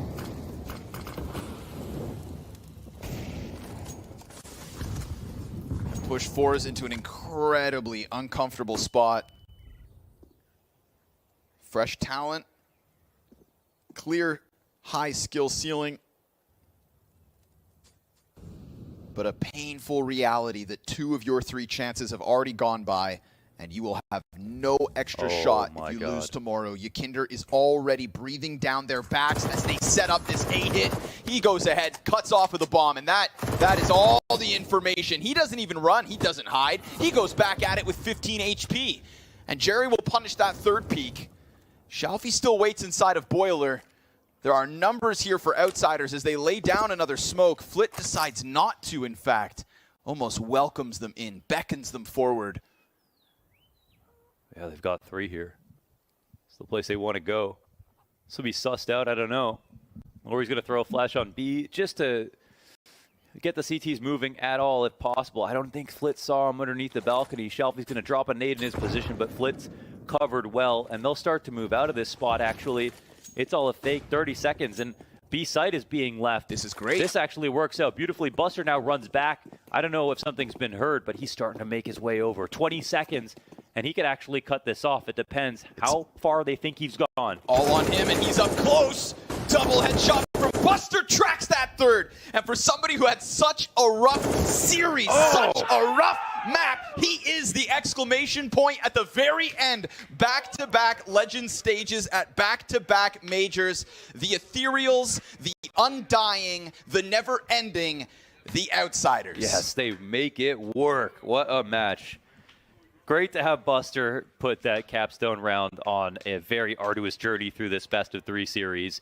You know, a couple of rough maps there. Overall, the team as a whole did look very solid, and this is all after surviving. This is actually a rematch from the 2-0 in the Legend stage at the last PGL Major in Stockholm, right? And there, Na'Vi, they were able to pick it up. They were able to go 3-0 through, right? Yep. That was kind of their major to take. And for NiP, you know, it was actually kind of scary. Like, they went from being in this really good spot of 2-0 up, and then it gets a little bit grindy, doesn't it? Yeah, go down all the way to that Copenhagen Flames game. We all remember the 2-2 matchup. NiP, they got to grab it now or never, really. It's very scary with some of the teams that we have remaining. Is still down 2-1 right now. Furia, FaZe, ENCE, Heroic, and Copenhagen Flames. There's no easy spots. There's no easy slots. And so someone's going to have to earn their bread today. Playoffs on the line between Na'Vi and NiP, and we're getting right into the action. Inferno to begin. Hoping for a 3-mapper. But can NiP long it out is the big question. Yeah, coming into this one, you know, the expectations for NiP, I don't think they were sky high for a lot of people. I really don't think many anticipated they would be the ones here in this 2-0 matchup. But they've been able to go against the crowd on that one. And they've earned their place here, but now they've got to get past the gatekeeper from last Major, the ones that refused to give them that easy path into the playoffs. It's a bit of a banana grouping here for NIP. A big old flock of them as they start to make their way up towards this B site. But triple set here are Na'Vi. Simple, tucked in. He's kind of that last minute surprise, right? You're going to be so paranoid at dealing with Boomich and this man up on the boost in Perfecto that you might discount Simple, who's tucked in over at Oranges. He's just playing the trigger discipline, but has to go back in. Isn't able to really get a whole lot out of that. You would have loved more out of Simple there. One and done. Best he's able to muster. And now a plant coming in. NIP 2 versus 3 with that bomb down. Yeah, no kit right now. We've got those Julies coming through, though. Nice couple of taps for Electronic. If you don't hit that first headshot, it can get very messy with those guns. Plopsky trapped behind the coffin, just trying to do it on his own, and there's nothing to do but one. Quick defuse for Na'Vi. They get the round under wraps. Yeah, it could have been a lot more for the man in the middle of the bomb site, but at least those B players trade effectively, and the third guy off the boost gets out to play retake with the squad. So it's nice and clean for Na'Vi to start this series. Pistol round taken.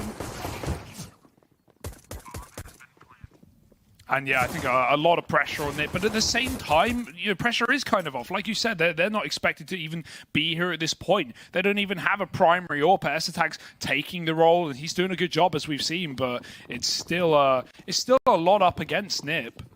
They've got that firepower addition of Brolin, but Na'Vi, certainly no sleepers when it comes to aimers on this squad. Fast up banana attempted for NiP. They got a bomb plant. They got in with a big buy. 2 AKs. But Na'Vi have taken banana back. Not just won that utility battle, but Boomich has pushed all the way through. That's allowing Bit to rotate back and reinforce this A site. Na'Vi know what's coming. Yeah, they've got all this info ahead of time. Boomich could even just full send it at a moment's notice with all this control going his way. The moment contact is made over here in top mid, he might look to get a move on. NIP, they are keeping it, you know, kind of an eye on it. S-Tag's checking it on timings, but nothing's set in stone here. They're going to get top middle, start to lean over here towards long. Bit in the library, looking like he might get some contact any second now on the back of this smoke fade. Keeps checking Arch in case there's some weird timing that's been found. It hasn't. Broler's going to try clear it, but it's the second rifle that does it instead. Rez finding Bit, and now Archway opened up. Simple's tucked back in the pit, always in the right place, but blinded, as is Electronic in the site. Simple has to flick back. He finds one, his teammate gone, and a nice headshot for Rez in through that tiny gap to open up the A bomb site. This is now a very difficult position for Na'Vi, who are not armed for the job. Yeah, Boomich's flank, you know, it's just going to be red at this point. Like, enough times passed for him to be here, but that doesn't make dealing with him any easier. doubles up on the MP9. S-Tag boxed into a corner, gonna need to give over the goods, and it's a lot of damage, but it's still a Na'Vi round. The 2v3 gonna get delivered, gonna go their way. Yeah, I mean, these rounds are actually going really well for Nip, but Na'Vi keep winning them. How the hell do you keep trading 1-for-1 onto Simple, getting Electronic with nothing done in that round as well? Bit 1-for-1, like all the setup for a round there. If you're getting favored post plants on the T side of Inferno, you are golden. But that double up for Bubich was unprecedented. He got triple peaked and still got away with 2 kills before he fell. Nice round out of Na'Vi. Nip going to rebuy. This is a really nice call, though. They know they put damage the way of Na'Vi, and they can still win this economy game. In fact, their buy is better, you could argue. They have more rifles in this round. 2 of them Galils, but better than nothing. Simple, giving the big gun and putting it to use immediately, taking down the birthday boy from yesterday of Plopsky. Simple's eating his cake, and he wants more. Ooh. Oh, but what's that old saying with cake having it, eating it, Simple dead over on the short side, and now a chance to wrap in towards this A-bomb site. Electronic, the man inside of default right now, playing around the cold box, just waiting for them to move on in. He does have support from Bit on Moto as well, but the MP5 might not be ideal here. Ooh. They're going to start the exec now. Flashes go in to assist with this push. Rez still can't best Electronic, and Bit's MP5 is going to get another in the meantime. Ooh, that's a tag through the smoke for Hampus. Bomb's now going to go down. NIP. They have this crossfire between the site and pit. Now, it can be tricky to deal with, but this little sprinkling of util on Boomich can be very helpful to nullify some of these angles. Hampus now spotted down in pit. That molly makes him uncomfortable. S-Tag trying to help out here. The reposition from the site is lovely, but it doesn't matter. Perfecto runs the Moto smoke, gets into Graveyard with him, and knocks down that 2-man hold in the post plant. Oh, Perfecto making perfect plays to the Moto smoke. We've seen that one before, haven't we, Harry? And yeah, what a great double to close. I mean, Nip, they keep getting in so many nice situations, but Na'Vi are just pulling out clutch round after clutch round, a third in a row where Simple only goes 1-for-1. And like that, again, that's fine, but this is the best player in the world who so often puts on more. The fact that Na'Vi are winning these rounds without him going nuclear is a testament to the supporting characters right now. Double ups for Boomich, double ups for Perfecto. Na'Vi doing a great job at converting very sticky situations. Another buy for Nip. Dude, this has been so, like, just full throttle from the get-go. We haven't had a round played with pistols yet. Like, it has just been these relentless, well, obviously, other than the pistol. Round? Yeah, but, yeah. You know, no it's just been utterly relentless. I mean, they're great buys. Like, Nip are actually throwing really, really good flashes right now on these executes. They keep wrecking Electronic with utility, and he's playing, like, boxed in at the back of the bomb site inside of A, and Nip keep full blinding him. So, you know, their T-sides, which have improved massively since the last major circuit, have obviously been the big talking point for Nip, with the addition of DJL as coach, with Hampus starting to find his footing more as a cooler on these T-halves. That has been the big change for Nip that's made them look like a contender. Hey, it put them here up 2-0 as well. They shredded Vitality in their opener in the Legend stage on this map. That was an overpass where S-Tag went off with the AWP on CT side. But yeah, despite all of these rounds coming to the wire, Na'Vi are cutting every single one. Oh, peak timing. Rez is tucked in the back of the scene. Simple gets him. Now it's time to go ham. S-Tag with nades out. Simple's trapped in a Molotov, and again, S-Tag wins that out. Burnt in the fire, but 10 health remaining for S-Tag, and 20 seconds they can't go back. Boomich. But they want to. Look at the confidence on this, man. All the way down Banana. He heard those footsteps coming for a moment, right? And now it's kind of weird. They know that Boomich is right there, but they're stuck battling forward. They're playing within the last 10 seconds of the round. They've got to get in. They've got to get this bomb planted, and it gets dropped. The only man caught crossing is the one with the bomb. Brolin is spammed out, and Na'Vi, they dismantle that one. Yeah. Finally, as well, it is super clean, right? It is 4 players staying alive at the end of it. No plant for Nip. You might get your moment of respite now if you're Na'Vi. It's well earned. Oh yeah, I love that double pit play for Na'Vi because despite Nip entering the bomb site with 4 players in 10 seconds, neither of the pit players are peeking. They leave it all down to Perfecto all the way on long side because they know the value of having these guys up in the post plant and just playing bomb denial. They don't need to. Perfecto does it all. But Na'Vi, tuck in, play that clock. These guys know what a 10-second hit looks like. These guys know just how freaky they can get, how frantic. And Nip, that was a bit of a cooked round after hearing Boomich in the behind. They knew that the jig was up.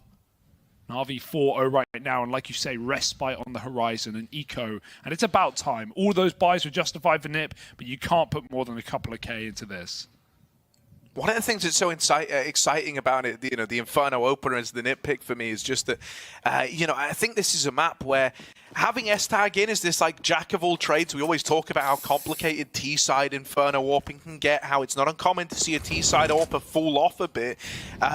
He's not really going to be burdened with that, right? Like this guy, because he is such a jack of all trades, you're going to have him rifling. You're going to have him still finding impact there with rifles, and the AWP can be used a bit more situationally. Something that was brought up on the desk is just how good his flash assists have been at this event for S-Tag individually, and how important that utility's been for NIP in a lot of these opening duels, in a lot of these opening fights. And we're already getting a lot of these flashes, a lot of this good utility out of Nip, and it still hasn't been enough. So make of that what you will. In they go, Perfecto with the double. And even though he's traded, he's done his part of the job, right? He's done enough. Big boost. Simple's going to go up, going to go over, maybe try to deny this plant. Now it is nice and safe. He can't do anything about that. Plopsky dead with the A1S. That one gun goes tumbling away. And now S-Tag tries to hold the line here, but is run down by 3. It's another retake going the way of Na'Vi. They break apart the pistols. They're 5-0 up. Smiles on their faces. Things are looking good right now in the Na'Vi side of things. Absolutely, right? Like Nip, they got what they accomplished what they wanted in that round. They got a bomb plant. They got some damage into a bomb site, but Na'Vi still just stacking up CT rounds on their opponent's pick in this series, right? We want a 3-0. We want to see if Nip can test Na'Vi on Ancient. Nip have been one of those few teams that have tried to make it a mainstay, tried to be, in the conversation for the best Ancient team, in the world right now. And there's a few teams up for debate, but Na'Vi are a roster that, are on a 9-win streak, haven't lost it in 2 days. And even though it's not a go-to for them, it's a nice back pocket pick. And so if we get there, there's going to be a lot of questions answered for the third map. But this one's not screaming a 3-mapper with the way Na'Vi have come in hot to trot, on fire right now. Missed Apps Molly for Nip, but that doesn't matter. Na'Vi aren't trying to take it back. Good grenade from Simple. Does 50 damage. Nip hang around in alt mid. S-Tag's got that T-side AWP, Harry. He's coming early. We often call players like Fates Mr. Worldwide. Well, S-Tag, he's Mr. Roll-wide. He's done it all. He's in-game led, he's entry, he's lurked, he's AWP'd. And across, especially his time in Heroic when, lots of roster changes were coming in and out. Yugi was leaving that team. Right now, it's a bit of a brawl on short. Nip are just fighting for picks. They've lost a man in Banana, but Hampers has managed to trade out a kill from Apps. It's all on Electronic in the pit. Oh, but he's holding the line, isn't he, Hugo? Dead after the double. S-Tag's AWP fires off with 1, and now set up in the post plant. Perfecto. If you try to go through that, mate, you're not going to like what's on the other side. S-Tag stepping up to the mark. This AWP finally comes out, and it's finding impact from the get-go. Boomich now in this clutch, and it's going to be a rough one. There's a really nice crossfire between Plopsky and S-Tag, and it's never even needed. That AWP immediately hits the ground running, finds a lot of success for NIP, and it's going to be there, standing the test of time to find them their first round on this T side. Yeah, I've enjoyed watching this Dane in Nip, right? But it's not the Dane in Nip that I thought was going to be the AWPing sensation, right, for this roster. I think we're all just waiting on Device's return and whether that will happen ever and where he'll go, but to fill the role, to fill the boots, S-Tag's had a really good tournament, and it's not just been the util on this map already. Comes in with a big 3K AWP round to put Nips first on the board. Flash play, Hampers, careful buddy, turns, that blinds bit, it's a bit awkward. Na'Vi and Nip both throw flashes at the same time. Simple hits a banger, but Boomich gets traded, and now Simple holds the angle. Oh, he might have been flashed off. You might have that fancy utility S-tag, but doesn't really work versus this guy. I mean, hell, you'll remember the top mid, run boost denial out of Simple. While he's dodging flashes, while he's getting wrecked by them, he's more than comfortable shooting. Even once you've removed vision from the guy. That's a feeling. It's a feeling shot, and no one feels the game quite like Simple, right? Yeah, that shot from yesterday, such a great example. Just micro adjustments, and knowing sometimes to shoot immediately off the flash, sometimes you need to hold it. Sometimes players hold too long. Simple hits it just as he should in that round. Na'Vi, 3-on-2 favored now, but Perfecto's not really got the gun for this angle, and they're not going to smoke him. They walk right through. Perfecto, I think he got the spot there. He's got nades ready, but they didn't see him. They're going to cruel archway. 30 seconds. Perfecto's considering this play. He needs to get info for Simple so he can turn his back around, and he's begun to do so. They're wrapping Perfecto in the library, looking for this kill. This is a lovely call out of Nip, and they might have caught him with his pants down. Yeah, one would be enough, right? That's good enough for Perfecto. A one and done, leaves it all on Plopsky, tucked in inside of this bomb site. It's electronic. They've not really been able to best him here before, and it's set to continue in this round now. Na'Vi, the reply is immediate. They didn't like that S-tag AWP, so Simple knocked it out of play, and then the rest of the gang, they follow through on delivering the round. Yeah, I'm surprised that no one called that Electronic has been playing in the bomb site every single time on these A hits. He had one round in pit with Bit, I think it was, a double pit setup where Nip ran out of time or had 10 seconds on the hit, but every other time that Nip had gone for early A attacks, Electronic's been hiding at the back of the site or on the cold box, so something that Nip let slip in that round. And Na'Vi just continue punching in CT-sided rounds on Inferno. Now an Apps take, but Simple, of course, in the right place. Oh, I mean, that could have been a collateral. Is he going to go back in? No, surely not. Simple. Not content with just the one, but will eventually give up this territory. Give them the illusion of freedom in the apartments. The Illuminavi. Now the remaining Nip players, well, they're trying to wrap around this long side. Boomich is already here. On this angle, it's a bit of an awkward fight. The IGLs clash and Hampus comes out ahead.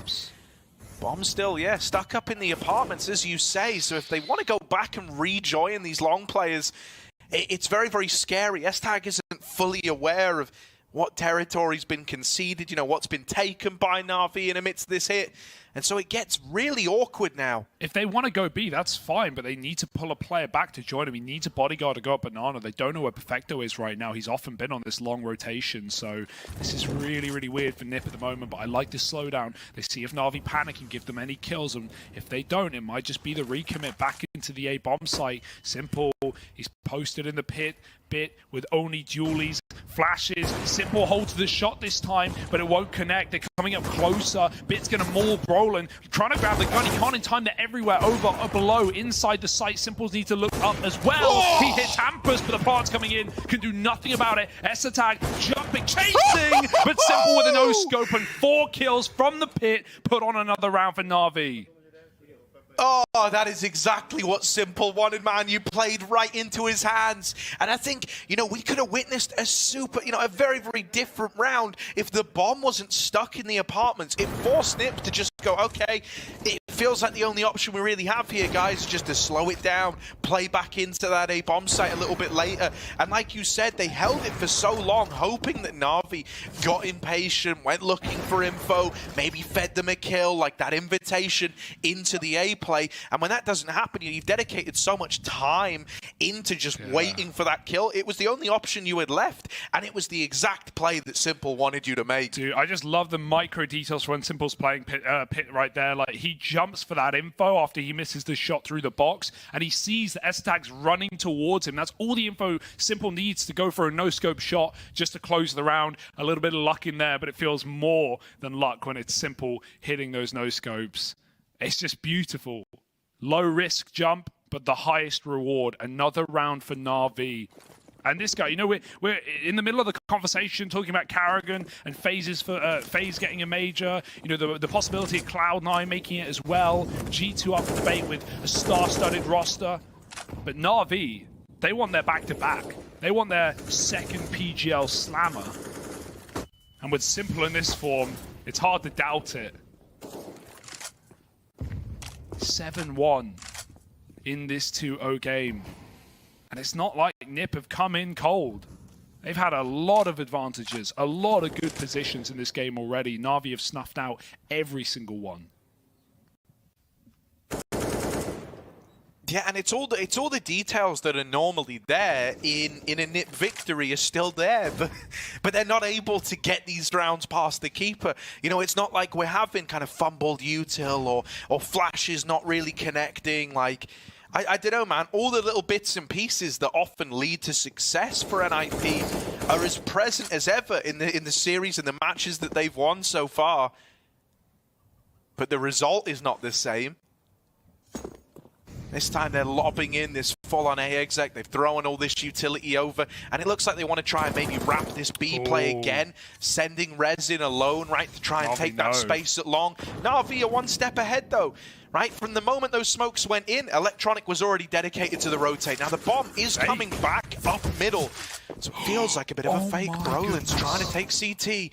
But Electronic was there ahead of time. Now, at a bare minimum, when you see Electronic there, you go, okay, we've pulled a player off of the A site. Simple as just missed that timing, still delivers a tag, but it's not the killing blow.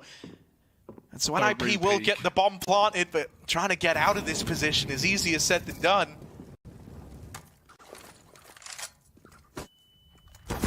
Ballsy cross. Plopsky re-peaks Library as well. That is very, very scary, but he gets away with it. Simple looking deep in on Esatag's cross, and he's trapped in with such low health as well, but no nades for Na'Vi. They've got to do this one with brute force, with fights alone, coming up through apartments. They're giving Boomich a bit of room, but he's been spotted. Now his team need to take some space, tap that bomb, force a fight. They have, and they win them both immediately. Plopsky just stuck in the open, goes 1 for 1, and Na'Vi, with a few seconds remaining, stick that defuse yet again. They just keep winning retake rounds. 8-1. And more buys for Nip, more chances, but none of them capitalized upon. And I mean, that round there, that was Nip trying to get like really cute with it, trying to get really tricky as to how they approached that round. You know, it was kind of all that util over towards A to try and split CT. Okay, that didn't work. But then we're going to make a bit of a wild play with Brolin over towards B. That didn't work. They managed to get into the A bomb site, but then they lose it in the retake. Like, as convoluted as Nip are willing to get, the composure is just there throughout for Na'Vi. Ooh. That gap is very purposeful, right? That's the smoke thrown from spawn that Na'Vi can and will run boost through if they need to. But by design. Yeah, Simple's just using it to fight a crossing player, get an early shot in, trying to maximize your, chances of getting a 5v4. He's had to go all the way back to the site right now. Nip have at least done their due diligence, pushing him off, leaving Brolin and Banana yet to be successful in his solo fight in this position. What a wallbang! Bye-bye, Simple. Hampus has the lineups. He's got the receipts. Simple has no clue how that's just happened to him. Oh my god. Okay, that's one way to get into the site. That's one way to open up. But they played their trump card. They better deliver on this. They better deliver on the round. Hampus dead. No more wallbangs today. Bit's gone sprinting in, but will get blindsided. And Electronic's gone as well. Perfecto's pushed the Moto smoke and is in with a triple. He's done it again. Oh my goodness. What more can Nip do? What more can they do, Harry? An opening kill like that, where you're lining up on Simple's spot. It's a common position for him to play, right? It's no surprise for Nip. They push him back, they know where he's going, and they have an incredible wallbang lineup, but it matters not. They don't know which pit position is occupied. Hampus is shooting through the ground, but it's far away they have to worry about. Even further on long, where Perfecto pushes through yet again. 3 timeouts used right now for Nip. They are getting slammed. I don't know how you solve this. You're just getting no respect. Dude, it's insanity, right? Like, you've done all this prep. You've put all these man hours in to try and, get a read on their game plan. And you're reading it, right? And your strats are, your util's landing. Your wall bangs are cute. You're getting into post-spawns. Favored post-spawns as well. This is Inferno. This is a map that you'll just save on in 3v3s if the money isn't justifying it. But none of these rounds have held back Na'Vi. We need something more towards this B bomb side. It's what we haven't really seen from it. Their game plan has been exploiting A, but they haven't really run execute since very early in those forced by wars. That's a big pickup for Brolin. Very quiet right now on these openers for NIP, but puts up an early kill onto Boomich at Banana. Reinforced by Electronic now, who has been that stable A anchor. Bit wants to get hungry for information, but all 5 players at Nip are here. They still want to bludgeon this A bomb site. They know they should have pulled Na'Vi into 2-2 setups, which is nice. But Simple's in apps and Bit's roaming around. Oh yeah, and Simple makes contact first, but Bit also finds success. They're going to try and get up short, but that means going toe-to-toe with this AWP. Bit's here providing some cover from the balcony. Simple in the pit. This time will get overwhelmed. Oh, that is a real sigh of relief, right? You just have those memories all flashing back to you of where he clutched here just rounds ago. This time you get past him. Now you arm S-Tag with an AWP. You cannot take your eyes off the Moto smoke, however, right? Not with the precedent that Perfecto's set. This smoke does not scare him, not one bit. He flashes. Oh, Electronic on the short side. But it went in just a touch too early. Or too late, rather. And Electronic was blind. Perfecto now in this 1v2 Nip. They stand here. They might be about to get their second. They just play the numbers. They don't give a kill up to Perfecto. Very awkward team flash there. Very, very awkward, but finally Nip are given away into a round, and Perfecto has to respect it. He wants to trap them here, but he shouldn't really throw himself in at the last second. At least give them the respect to keep a gun. If they want to save him pit, they'll get away with it, and Perfecto has to accept that fact. Na'Vi's money isn't perfect, right? We've talked about just how competitive these rounds have been despite the scoreline being so one-sided. Great clear onto Simple. Finally, they get rid of him. And to think that he started this game, again, just going 1 for 1 for about 4 or 5 rounds straight. And then he went nuclear. Nice round out of him and Bit, but S-Tag's able to ice him out. And finally, Nip converts. Straight into another attack, though. They've used all of them. If this game gets longed out, no more chats with DJL. They've just got to do it dry. Hampus at the helm. And a long road to recovery from Nip. I mean, you know, it shows that maybe they have a tremendous amount of faith in their CT side in that second half. Kind of have to at 9-2. Don't really have a choice. On the bright side, again, we haven't really seen much towards B on this map for Nib, so... I like Simple's buy. Yeah. I have to interrupt you. Look at this. Mag 7 over towards B. And if one guy, you know, could give you a bit of faith as to popping up with this gun, it's going to be Simple. Yeah. Let's see what he does with it, right? Does leave him a bit restricted, and this kind of very mobile CT side is going to be a lot harder. Okay, nade stack. Brolin's dead. Never even sees an enemy. And Na'Vi start to peel all these bodies away from the B site after nading out Brolin. Yeah, Simple's positions on A are now pretty limited. He can hide in sight or he can go apartments. There's really not much else he can play with this weaponry.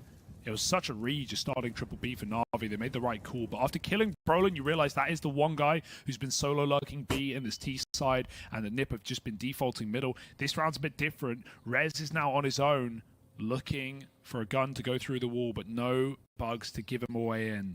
Boomage hiding at sandbags. Perfecto's got a flash laid up. Rez is getting caught with nades. That's 2 fights on 2 sites, and Boomage will only go 1 for 1. The flash is too little too late, but the molly will stop all except Hampus. He storms the board, running in to CT spawn, and I don't know if Na'Vi are aware. No, that's that first man caught. Bit. His A1S drop now, and Perfecto's been spammed out. Simple's caught over here in middle, and we've heard a shotgun AWPing, but not AWPing shotgun. He's dead to Rez. It's all left on Electronic. It's arriving through CT. Oh, it's super awkward for the backside player. Hampus just jumping around is able to regain control of that situation there. Thank goodness Hampus saves the day there, because if Electronic gets both kills, you could see him isolating the fight when Hampus was jumping out and trying to kill the cover. That last player of Rez is all the way in ult middle. Like that's a 1 round. He knows he can stick the bomb there with a kit. But beautiful play for Hampus, beating the Molotov that Perfecto threw.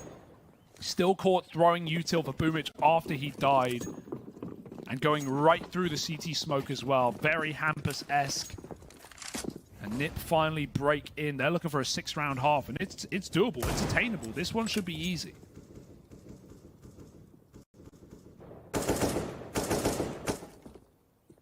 Perfect round to spam apps on your default when you know Na'Vi or on Eco as well. Watch out for those mag 7s.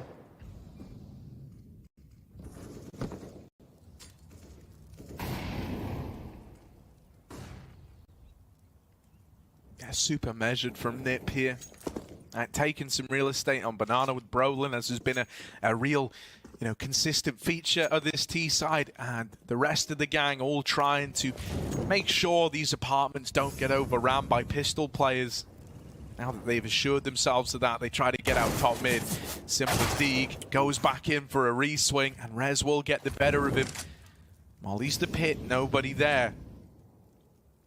Brave player and Bid's been spotted. There's even the swing out of the apartments, but they're both knocked down. They're both dealt with.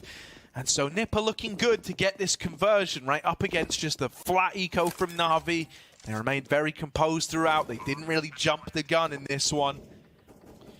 Yeah, a little more methodical, right? They get 3 kills. They still clear every position, checking both pits, checking backside. You don't want to get sneaked in by a Na'Vi player who's hiding. There were 4 to start the round on this A site, but now it's just exit attempts for Na'Vi. And Nip at least getting a bit of resurgence latter half here. And now 5 alive round, but the looks of things should be able to make some money as well. Boomich can throw himself towards the pit. If he can get a dink off, he might be able to kill a player, but it's a backside plant. He would need to do some serious damage in order for this to work. He's going to try. That's lovely for Boomich. Just a bit of damage, but it shouldn't matter much here as we have 2 rounds left of the half, and Nipper getting away with something towards the end. But Na'Vi have a rebuy, and if Simple has the AWP, there may be cause for concern.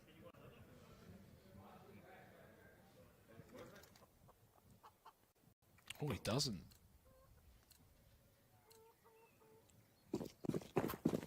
Yeah, I think one of the kind of keys back in here has been actually getting these kills on Boomich over at Banana. I almost assume that we could see Nip go back to that, right? It's a very heavy lean here right out of the gate, and it's been good. It's stopped this super mobile CT side from just kind of free-flowing, right? They're always a little bit paranoid as to leaving that second player over towards B. And you've definitely felt that in these execs, right? As Na'Vi are getting pushed over here on A, the rotates aren't there, like flooding through and constantly replenishing lost men like they were early on. These mollies go over, but Bits found himself a tiny little dry spot. And so he might be unaccounted for here. They've got a lot of control over it long, and Simple's going back into this very, very late. Has to be aware they could have caught timings, and he didn't look too ready for Rez deep on that angle. Simple dead. Suddenly it's going to fall to Bit and Electronic to hold down this A bomb site. They're good for the first couple, but the Org's now bested. And NIP managed to get in. Here's these rotates, as mentioned, right, in rounds gone by. Boomich and Perfecto would have already been through this Moto smoke and would have already been resisting the A play. Instead, they're locked off by it. They're having to show it some respect. And in this, like, weird 2v3, you'd kind of even love a save, but they both have MP9s. Like, where are the big-ticket items? He's looking for Simple's gun. He's finally found it. And maybe that will just lean you into a save, like you say. There's not a lot of hope in going for this round. Perfecto can hang on, throw Boomich's util to get away. Ooh, dude. Perfecto throw himself in last second yet again. I would love it if... Nice. Oh, okay, he's got a gun. Never mind, he can get out now. Money's pretty cooked for last round. Rez is running. He should be dead here, but... Oh, no, he fell off. Phew, Perfecto recovers. Still going to be a double save for Na'Vi. Nip are fine no matter what happens, really. They're going to have the AWP if they want it as an option. At least should leave it and spawn just in case in the final round of the half. But it's a nice recovery, given how this game started, with us giving a lot of credit to Nip's T-side calls, but also just Na'Vi winning clutch round after clutch round. They finally got Simple off the AWPs, not had it in a few. And like you said, just forcing a little more respect out of Boomich at Banana. Not been any aggressive moves from him as of late. S-Attack has got that AWP. No one will be dueling down mid. Oh my goodness. That was almost one hell of an opener. You would have been rubbing your hands together if you're NIP there. That shows that they know there's no open play as well. Like, you wouldn't run up top mid that cleanly, that early, unless you had some read as to the money of Na'Vi and you knew it wasn't there. So a lot of early space taken. Nip don't need to waste double nades up top mid or take it from apps. Perfecto's hungry. This is risky. I'm so nervous that he could just get wall banged instead. It's a 1-for-1 trade. No! Oh, can't quite catch. Boomich leaping out of there. That would have been the invitation into a B play. That would have been the go button push. They're still going to try and follow through with it, but a second man has now arrived. It's Simple waiting in CT. They don't know about him. He's going to play ahead of that smoke. Yeah. Oh, it's a thing. No. And S-Tag flicks back round, but he's low. He's wounded. Inside of the site, Boomich just has to finish the job that Simple started. He's going back for a flank that doesn't even exist as well. He's looking for just another pick to try and cut Na'Vi apart. But Electronic is sat in the bomb site right now on A, and S-Tag doesn't have the time to be walking this play. He's got to run if he wants to go back. Last round of the half, no save as an option. S-Tag has just got to win this immediate fight. He's at least got a 1v1. That rotate will be late enough for him to plant, but it all relies on the one shot, and he hasn't read it either. Stick and dead. Na'Vi find 10 at the half, picking up the final one after a bit of an absence. 4 in a row for Nip in the middle of that. But Na'Vi are going to be more than satisfied with that CT side on their opponent's map pick. Yeah, I mean, dude, like you kind of said it already earlier on, it's a really nice recovery out of Nip considering how dire this was. One thing that does just make me a little concerned, though, is they've got no pauses left, right? It was something you touched upon when they called in their fourth. Meanwhile, for Na'Vi, man, they've still got plenty. Like, they're reflecting on their notes heading into this second half. They've got chances to have a chat with Blade should they need to. So, you know, if this ends up coming down to the wire, if Na'Vi do start to get pressured by NIP crawling back in on this CT half, they're at least going to have that option, you know, to kind of step out of the game for a moment, have a chance to reflect and try come up with solutions. Nip are having to do it all on the fly now. Yeah, 4 a stack for Nip in this pistol. Broden's got a boatload of utility at B. He'll be able to drop a smoke. It's just whether down to Na'Vi respected or not. They're taking apartments to start. Only one man there, but that's been the man of the map for Nip at least. S-Tag primed with his pistol. Sees bit. Doesn't want to re-peek and give away back in, though, especially with P250s possibly on the other side. Definitely besting USPs in these head-to-heads at any range. Nip. They've already rotated, they made a read, and it seems to be the right one, bringing 3 players over to the B bomb site. Brolin's used up his smoke as well. He has nothing but a flashbang now, and probably won't even be priming it. Na'Vi can't fake this. Unless Simple hits a 1-tap, that will cause some worry for Nip, but it's up to whether Rez wants to take that fight. He looks interested on some jiggles right now. This is a contact A play, and Nip still don't know. Oh, Simple's coming back. Never mind. Actually, it looks like they want to try and wrap B. Simple recommitting. They're starting to take the arch side, moving into CT. Now, Simple's just heard a bunch of footsteps there, and I think he might have come across, rather. Oh, guys, there's a lot of dudes over here in this B bomb site. So now the A play looking to come through for Na'Vi. S-Tag dead. Boom, it's double opener, and a plant is in. Banana, you can't rotate freely through here. Hampus is locked in a fight versus Simple that he's got to win quick, or else the rest of his team are left a man down in this retake. God, he headshot Hampus there through the logs as well. This one's done, mate. There's no getting back in for Nip. They've just lost Banana as well. Simple can double back and cover that mid-cross, meaning they're constricted to long right now. Brolin doesn't know it, but he cannot cross through middle, with at least without information for Na'Vi. Simple's going to check it and get those shots off. Brolin's gone. Rez running away. And yeah, like you said, you called it perfectly. Great realization from Simple, not just hearing the steps on B, but seeing that re-aggression for Rez meant Nip knew what was going on. They, or at least so they thought they did. They wanted to take Banana back and try and flank that A play. Na'Vi just speed up the pace and wrap that A bomb site. Beautiful entries from Boomich in that round. And Nip now in a very tricky spot.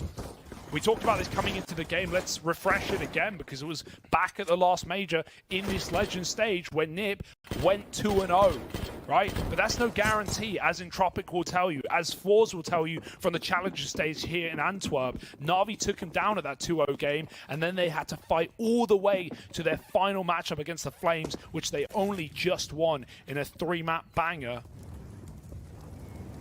Nip may meet those Flames again, or maybe even a more threatening roster on their way down if they don't topple Na'Vi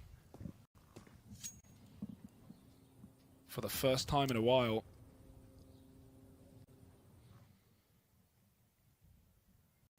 One of the things that's so scary here as well is, like, in 2021, Na'Vi had this ludicrous ability to win 4v5s on Inferno. Like, they have some really, really nice pieces in the playbook for that. I'll revisit it in a sec as this B pops in. Brolin, only good for one before Bit trades it. With the site already lost, Nip might be here. Spam, if it does connect, would be lovely. It would have spurred them on to give this round a go. The nade's going to do it instead. Electronics boosted up, boosted over. Oh, he doesn't want to be this high up anymore, but he's going to just try and roll with the punches. He's gone back in for more. Oh, how's he still alive? They're ducking down together in synchronized ducking at the back of the site, and Simple doubles up in the meantime. Na'Vi, they pull that one off. They managed to get it past the finish line. Despite the fact, you know, Nip, they find that nade kill that gives them a reason to want to give that a go. Despite the constant re-peeking out of Electronic, up on the boost, it all still lines up for Na'Vi. Yeah, just not the weaponry for the range fight, right? Just whittling away with 5.7s. They're very good up close. They can hit headshot, but yeah, not good for that retake all the way from spawn. And Na'Vi just playing awkward headshot angles off that boost. Now more pistols to play with. Roland, he's had a real rough go at things here on that T side. I think he only got 1 or 2 entry rounds up Banana. The rest, he was on his own, just getting double naded and removed. Good flash, Simple just react. And again, it's that feeling, you know where to fire. Taking that 5-on-4, and we've already seen more B hits in the second half for Na'Vi than we did for the entirety of Nip's T side. Just roasting this B site. And nothing to do but die. Oh, the spray from Bit's lovely, right? Considering they're like flying in at different angles of elevation, he still lights them up. Gets that conversion past NIP. This is a very, very hot Na'Vi right now. They are looking seriously sick. Yeah, you know what I was going to say? It's like 2021 when we saw like Na'Vi looking really good on Inferno. They were incredible at winning like man-down rounds. They had some phenomenal protocols in place based on success at either side of the map, or I guess failure at either side of the map, as to how they would like route to play those 4v5 rounds out. With the form we're kind of getting right now, you know, that makes me nervous. This idea that for Nip, even taking a man advantage doesn't feel as safe as maybe it should. That's if they're even able to go 5-on-4 up. It's not like they've been drowning in openers. I admire that Brolin still has the courage to go for these banana fights, getting flashed back in at this scoreline, not just in the game, but him as well. But yeah, he does have to taper off, because Na'Vi right now, they are just abusing this B-bomb site, and this round is going to be no exception. They're just pummeling through. Good flashbang. Plopsky's blind before the CT smoke even blooms, and now 4 players crossing through the smoke. There's a massive gap, and Hampus exploits it with a double. That bomb is in the open. Na'Vi need to go and grab it. Hampus has given them a bit of room to do so, but he's not ready for Perfecto hunting kills. Bit reads a boost that isn't in play. With a triple entry, Na'Vi can poise in the post plant. Perfecto's having a wonderful round here. I mean, with him a bit standing, I don't know, this is going to be a rough one to play into for NIP. They've got a molly, they've got a smoke, they've got a flash, right? They've got this util that's often a cornerstone of these guys winning rounds, but it's gone in to clear out dark. That's one angle they don't have to worry about. But what if the fights just come running at you? S-Tag doesn't know where to look here in this 1v2. And he's wanting to get out with the orb, but Na'Vi, I don't think they're in the mood to show mercy. Bit with the backstab is there. And between him and Perfecto, all 5 kills coming from the 2 of them. Na'Vi win that first rifle v rifle round, and Nip are quickly running out of chances here on Inferno. Yeah, it's similar to that first half where we saw, how many rounds like Perfecto would run through smokes on Moto and just be disrespectful. They're doing it again on this T side. Like, Na'Vi are not even letting Nip get util out on this B hold. They are just running it with one flash and one smoke. Like, even in that round, Plopsy gets entry'd in CT before the smoke has bloomed. Na'Vi's MAC-10s were already running ripe in the bomb site. Na'Vi know they're the better team, and they are telling Nip that right now. 14-5, an opening kill, and Na'Vi can go wherever the hell they want. Fighting top mid, traded, and Bits even Round's got over. Electronics back. That's the round right there. Oh, and Perfecto's now hunting down at Banana. He says, guys, look, seeing as y'all have got the round, I'm going to go try and just add insult to injury. He's holding on to Banana, hoping he can find these saving players. And I mean, if they get removed, right, Nip put everything into this round. They bought back into it. And it would leave them with literally nothing up against 15.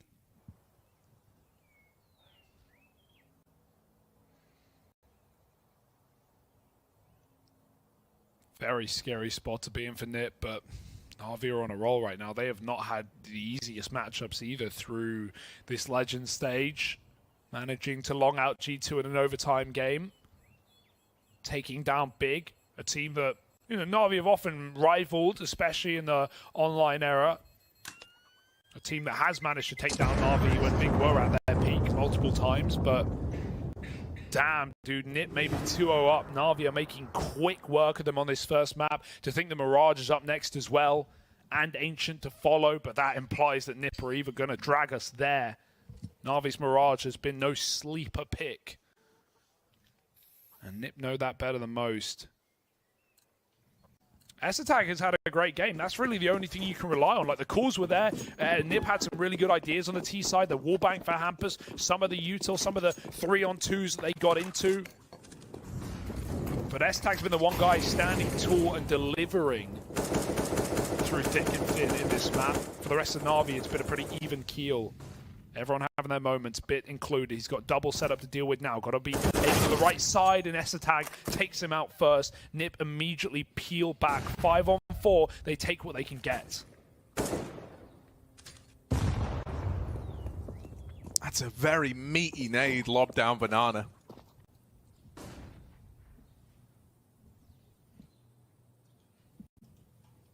Boomich gonna try his hand at a top mid fight, maybe.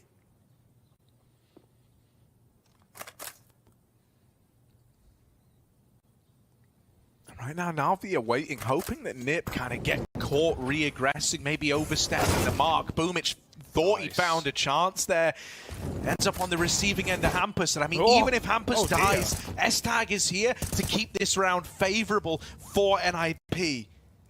They know they've got him trapped. Electronic, if he wins this, right, suddenly there's an A play on the card. Suddenly there's a chance. It's super awkward. But Electronic will be the one getting that over the line. Now on the back of that kill, Nip they might feel tempted to rotate an extra player to supplement this A-hold. Currently, it's only Rez here. And so Na'Vi, this is actually super kind of smart gameplay that you're getting right now. They know that that kill is going to have shifted around this CT setup. They're going to look to try and go back into B, really playing the extremities of the clock here. 10 seconds as the push is coming in. But they assume it's been more successful than it has. Brolin boosted up. And Electronic falls as well. Nip finally in with a response. They knew they didn't have time to clear the entirety of the bomb site there, but that wall smoke is not deep enough for them to plant inside of it. And yeah, back at the bomb site, very ready were Nip, at least with one player anchoring down at all times. And they managed to convert what Esatag and Hampus started in Absent on the long side. Nip hang on for at least one more round. There may not be many more in the pipeline as Na'Vi have a rebuy. Simple on the big green. Esatag not with his. He had it earlier. Was lost in a retake round on that B site. Roland's taking Banana. I like this change. Dude, Simple's going for a top mid peak right now. He's just running it with the orb, like scoped in since the bottom of middle, so he gets here silently. As a result, they don't have that sound cue that he's is here, and Simple tees up the opener. Now Brolin will deal with one man down here on the banana side, and they're gonna get away.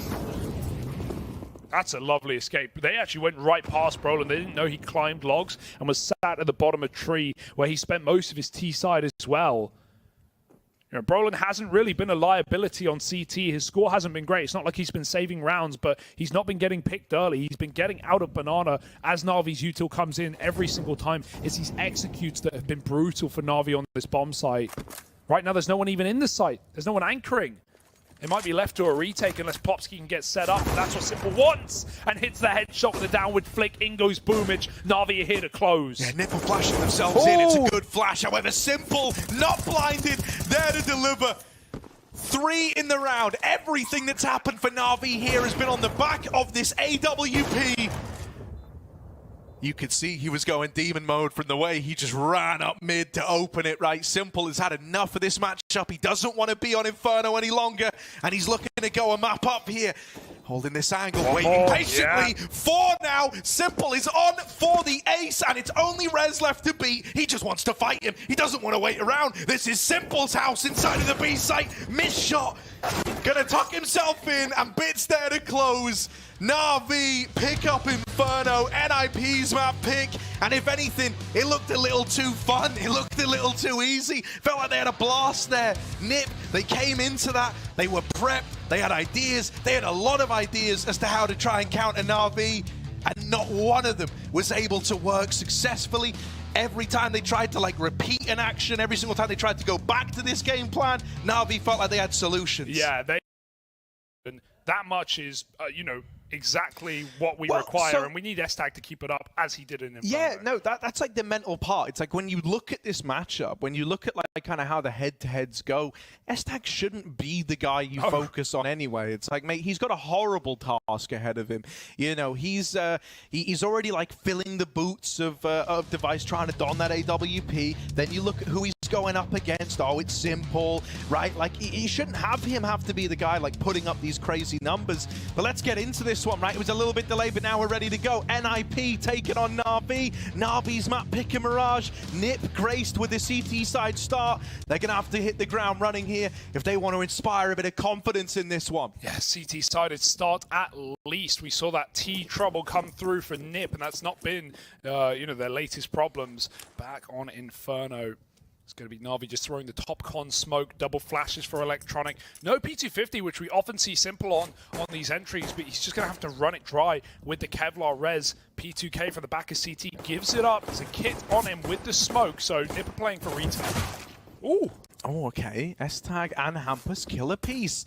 Bomb now going in towards the site and planted for this CT side. Electronic's got this one flash to send these 2Ts in towards CT spawn and fight for this control. Rez playing anti, not affected by that flashbang. He needs to pick these up as his teammates are removed. It's ugly for S-Tag, and Rez, who was hiding out here, is just run down. This was a 3-on-5. NIP, they get all the openers, but nothing past that. Only Hampus left, and Electronic puts him in the dirt. I don't know what happened to the comms there, but both CT players that Rez was with were full white, and he never swung. I guess he thought Perfecto was still holding him on that one jiggle. He spotted him, but both players were deep peeking, and Bit cut down those rotates out of B. Rez needed to help out those CT players, but he comes in a little bit too late, and Na'Vi just chase him down at the end. That's a 3-on-5 post-plant pistol, the one flashbang to rule them all. Electronic held it just until necessary.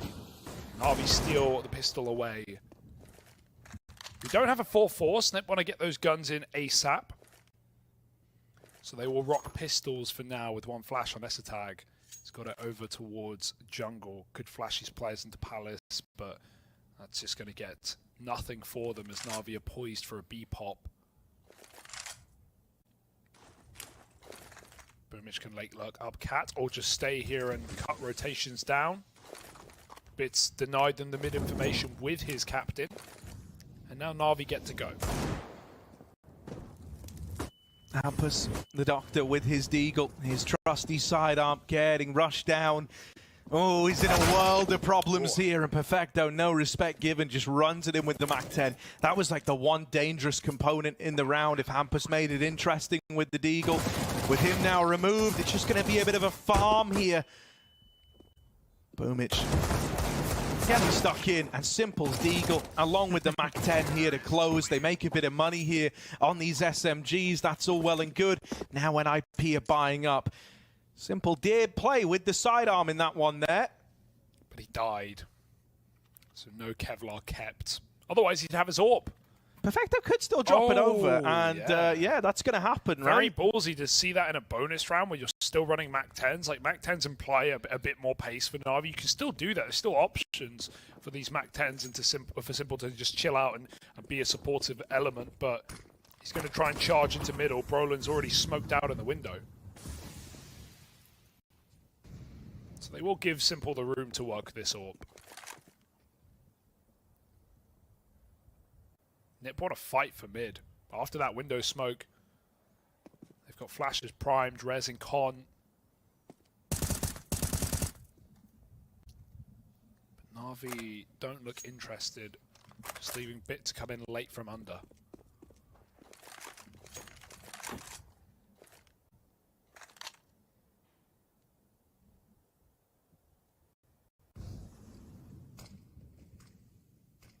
Simple trades util, right, given the flashes to try and set up his Mac-10 players in the A play.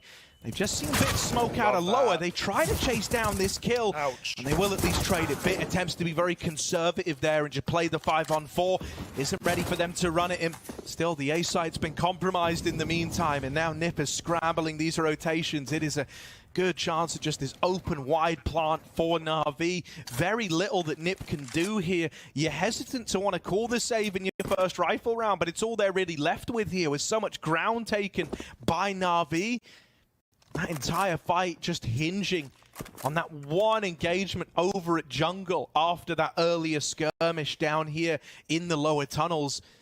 And with Na'Vi having won that out and tipping the scales so early on into the 4-on-3, Nip, they write this one off. Yeah, it's nice that Nip clearly know what's up, right? They very much were ready for Bit in under as he threw his a con smoke. Rez is the guy pushing ahead of it, and Nip really just wanted to get rid of the lurk so they could focus on the bomb side. But Bit going 1-for-1 and losing a man in A, not really primed for a retake round with no kit.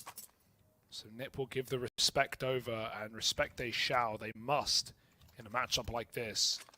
That's also going to limit you going for these crazy rounds, like rounds that Na'Vi were winning on their CT side of Inferno. A lot of man down or even retake rounds on Inferno that a lot of teams would either save in or just lose due to position alone. Back to middle for Na'Vi, but no one here to stop him. Popsky trying to take space. Oh. It's an awkward fight for him to be locked into. Try drop that smoke, waits for the spam briefly, and now is given a window to cross out of there. At a bare minimum, this A1S kept in play. And no one else on his team, none of these pistol players have armor, so yeah, you're hesitant to give that gun over. Top con smoke goes in, coupled with the window smoke, but it's been blocked. Okay. Rez, he hits it. It's a little header. He's going to try and use this to his advantage. Plays ahead of the con smoke. And with that big gap in it as well, he does have support available from A. The rest of Na'Vi are moving into this B bomb site now, pretty much flat out from the apartments. Late lurk from Bit in middle will net one. Hampus holding the line here with this rifle. And his low HP teammate still alongside it. Bit's found a lot of success on this mid lurk. 40 seconds as Simple doubles back out of there with the bomb. Bit's the man to try and make this round happen. I hear that gun spamming con side, and now they're going to go hunting for S-Tag. Down in the palm of his hands. He's tucked all the way in, but he's already reading it. Going back to CT spawn to set up for this A round. Simple has given him a nice bit of room here to plant open. If he can get it down, for short. Bit is poised for the round. He's already cut down Popsky on this lurk. S-Attack, even if he kills the man in the middle of the bomb site, Bit is ready to win the round with no smoke from S-Attack. He's got to find these kills quick. Simple is tucked in behind the boxes, and S-Attack has the read. He knows he can't be far away, but he's got to now make noise off the top of the ticket. Simple trying to play with it Bit from afar, and he hits the headshot with 4. That was all meant to be enough. Na'Vi round into the B bomb site, but Bit goes from under, jumps bench to window to ladder, and even 4Ks for the short A post plant. That was a beautiful round for Bit. Dude, I cannot highlight enough just how good of a round this was from this guy. Like, from every single component, if you just break this down into like the raw micro of Counter-Strike, obviously he nails every single shot he has to hit. The pathing is perfect. It's all movement based as well to like make the little like ladder jump happen from window. Just beautiful routing from him, and it saves the day for Na'Vi, bails them out of a round that almost eludes them. Electronic, that molly goes way too deep, and so he wants to use it to his advantage. Rez was not at all ready for that. And even though S-Tag will trade it out, it's still this early 4-on-3. Oh, Hampus, bruh, the timing. And they're leaving. They're going back to B. Oh, no, they're not. They're resetting for an A smoke attack. They ain't got smokes. Yeah, they got one. Bit's going to have to come all the way back to them, though. They're putting a rifle with no util in Palace. Simple wants to be flashed into fights. Yeah, not only is that molly too deep, but he hears the chuck from Rez on ramp. So Electronic with that swing was perfectly timed. And Brolin, a guy who, you know, made himself famous on close A ramp on this position, just walked in to that opening kill for Na'Vi. They've gone so quiet now, but they will eventually be hitting back into this A site. Oh, S-Tag, he saw the drop, but Perfecto trades with the low HP AWP, puts it to use. Hampus is too far. It's all on Plopsky. Close peek by Boomich and head removed with that util down. The one smoke to rule them all. And Hampus just got to go for a random timing shot. But with a reverse default plant, Na'Vi have already won the round. He just has to accept look it. at the minimap. Look at it. Like, they heard the AWP fire out from short and they go, oh, he's saving B. Right then. Let's try and stop that. Boomich walks in first. Feeds this AWP. Its first kill on the save. But Simple, he's taking the presence of this AWP personally, wrapping in through lower, now up into the apartments. Hampus needs to keep his wits about him if he wants to save this AWP. Trades a tag with Simple. That might force a bit more respect out of him. At this point, Perfecto feels good enough that there's no chance of Hampus pulling a rabbit out of a hat and somehow winning this, so they all start to run at him. But it seems like he will get away with the AWP at a bare minimum. Yeah, similar starts to that of Inferno, right? Some close-ish rounds in the middle, but Na'Vi just exerting dominance right now, and Nip need to get on the board earlier. We'll never get to see that ludicrous T-side pocket pick that we've been poised for in this matchup. Nice to see the double orb come in early for Nip, but fully avoided. Hampus hit some awkward timings in missing Bit up in the B apartments. Nice tags was cleaned off of that close ramp, only going 1-for-1. Is this the pace change? Yeah, now just going to disrespect. They know the util's not there for Nip, and they're not ready for the fight. But Hampus with the one orb, the smoke is down. It's perfect for Na'Vi to try and get into the bomb site, and they just run wild. Mac 10s, AKs, you name it, they got it. Double entry kills, and even though they ran right into the big ticket item, it's Na'Vi who punch in a 6th round.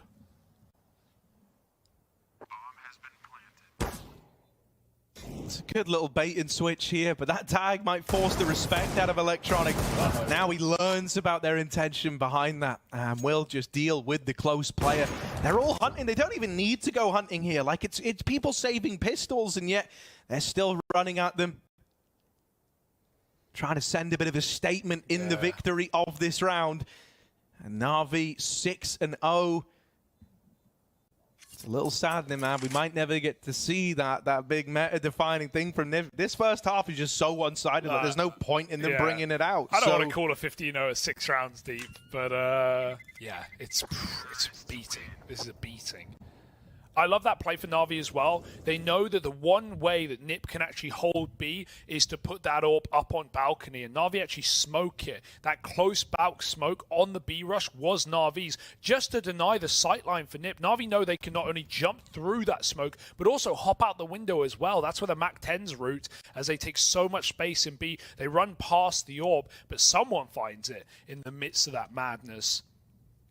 And so Na'Vi just never give it the chance to fire off. If Hampus plays in the bomb site with the AWP, he'll go max 1-for-1.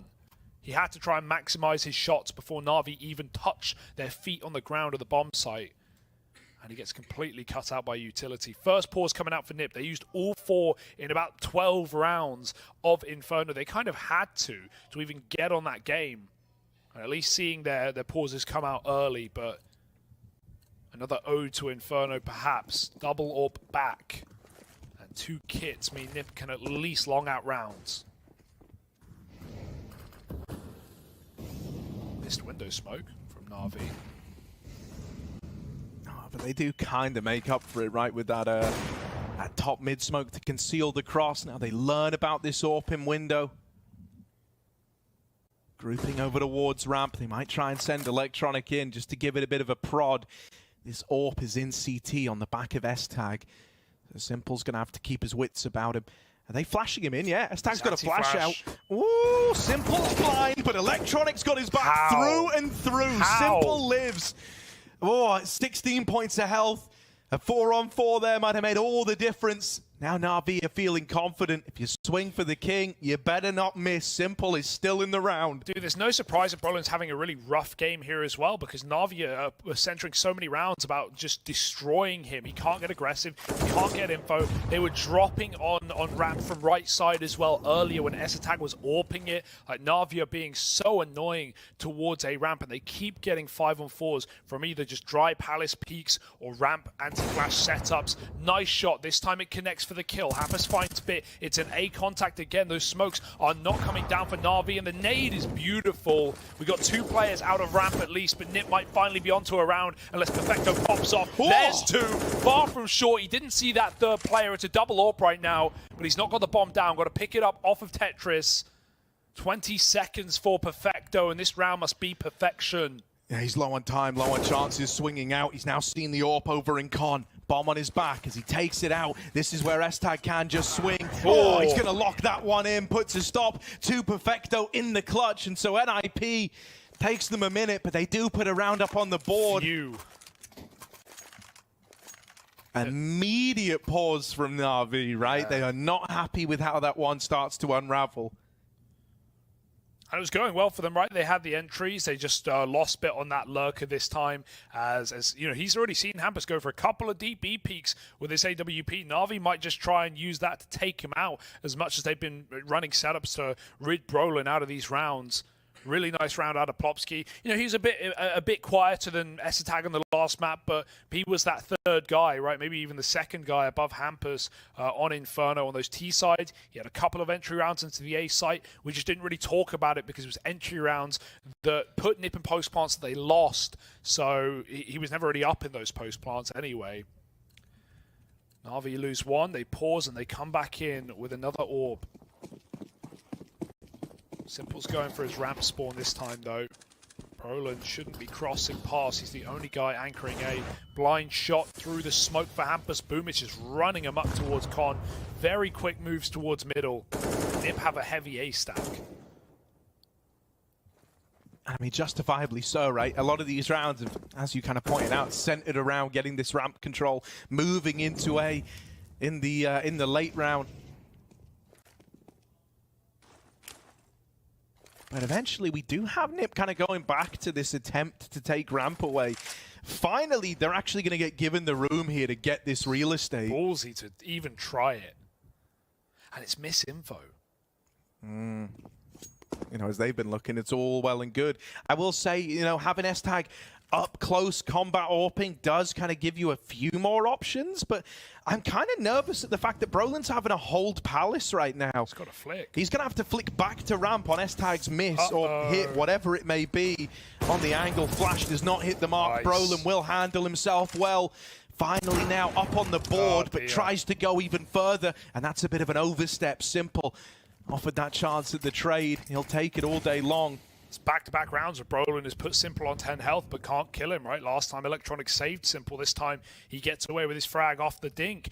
Plopsky alone. He doesn't know how close Bit's gotten. Oh, he's not clearing the back of the site. Plopsky is playing ring around the Rosie, and Bit still wins the entry. No. He should never get away with that. The FAMAS puts Nip to bed, and Na'Vi are running wild with 10 seconds. Okay, Electronic dead over in top mid. Now this bomb crossing Surely not. already into the site. Hampus on this angle wants to get Do involved. it. Running in, might not be able to stop the plant, but still takes one out the ranks. Bit is low, still putting up numbers, and Simple, another frag on this AWP. Only Rez left standing. 2 bullets would deal with both players, and a missed shot for Simple. Now the 1v1.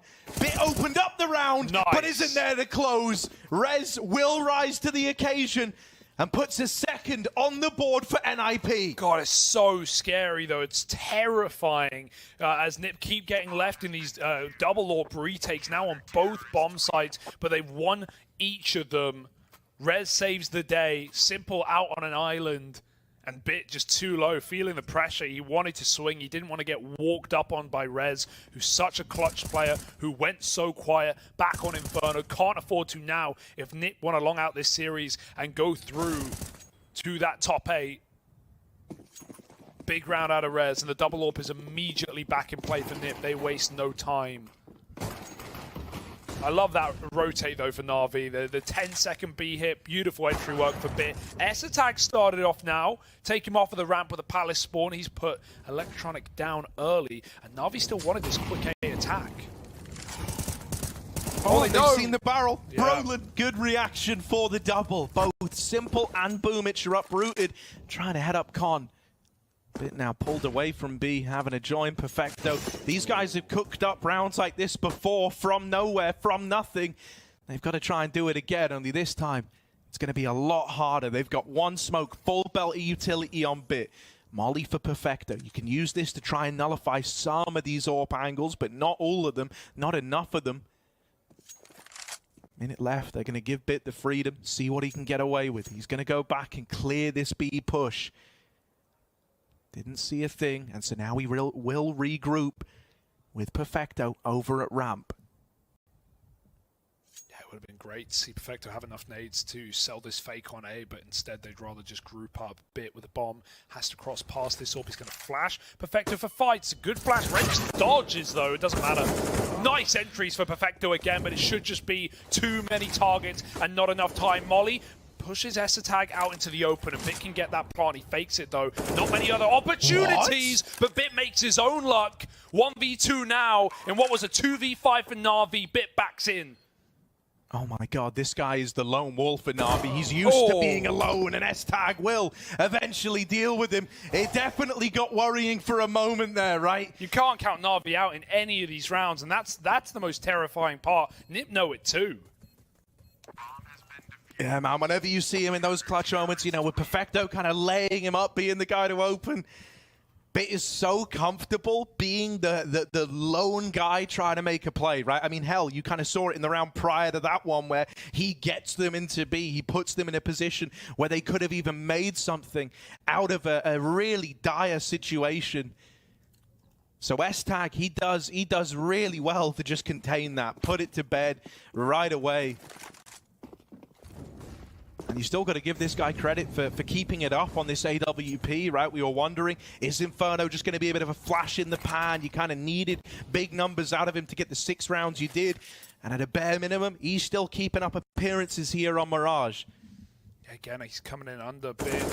Oh my god, what's this spam for Electronic? It's so accurate. Bit should be dead. Rez has so much freedom with Hampus pushed up top middle. Brolin's trapped under. They should know it, but there's no molly to get him out just yet. They take the dry fight. Boomich blind with that entry. 4-on-4 now, but they have so much room. S-Attack has been a nuisance back in spawn, closing these rounds with the AWP.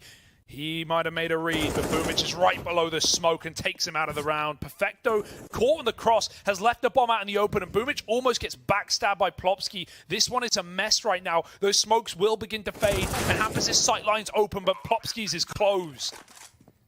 Hampus has got to save. He can't go for this, man. 1v3, they're all over the site. They've got CT. They've still got a man floating around at ramp. You just don't have enough ideas. Oh, sorry, don't have enough idea as to where they are, where they've gotten to.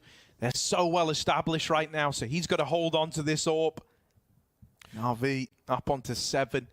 And IP might have started to come in with a couple of rounds, but there's the reply, and so much of it comes from Boomich, who just full sends. Like, think about how the round started for him. You know, he gets out round, he's like full flashed pretty much the entire run through the bomb site, and that doesn't deter him. He still holds W, he's still putting up numbers without the vision, and they were expecting a lot more respect out of Boomich in that moment. It's such Boomich pathing, right? Just out ramp, he realizes it. I guess someone tells him he got that entry, he asks, says he's blind, he doesn't know, his teammates tell him, and he goes right below ticket to kill that problem piece, which has been S-Tag with the AWP. Think about the rounds that Na'Vi have won on this A site. They've had that CT control ever since the pistol, flash peeking deep in on these default plants. It's so scary planting open with boosts that can come over the jungle smoke, with Hampus who keeps challenging stairs. He's got the AWP again, does Hampus.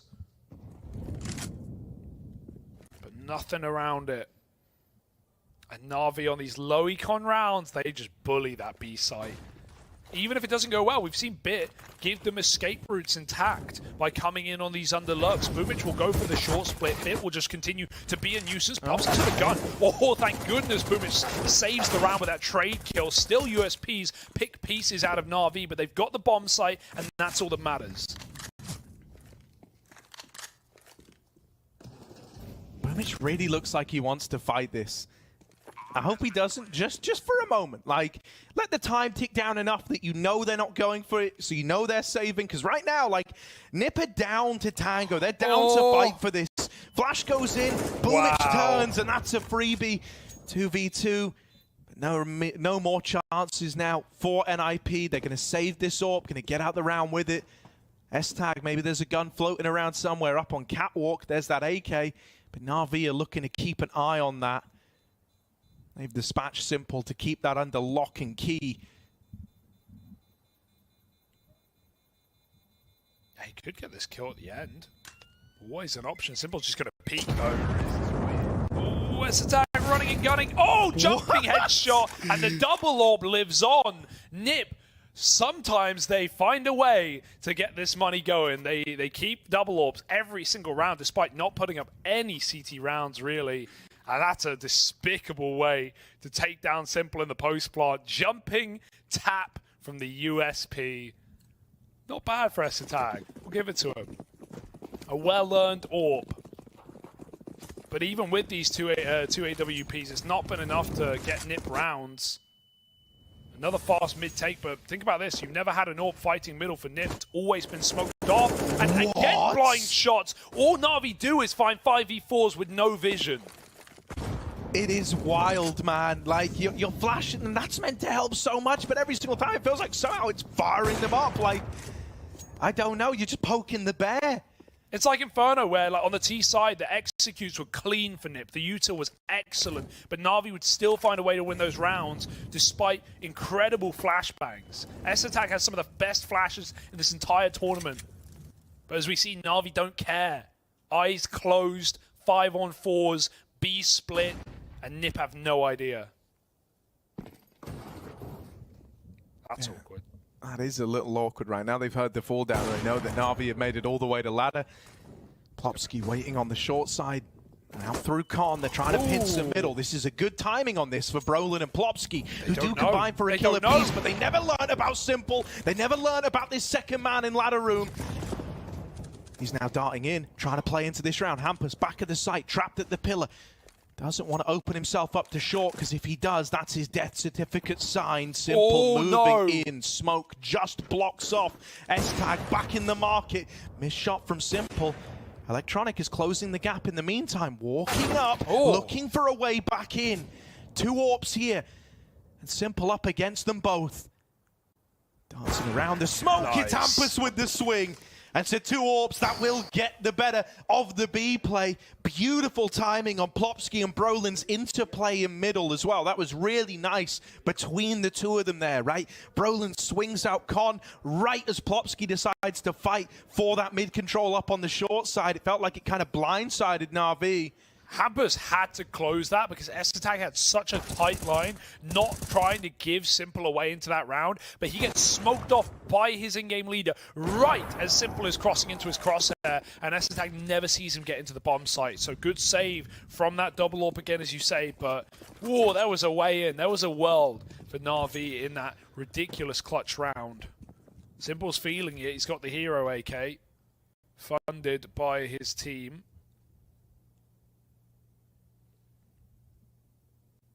But audacious positions for Nip, who for the first time have actually put AWPs ahead of the smoke. They knew the window smoke was coming in, and so they fight down under with theirs. Essetag hits it on the jiggle for bit, and he's got cover from Hampus for his escape route.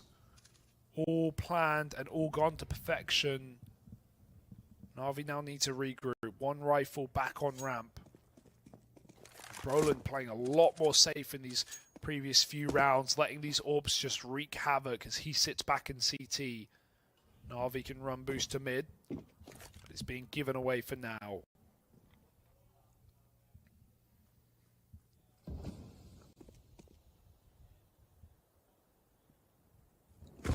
Simple with the spot. They've seen him. It goes lovely. both ways. And that hero AK knocked out of the round with no impact found. Now a smoke going over for Con, trying to give these players in middle the ability to maneuver around this smoke and start to wrap the A play. Electronic, he's got Brolin up close. Will he be ready for this? Boomich is out of the stairs. That's a clean opener, and they cross paths, but the bomb is dropped on the ramp side. 15 seconds. Na'Vi have got to get a move on. Right now, just looking for damage with that bomb still controlled by Nip. There's no win in this round. 10 seconds. Boomich is saving, and Perfecto is seeking death. Plopsky will oblige, and Boomich at least gets out with this AWP intact. Yeah, really nice re-aggro for Brolin there. That got very scary. If he goes down to Electronic, who he knew was there, that gun on the ground disappeared in front of his eyes with the E key, so he knew what to expect, but the flash peek with his back turned, that could have gone very badly, and if it would have, Na'Vi would have had another way into what should have been an unwinnable round. Brolin denies it now. He was 0-6. He's now 7-10. He's had a very good resurgence on this CT side, as these double AWPs have as well. Nip, they've set themselves up in this half. They've given themselves a route. Still not a winning half, but maybe there's a way to find 7. Boomich has saved Simple that AWP. Worth every penny. But that hero AK last time got countered hard. Nip naded and mollied the Apex position. Simple's got to do it solo again. Rez saw a barrel there, and that's reason enough for him to lob all this util in. Oh, Perfecto. How on earth does he get out at 1 HP? Boomich is not so fortunate. Simple's going to try and trade this. Hoping they give him this fight. The 2 ready to swing. Simple will pluck one of them out of the round, but it's immediately cancelled out by Rez. Electronic going low, going slow, and Perfecto, 1 point of health with the Deagle, has delivered this late trade over in middle. Now Bit is armed with this AWP. Double AWP isn't super ideal in a moment like this, really. Go back and get that bomb. Electronic's called, like, guys, I am in A. I am way deeper than anyone expects. Insane. Nip have to be considering this, Oh, though. they know. Essetag saw him. He's been jump spotting all round. He saw Electronic get out into the bomb site. Electronic just knows he's got a bit of room to get that bomb down. Perfecto's still trying to cut off these rotates. Back turn. It's Electronic to die. Perfecto was trying to cover triple because a flash came over from CT spawn. It distracted him. 15 seconds. Bit's got a plant. Out in the open. Perfecto covers. At a 2v2 now. No way Na'Vi can do it. Oh, missed shot for Bit, and now 1 HP. Perfecto's got to be the man to do it. The AWP, he almost doesn't mind fighting. It's that M4 that's the nightmare. And so out through CT, onto the Deagle. He's going to get spammed out. They deal with it well on the Nip side of things, right? There was definitely a world where that could have started spiraling. They start to win all the fights they have to right at the end. They deal with Bit, who unfortunately got aim punched right as that jungle fight comes in. Good save from Plopsky, man, but Hampus had to get that kill from short, right? It's an awkward timing when Na'Vi aren't actually covering the planter. They think they're getting CT rush. Nip didn't have the numbers there. But Hampus taking down the initial planter in the bomb site is the guy that actually stops Na'Vi from taking an advantageous post plant with armed players. Very, very nice. Dude, this is like legit from Nip right now as well. Like, this is one hell of a turnaround from them. What with how this game started. They kept themselves in it, and you know, I do think this double AWP has been no small part of that, right? It's had a lot of impact. I think when you have Hampus and S-Tag AWPing, they're very, very good at playing off of one another, right? And some of these mid setups that we've had, it's kind of given guys like Hampus or S-Tag in the round where he dropped lower more degrees of freedom with that AWP, right? You can play like that layered AWP setup from Con and the lower drop, and they're pulling it in on good timings as well. Yeah.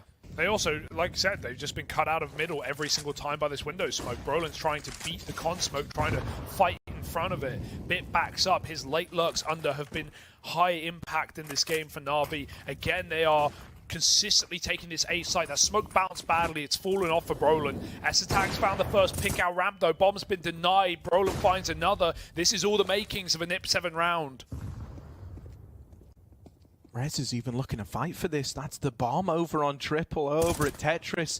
It's a tag. Perfecto with the reply. Oh, tries to fight for CT.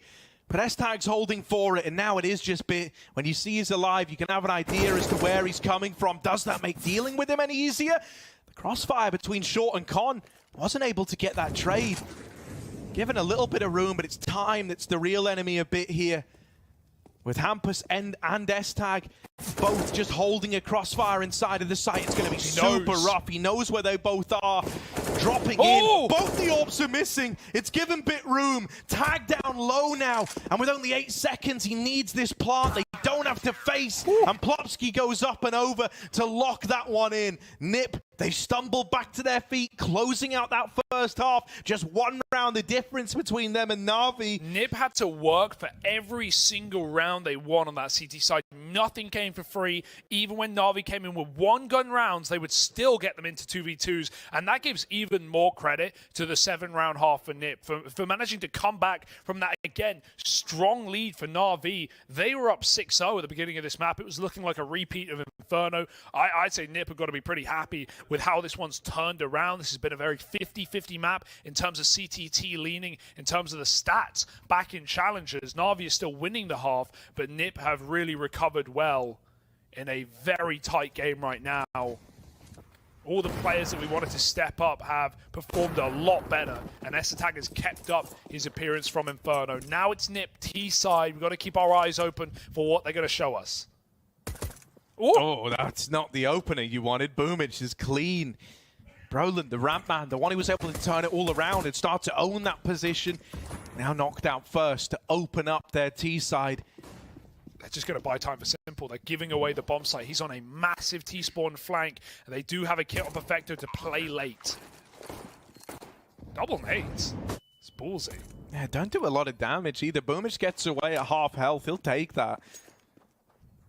Flash to try and set up these CT players. They make contact as the flash pops, and it's good right away. Everyone chimes in with a kill. And so Na'Vi run down the A play. They keep it flawless. And Simple gets the defuse. No, it's mine. Obviously, he wants that money for the AWP, so extra 300 just for Simple, and Na'Vi get away with a pistol round. That big ramp flank didn't even matter. Simple just called them to go, and Na'Vi explode with a flawless pistol round into a 5-on-4 post pod. Those flashes are incredible. I like the idea for Nip, right? To throw double nades when they get that A site to constrict Na'Vi and CT spawn, but like you said, only 50 damage. You want way more value from such a high investment. Na'Vi, no problem, cleaning house in that retake round. 9-7. Nip immediately buy up. It's not a pretty second round AK investment though, because they got no kills. They're on a MAC 10, they're on pistols, they're on a UMP. This kind of screams a B explosion round. Double smokes in mid.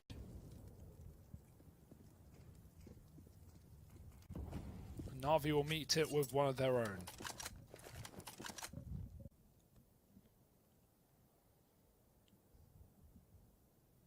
Yeah, Yeah, they got the util to just go for this B play, right? You can smoke off the market window, make it a bit harder for rotates. You still got this smoke on res. Ooh, what's this?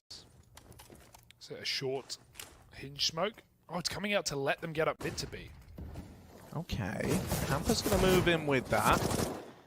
He's spammed super low on his run-up, and the rest of NiP, well, they lose the short player. They try to go in. They try to tango with this B site, but Na'Vi have already stacked it to the 9s. Just S-Tag left standing at the end of things, and he's double swung from market. So that force for NiP, they were hoping for a lot more out of it. Those smokes in middle, the one up through Cat, it was a dead giveaway to Na'Vi. And they just padded out that B bomb site. Yeah, you don't really have the element of surprise with a play like that, and the util just has to be incredible. And not only that, Na'Vi have to be playing close and you know, in positions where they can't escape. Right, stuck under the balcony, stuck at car, stuck a close short, but they're at the back of the bomb site. They've got range, and they can wait out those flashes before they take fights. More quick mid taking for NiP, but only Deagles to do it this time. Na'Vi.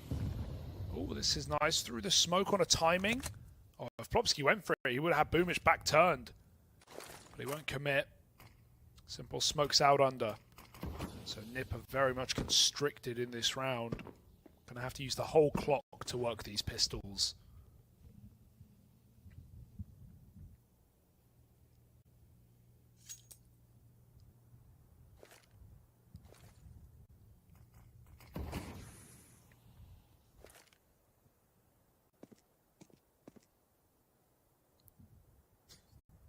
Safe jump spot. Perfecto did see Hampus there before he lobbed the nade. Almost a 0% chance you're ever going to die doing that jump spot unless they're very close. Perfecto gets that early info, but it's not like NiP are hitting the B side. They're just probing right now. Oh, that's a meaty nade, and Electronics even dealt with S-Tag coming out through lower. That's the bomb spotted. And so at this point, you know, Na'Vi have built this picture that this looked like it was poison for a mid to A play. They've dealt with both extremities. Now it's just the man in middle to flush on out, and Rez will get cut down from the re-aggro through con. This is where things need to pick back up for NiP. This is where it needs to get interesting again. They can have the guns out now. I want to let Na'Vi catch that second wind after NiP streaked those last 4 rounds together. If I'm looking at the forecast, Harry, it's a bit of a tornado of death coming right down the barrel for Na'Vi. They've still got a bonus round. They can just throw themselves at NiP. They can play very loose in a round like this with 2 MP9s. Perfecto heading B with his Boomage back on the A site, laying up flashes. NiP keep throwing this double smoke to get into middle. Simple, he doesn't know it. They're all around him. Oh, what a clear. Perfect for Simple. Bomb is tumbled to the ground, and he has got a third on his plate. Simple, ready to chow down in the apartments. Bobsky can set it alight, but Simple just sits and waits, finally dead. Hampus has actually picked Boomage, who pushed T-Spawn at the same time off of ramp. NiP have managed to equalize things. If Electronic can find this kill, it can shut out this B play at the same time. There's no escape with Roland. In the smoke, wins that one, and now NiP can bail. That's a route back in. They sit back, they wait for Na'Vi, and Na'Vi do go to them. Teeing NiP up for a chance now. They've just heard Bit rotate back out of the apartments. That might give them reason enough to want to recommit back in here. As they hear him going down the short side, every one of these little steps he's taken, they've all been heard, they've all been commed across, and so NiP, they know they're going into a B site that, like, worst case is 1 dude on it right now. In reality, it's 0. Really nice double fake.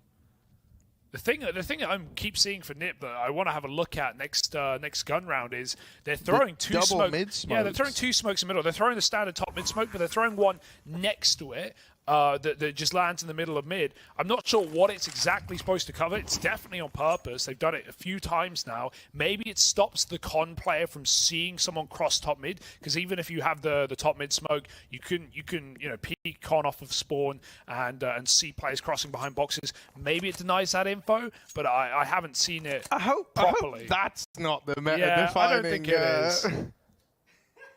Maybe there's more to it. Or maybe Nip don't even want to pull it out, right? But they're managing to make this game very competitive, especially given how Inferno went. 3 alive at the end of things. They force Na'Vi's hand. A nice double fake out for Hampus to leave B, hear those steps and recommit. And they make Na'Vi sweat. But it was only a bonus round. We know that AWP is coming soon. I kind of want to see, a bit more out of Simple here. Like, he hasn't carried that same impact forward from Inferno. It's not like he's put up rounds where you look at it and you go, he was the defining moment there. I think for that, you would be looking at someone like Bit, I think has easily been like the guy bailing them out of situations. There's that double smoke. So here it is. It lets them cross close over in middle. Electronic's going to play behind it. He's trying to use it against them.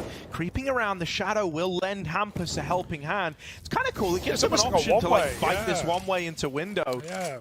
I like it. That might be what they're talking about. I mean, it does, if you're throwing it every round, it's giving you a lot more space. You have a lot more cover from the cat swing. There's a lot of options from it. Yeah, I like it. It's something different, Harry. And right now, Na'Vi are trying to fight it back, right? Electronic walked it, but he gets denied. And I definitely think if you're a T on that ramp and you're fighting window, you're at such an advantage. So that seems to be the play for Nip. It's, not a window smoke, but it's forcing Na'Vi to respect them in middle a little bit more. Has all the value of a window smoke while also covering a con walker. Yeah, and it's kind of cool that window's left open, because if anything, you won that fight, on the back of the smokes, right? Yeah. So kind of sick, especially because if an AWP is window early and he sees it's not smoked, he's rubbing his hands together, thinking, all right, here's my moment. It managed to slip 2 up the connector. Plopsky moving in from ramp. It's this A split, but it's kind of labored. They do manage to get themselves up con. However, Bit has re-aggressed on the short side. Will connect it eventually. And there's Boomich to close. Yeah, Na'Vi, they're having no problem holding their bomb sites, are they? And Nip just trying to spill through connector, get cleaned up from behind. I want to see if Electronic, sees that smoke and just charges under. So much more cover for a player dropping out of window or running for an under peek from con. It's something Nip will certainly be aware about. Calling their second timeout with DJL chiming in. They didn't have to force all 4 in the first half like they did back on Inferno. So they've at least got depth to fall back on this T side, but 1 rifle round 1, and as soon as Na'Vi come back in with 4 rifles and an AWP, they keep it nice and clean on that A site. Yeah, Bit's just going ham right now. Not really much to stop him. Even getting away with this labored tapping.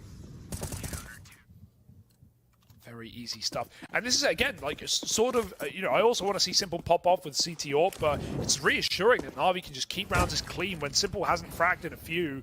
There's 1 standard smoke coming out. Simple's going to... Did they just smoke under? No, blocked. He got blocked by Bit jumping. It as he jumped to cap. Yeah. I've just got my eyes open for anything that doesn't look normal. But yeah, Bit made it up despite getting hit by that utility. Yeah, that's kind of wild. I thought that would have made him miss it. Simple weighing in with the opening kill. And a big one at that. S-Tag brushed aside.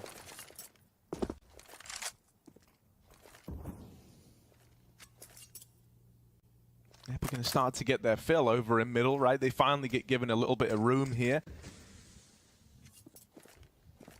Top con smoke in. B split into a stack. Na'Vi, nice. They were 3 strong here, but Bit dead over on cap. Now grouping everybody in the apartments. Inside of the B site, who you going to get past? It's Simple and Perfecto. Oh, they're not convinced. Perfecto's gone back to watch for a mid lurker because Hampus could have climbed up into window, but he hasn't. So he's playing a timing game. It's really all on Simple. This is the round you wanted, Harry. Yeah, this is the moment where he's got to pop off, right? He's got to have another big round like he did back on Inferno from the pit this time. The AWP gone right away. Perfecto tries to hold the line. Good for the first. Wrapped inside of the site, but Perfecto will deliver. Now he's on with the AWP. Goes out wide with the no-scope, and that is one step too far. It's a lot of damage done to both the Nip boys. Electronic is still very much in with a chance, but spotted and dealt with. Nice. And IP get out like bandits with that round. Oh, it's all Hampus, right? Nice call. And again, Na'Vi just gets so scared in that mid round. They actually, they had Boomich from A come back towards CT spawn to stop a window player. But because he wasn't convinced, as Nip went quiet, Perfecto had to take it instead. And that just left Simple alone in the bomb site without a single kill. Hampus takes out AWP after he gets low in mid. And he goes on to 3K the round. Very nice stuff, Nip. Again, they pull out another T round. Na'Vi's money is on the line. One more will do it. One more will break it. Roland again goes back to fight middle. Electronic keeps throwing himself inside of this Nip smoke. Bits in the window, but there's the spam for Broland. And yeah, smoke's not a wall. It's not enough cover. Nip know what Na'Vi are up to. Bit wants to fight back, but he could get picked instead by Broland, just tucked in time. And I don't know if Broland, he will check it. Rez has crept out. Hello, 2 players, back turn to the man on default with a missed spray. But Boomich dropped the bomb, but Simple can't finish the kill. Hampus is low, and Nip have the A site. Do Na'Vi even want to attempt this? They're just so far removed from this round. After you. Right now, everyone leaning away. They're going to send Broland back into middle. This is where the kind of slow pace out of Na'Vi could be good. Simple's going to check for this. Oh, it doesn't make it any easier. Close. And with Broland dealing with that AWP in rotation as it was just about to have such a pivotal fight. Like, that's one where if Broland dies there, suddenly Na'Vi, they're spurred on to want to give that more of a look in. With it going his way, it sealed the deal on this save. Yeah, no kit there really for Na'Vi. I think even if they get that kill, they're probably throwing themselves back to safety. I do actually really love the mid smokes. Like, it's making it super hard to contend early on. Like, the only way to feasibly kind of play against it is doing what Electronic is doing. But you see the problem with that, right? They're just going to spam you. Like, there's like a meter of spacing where you can be, where you can get to in that time. Just a note maybe for the observers so they could show, next time we have that, if Na'Vi have a window player, I'd love to see it from their perspective, because I think they really can't see squat from their side. That's why Broland's just playing a little bit over it to try and fight back. Na'Vi are trying to figure out solutions on the fly to that smoke, and that's why it's going to be most effective in a game like this. It's giving Nip mid-control, and Na'Vi are actually just losing picks because of it. Here we go. Another A split. Look at the room Hampus has crafted here. It's only Simple Zorb back in CT spawn. He needs to hit this immediate kill. There's no flash primed for ramp right now, though. They're waiting on this split part of the play. Hampus has been spotted. Dry peak dead. Simple's in the right place, and he's got pistols all around him. You're getting excited now if you're Simple, right? You kind of realize this was destined to be the A play, and so he knows this is his chance. He's going to play behind triple with the AWP, with the big ticket item, looking for the con component of this split, but he's whittled down too many angles, too many responsibilities, and so Nip are closing the gap, 11 to 12. This is big, man, and IP one away from tying this game up. That's excellently communicated there by Nip as well. You really want to put the pressure on for Simple so he doesn't know where he can hold. If anything, you want all 3 of your players to be known about on Ramp, Palace, and Connector. So it just makes Simple, randomly flick between them and try and find that next contact. He can't do it. He only gets that first dry fight, and past that point, he's getting triple peaked on that split. Really, really nice round out of Nip to just break into that A stack. And Na'Vi, now they're the ones feeling the burn, Harry. And I mean, dude, like, just to kind of link it back into these smokes that we're getting in middle, it's really nice in the rounds where Nip know they're anti-eco, they're not up against a lot, they don't lob that smoke in, and instead, they kind of know that, like, the conditioning of scaring Na'Vi out of mid is enough in those rounds, right? You don't want to go feed the beast in middle, so largely Na'Vi are kind of ignoring it, they're just trying to pretend the problem doesn't exist in mid, and that's allowing guys like Hampus to play this super quick timing up into middle. Util traded for this control. RV How do they go about fixing this? How do they go about stopping the NIP comeback?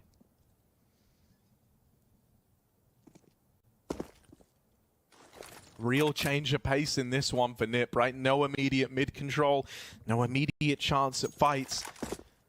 RV feeling a little antsy right now, but they do at least have all this control over middle. They do have this info as to what's going on here ahead of time. Boomich wants to go for it, and he's got the freedom to do so with two other teammates in mid fighting for this control. Window smoke is not a problem for Na'Vi. They've got every other position caught with nades out. Boomich doesn't have to commit. He could have backed up, but he wants the blood, lusting for it. There's Electronic swinging top middle, and Rez can't help nor trade. Smoke out ramp. Simple looks for the right angle, and what a read from the man himself. Hits the headshot onto the orb. Now it's the other orb. Two on the T side as Hampers gets spam, pushing out a Palace, and Electronic is not waiting around. He hunts every single kill. 3 of them on that CT side, and it's Na'Vi to shut out Nip from mid and the A site. I think they're just happy they finally get something a little more standard. You know, it's like when you kind of give them the more standard plays, they all know what they're doing. They all know what the responsibilities are. And so that one unravels very, very quickly.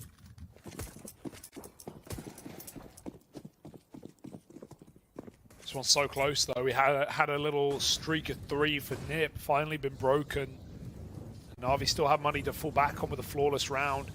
Again, Electronic's been dropping under. I think he's still waiting for that mid-smoke to come through the flash. It's beautiful. It pops behind Hampers as he runs through, and Electronic is so blind. That's just such a ballsy play for Hampers, but it's so right. Electronic can do nothing about it. He had to hit the immediate headshot as that flash popped. Simple wants to fight back into mid. Window smoke ready. Simple can't see him from this angle. Just has to respect it. Any more players walking into mid will be at the beck and call of the T-side orb. Brolin's moving up, caught good timing, but he catches Boomich ducking in down. There's nowhere to move, nowhere to hide. Bit's gone as well, and Brolin's come alive on this T-half.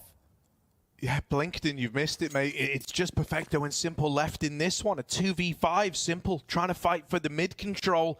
Sees them ducking out of there, sees them leaving, and now starts to lean B. Him and Perfecto are just going to take a bit of a gamble here. Now, Nip, they're going quiet. They're trying to play contact, right? They don't want to give up the element of surprise. Little do they know it, they're walking into this stack. And with each second that passes, those are seconds that you won't be able to earn back. You will be committed into this B play. Simple, he's seen one, but he's brought down low. Missed shot on the flick. Perfecto helps out. Tag with a miss. And Perfecto's had one hell of a round. It's only Brolin, 1v2. Everyone in the server's low. He's looking for the AWP first. Simple, shot in the back. 10 seconds as Brolin is committed. And Perfecto's going to swing it late. Huge round from the short man. 4K.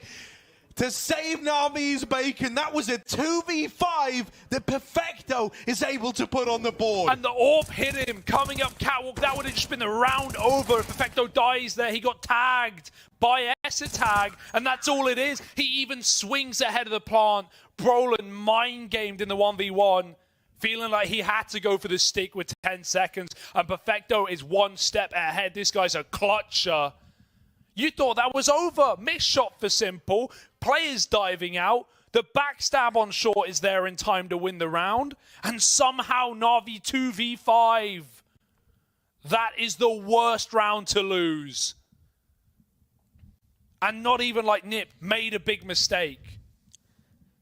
No, I mean, dude, like that's one that's going to play in S-Tag's nightmares. Like, it really is.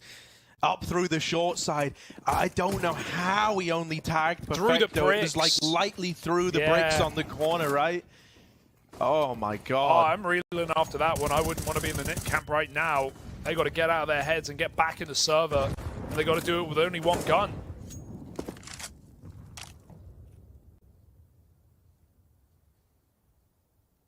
That is wild, man. Perfecto, the turret. Just stands his ground on short. And it's set Na'Vi up for the win. It's recovered a game that was so close, and it's potentially just dug them out of this horrible scenario. Nip are all in this round. They need to find it. They need to find it now. This round's all on Hampus. S-Tag is again throwing this smoke to get Hampus up on the corner to short split. This time it has to be more successful as Nip pummel B with only pistols. Yeah, here they go. Bit and Perfecto here. I mean, the guy that just stole that round away from you, you're going to try and face him again. You're going to try and beat him again. Perfecto tucked in, is blind. Bit delivers the double. You might have found Perfecto, and Hampus is even able to come up the short side and dispatch a bit. So they've got the bomb down. They've got the post plant. Now they need to hold the line. They couldn't do this back on Inferno. They were in countless post plants that quickly turned sour. It cannot afford to happen now. Simple makes a jump at least. That's going to speed up this retake. Triple cat boosted up and over. They've got kit, but they've got to move quick. Headshot for Electronic. It's not part of a market. And if a player can get on it, it's wide swing from Roland doing anything he can to stop this retake from materializing. And suddenly it's all simple. 1v2 and no time to go. He's got to save. He wants kills on the way out, but Nip have won the round. 4 pistols and the hero AK on the captain. And it comes in clutch on that short split. Nip have had a couple of nice, naughty little ideas on this T side. It's been clutch rounds for Na'Vi that have kept them swimming. But this game's not over. Nip saved themselves from economic devastation with that win on B.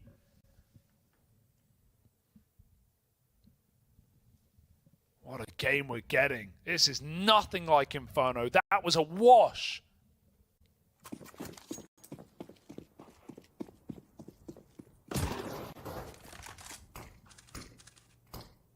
Hero Orb. Simple saved it forward. Smoked off in mid. He'll hold his ground.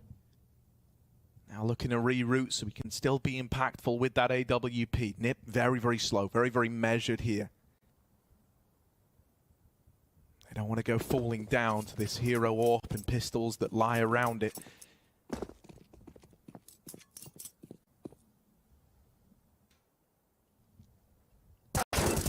Out in middle, they trade a tag, right? Electronic might not have got the kill, but he still forced a bit of respect out of Hampus.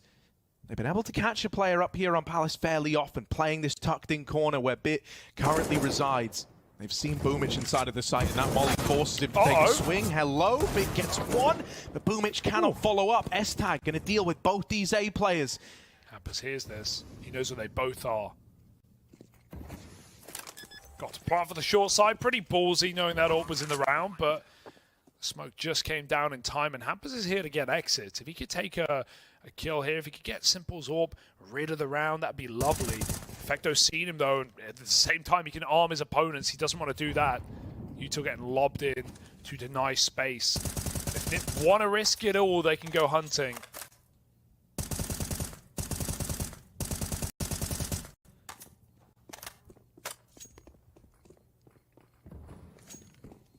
Ain't worth the risk. Yeah, it's not like it would be some game-winning hunt down, right? If you remove this AWP, it's still coming out next round.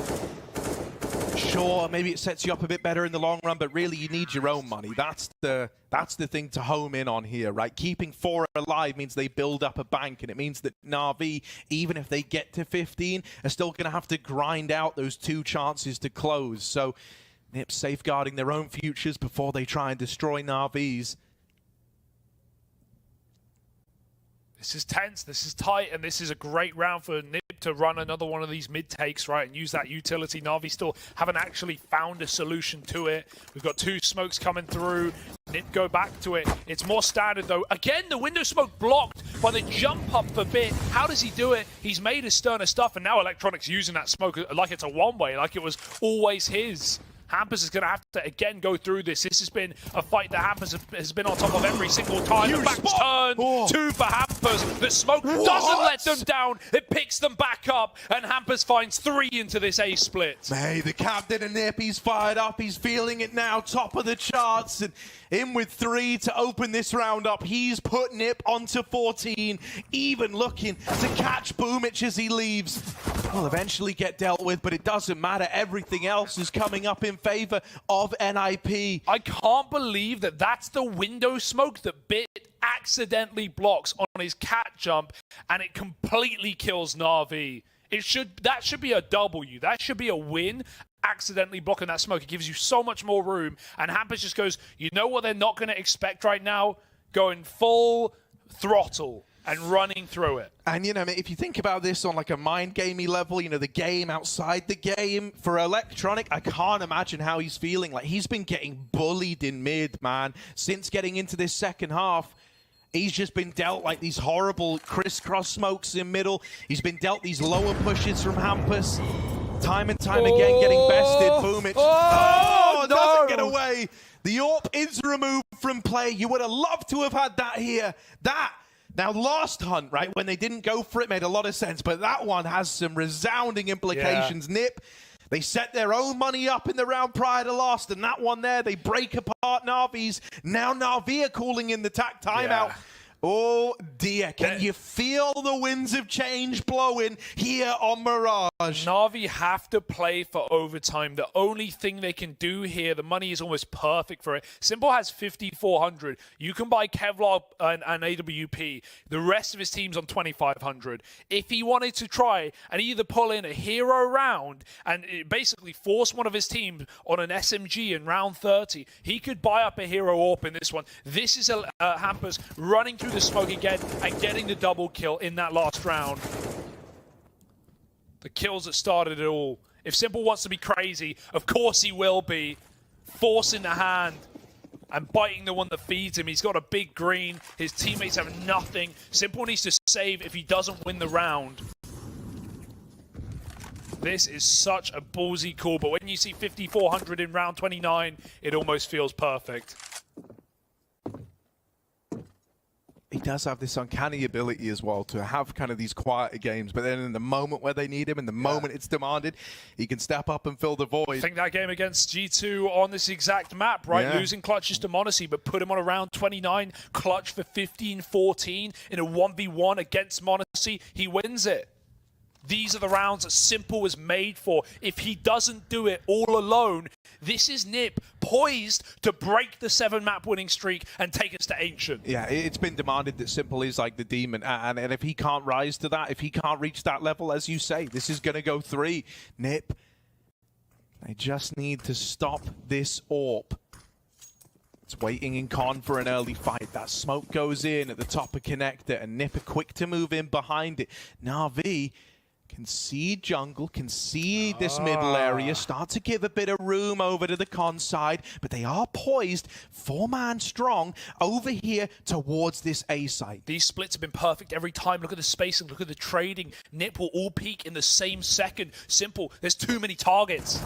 Out through Palace, Electronic with one, a missed shot from Simple's AWP, a miss again, just gets around the corner, but now needs to think about saving, gonna get out of there with the AWP and goes back in. A 1v3, but at this point, at 15 points of health, he would be risking it all by going for it. NIP, they might have forced respect out of him. They might have forced respect out of this hero AWP. And so Simple is left to stew, and it's stewing the reality that Nip have pulled this one back. They're on map point. They're the one a round away from taking us to Ancient. And they even knocked the AWP out at the very end. It's gone. It's done. Na'Vi may have a buy. They may be able to crowdfund it for him, but this is Nip on a roll right now. Some incredible calling out of Hampus in this T side. These A splits have been ludicrous, and Na'Vi cannot get comfortable when Con is conceded. And of course it's getting conceded with some of the mid takes we're seeing out of Nip. Brolin has gone nuclear. 0-6 to start the map. A liability on ramp. He's gone crazy in this T side. Simple, he has been given that AWP. Bits had enough of these mid-smokes. He said, Electronic, let me try and solve the problem. Let me try and deal with it. Is this like a passing of the torch moment, right? Where, you know, Simple couldn't be the one to step up. Bit's going to be the guy to try and do it. Top of the server right now, 29 and 19. And he's found that opener for Na'Vi. Nip were not expecting this. They were not expecting these mid-smokes to not be fruitful. It's all they've been every time they've used them. But now a man down. And quite the man at that, right? Hampus has been a force to be reckoned with in this. Now he's having to lead the ragtag bunch from beyond the grave. Crawling and slowing down to just a complete halt in the mid-round. 12-8 for Na'Vi, 14-11 for Na'Vi. Hero warps in eco rounds for Na'Vi. Was it worth it? Can they finally close it and start that clock again? Or are NiP going to be able to bring it back from the brink of defeat and close us out and take us to 3? They're moving up through Con, right? These A-splits have been the bread and butter for this NiP squad. Rez going to try and make this contact out of Palace as his teammates shift their way through the connector. A one and done out of Electronic is more than you could have expected, more than you could have asked for. But is it enough? 3v3, Bit is closing in up through the connector, trying to give them a way back in. Perfecto will trade. Simple now joining his teammate over at the Con side, 2v2. That bomb is down and ticking against Na'Vi. They're on the clock. They've got to be flawless here. S-Tag swinging from triple side. He wants this fight. He wants the engagement. And so it is just Simple again. 1v2 now. Out in the open. And Brolin's going to find him. We're going to Ancient. NIP managed to lock in Mirage. Breaking a streak for Na'Vi. And living to tell the tale. We're going the distance on this matchup now.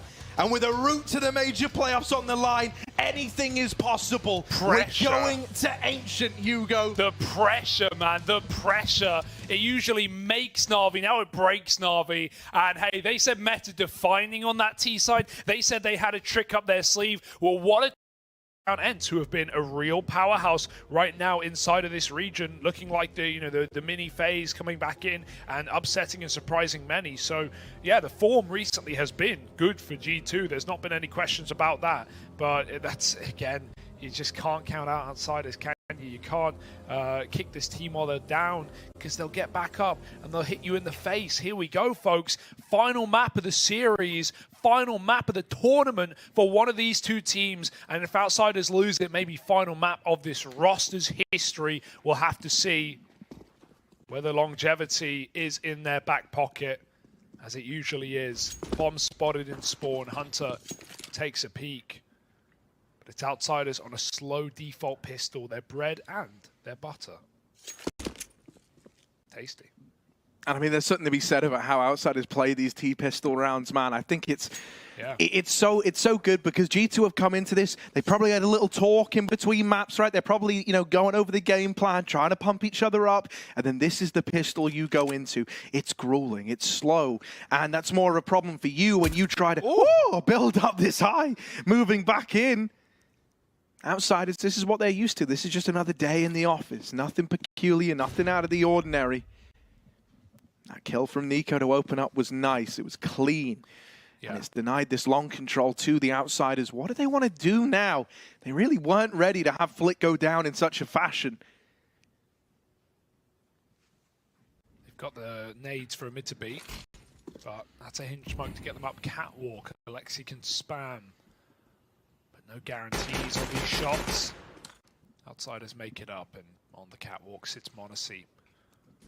Going to get at least a jiggle off. Sees the outsiders look to be committing. 30 seconds late out long his kicker. He's going to have to find some fast impact as Nico's crossing from the car, dueling them as they go into the bomb site, but they're not making it far. Good util. Monacy blind hits his headshot, and suddenly this pistol is a wash. It is a wipeout. I actually think that was a read from G2, because I recall outsiders doing a non-identical pistol on Dust earlier in the tournament, where they send Flit early out the long side, and then his whole goal is to just try and sell this as a bit of a ruse. Then you deal with him, and you're hoping that G2 get paranoid about like a late B commit before falling back into the A play. And you know that actually once they found Flit along, they padded out the A site. Yeah. They stacked it to the 9. So I do think that was a bit of a read there from the G2 squad, and that's a nice feel-good way to open this one up. Yeah, knowing that your calls are either working is a nice feeling, but it's not just that for me in this game. It's we need like the hero show from Nico and Monacy, and I don't think they've been underperforming. Monacy certainly didn't. On that last Monacy map. Was doing everything he could. Exactly. Monacy wasn't the problem. I don't think Nico was the problem. He had some problematic rounds in 5-on-4s. Here's my take on it. Nico was not a problem. problem, but he was also pretty average. And that's not why this guy's in the team, you know? Like, same can kind of be said for Hunter. I think he actually had a really rough go of it on Vertigo. And so I'm hoping, even just to step up from one of these two guys, I mean, you're on the kind of perfect map for it, that could be the push needed to get this over the line. Yeah, and Nico's great on CT side of this map, but on those T-halves, Hunter's such an enjoyable player to watch on some of his cat takes. So I do hold some optimism for G2 in this game, despite the way that we have been framing this one. It's more just the fact that I'm shocked we're even here in a third map decider, given how the first three halves of this series went. 3 halves? Yeah, you know, 3 halves make a hole in a bit. A hole and a half, man. 150%. That's what Monacy needs to be on, and he cracks ahead. Yeah, Buster's going to try and time him on the mid-smoke walk. Monacy holds the line. It's only Glocks, right? Yep, should be easy. Should be breezy. And Nico looking to be squeezy on short. Going to boost over. No way. He's spotted. And Nico just keeps spamming. These guys are a shot of death, and he'll connect every single one. G2 and O. Yeah, they got the conversion. Outsiders, though, they wanted to get a buy going right away. Looking at the spawn, this is a great B spawn, but Outsiders aren't really a team I can envision going for something out of the gate, out of spawn. Chopper would take it. Chopper would be rubbing his hands together right now. All right, boys. I know the perfect call, but for Outsiders, it's a lot slower. It's a lot more measured from the get-go. I mean, hell, dude, when we were in the Armas to get here, there was a moment where they started a round off trying to take long. It didn't go their way, and everyone's just having a drink of water, like chilling out in spawn for a solid 30 seconds. They really don't mind letting that clock tick down. They're going to work this mid control. And they get flipped very deep up the catwalk. A lot faster than I can imagine G2 are ready for.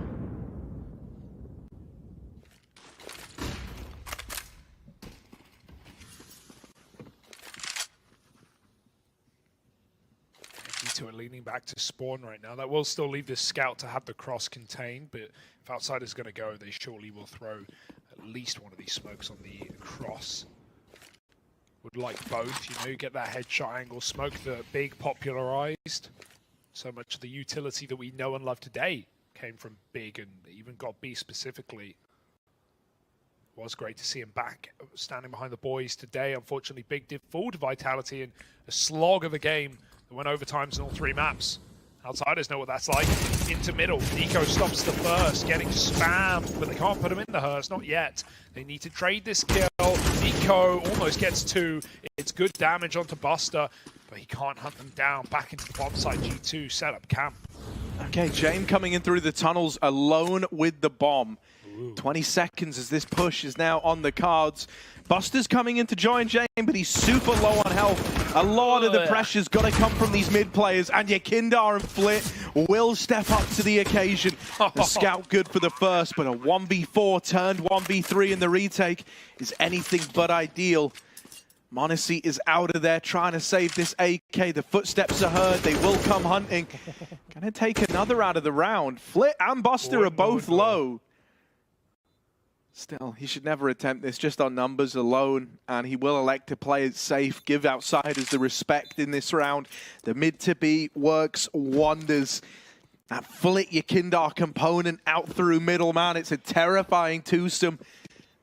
And they're able to mop up those B frags without Jame and Buster ever even getting involved. Yeah, that was a really awkward FAMAS spray on the bomb site as well for G2. Didn't do him any favors in stopping that split, but very well timed. The fact that Outsiders can get those mid players set up and still be patient enough to wait for the tunnels component. Very clean mid to be in what was again a bonus round for G2. They had scout, they had worse rifles, but now they need to come in with the goods. Still no AWP, and still SMGs as their money was broken very early on. Alexi's going to take a SMG, at least being heroic there and setting up his stars. He's going to go get quick into lower as well, using his spawn. This was heard, Yakinder knows, but there's always the fear of the upper push, and there is a player there behind the Molotov. Jack's waiting for the fade, and he might be able to go. He catches an angle, Yakinder gets out relatively scot-free, and Outsiders, while they have to concede the control to 3 G2 players, they at least know what's up. It's a lot of bodies involved with taking all this control of lower. And even though it's going to give you more options to rotate in the long run, right? That's kind of the goal here. Once you've got Jax established, free up some of these bodies to go and reinforce the A side of the map. There's still that period of transition you're going to be caught in as you shuffle these players out of there. Yeah, but Outsiders aren't a team to pounce on the moment and to grab that gap. Instead, they creep, silent, out long with all 5. This is no surprise to G2. They know this is the one position they don't have, and they see nothing in middle. Re-smoking upper as well. Dude, though, versus a lot of other squads like this, Tunnels player would give you like way more confidence to go and reinforce A, but it's like Outsiders, you're still not sure. You're still worried they could just be waiting for this smoke fade. It is the A play. You would have been right to put more bodies here. Modesty, it's ugly on that spray. Hunter trying to get boosted up and over. Nico dead on the catwalk. And so Hunter needs to deliver now. Yakindar with the plant, gonna get it down, gonna get it planted. And a 3v4 retake, not the cards G2 wanted to be dealt. They're gonna try and make the best of a bad situation, but it only makes matters worse. The boost denied. And trying to save is Alexi.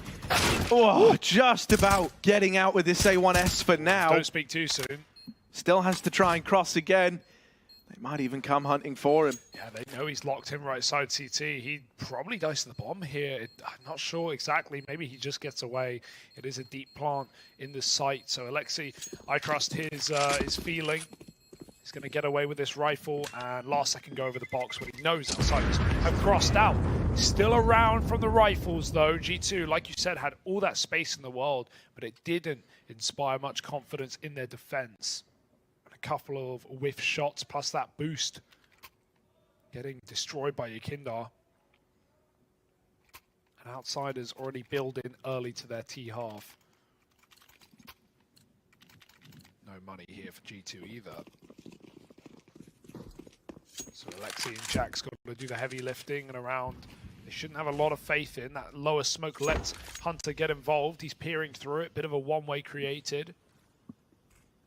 Alexi, I like this move all the way up top. Flashed in even rather. Flit's seen this though. So it's no surprise. Kicker's come back to assist and James is making sure that top mid hasn't been taken through spawn. It's a very passive default for Outsiders, purely based off the fact that Alexi has shown his control. He's finally given it up. He's kept the rifle in a retrievable position, and he's got pistol bodyguards to either bait for him or take his weapon if he falls.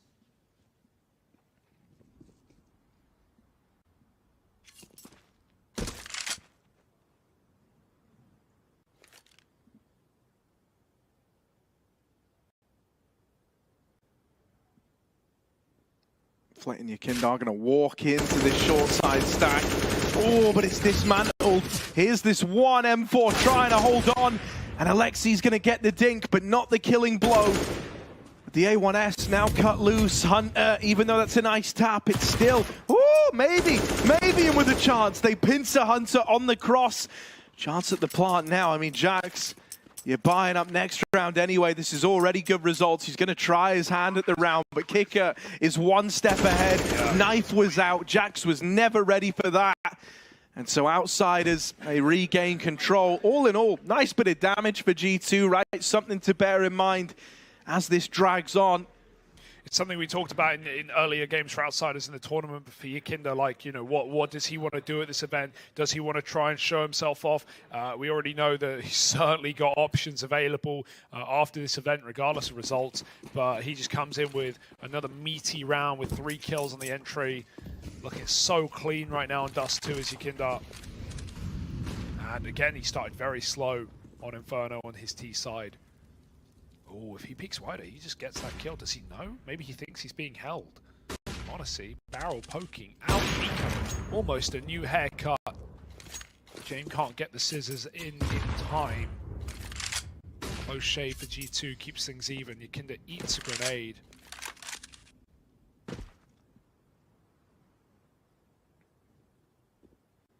Outsiders even holding for a top mid push. You never know.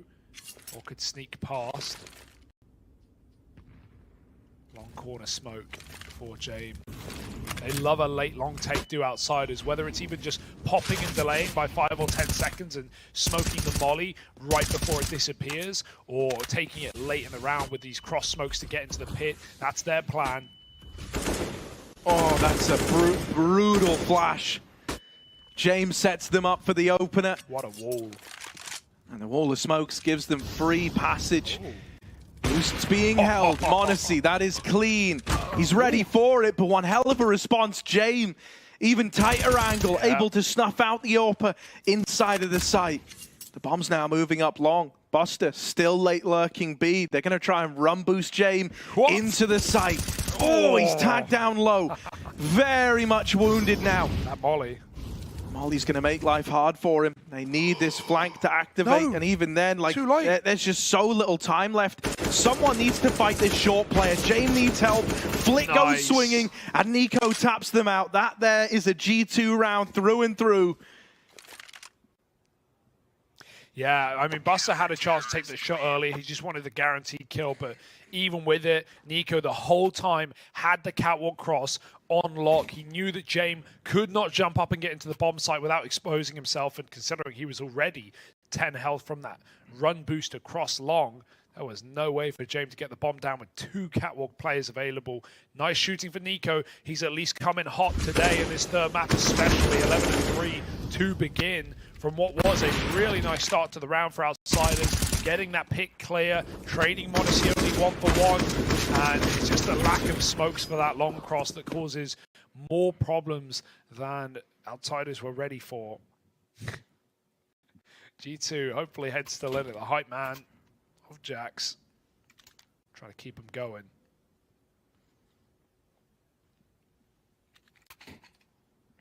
Tooth and nail for every round. And this one, those might be their best weapons. 2 deagles for outsiders. Not ideal. Now towards long. Far more pace on it this time around. Our outsiders ready for this AWP back inside of the site. G2 have immediately conceded long, even taking the tunnels. James going to open up, besting m0NESY again. Smoke now for the cross. This was what they were missing last time. Nico going to try and play through it. Goes running in. First kill goes his way. There's a lot more where that came from, though, and Nico only good for the first. AWP now in Alexi's hands. Guns retrieved. Buster moving up the ramp. Doesn't look ready for Alexi here. We'll check for it. Doesn't make matters any easier. And now these smokes are going to start to dissipate. Outsiders, same problem as last round. Once they're gone, how do you get in? You don't. Are they looking to save, or do they just want to give time for James to get set up? Oh, he had to be quick there. Jax gets spotted, but gives it away. He has the smoke to lock out James on catwalk later, but he's regressed back to the long side. And again, the same problem, the no smoke on the cross. But with so much time having passed, do G2 even know that this bomb is in the middle of the open? Because they were going back to check B for a moment. Now they're finally here. They've regressed. Jax is getting crossed in. He might see this package sat in the open. Hunter trying to cover the cross. Yikinda going through, and he makes it for free, but it's at least spotted. Oh, you're very happy that that molly was not for Gandalf. Alexi tries to fight through it. Is now low on the back of the Molotov. Jump. Well, it's coming in. Hunter jumping. Nothing connects. Hoping, praying that something could have come through there. And James still very much in the round with this AWP. It's a tag onto Hunter. Ouch. Alexi brushed aside. Outsiders. This was a round that looked so cooked, looked so done when they didn't have the smokes for the cross, but somehow they battled back into it. And Hunter is left saving in the 1v3. What a robbery for Yikinda again, right? Just the slowdown. Outsiders put so much paranoia in G2's head and moonwalking into the scope. Flit went all the way around late cat in the post plant. They were so assured by Jamie and Yikinda with that cross. But Yikinda just swings out, not only stopping Alexi with the AWP, but even finishing Jackson Gandalf. That was really nice for outsiders. And man, they don't need the long smokes. That's all I'm learning today. They are fine just hitting those run boosts. A lot of the times, people will mess those run boosts up on long, right? The ground isn't too flat. Even a little bump in the road can completely topple any run boost. Outsiders know what they're doing. They won't make those mistakes. Things like that can cost you a round. G2, they're now broken. We've got this hinge smoke thrown from spawn, requires the scope. But James fine being in the back of the pack. Nothing new.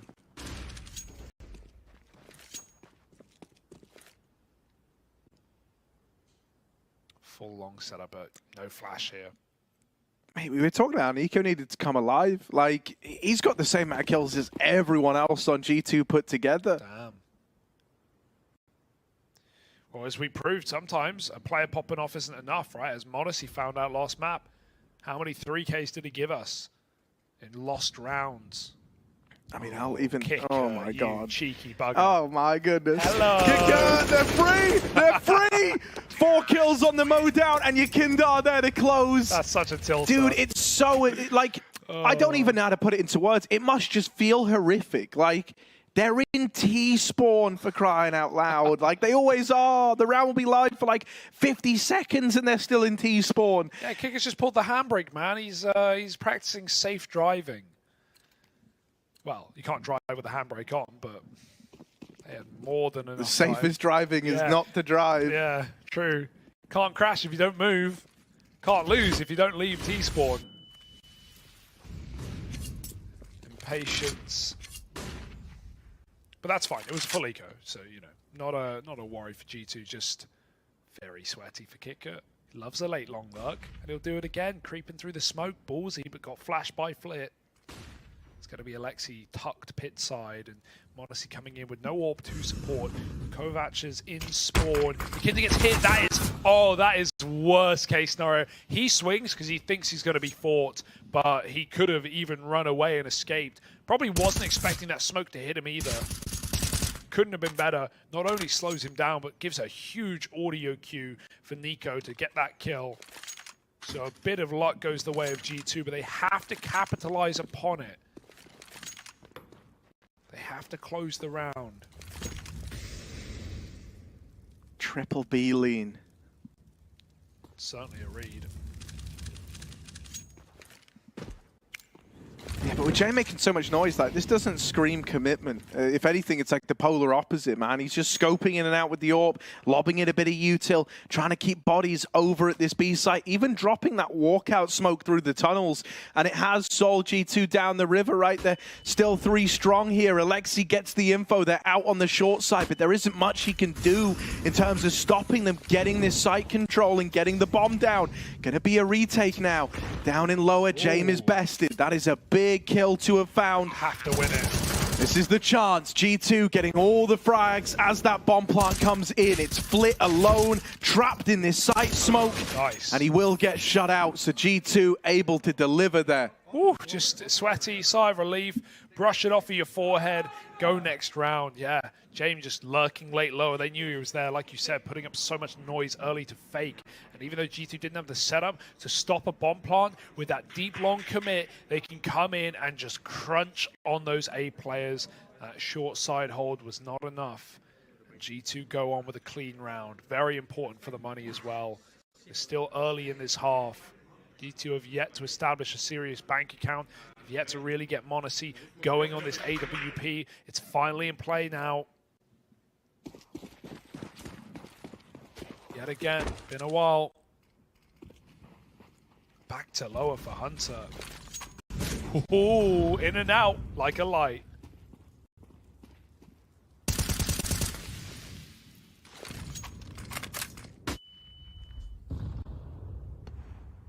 He's just going to leave mid, and Flit's now walking it. Oh, if he went for that, that's the round, Harry. That is if Flit just W's. That's just Jack solo B. No one was even in spawn. That gap, that bubble, oh, it's popped.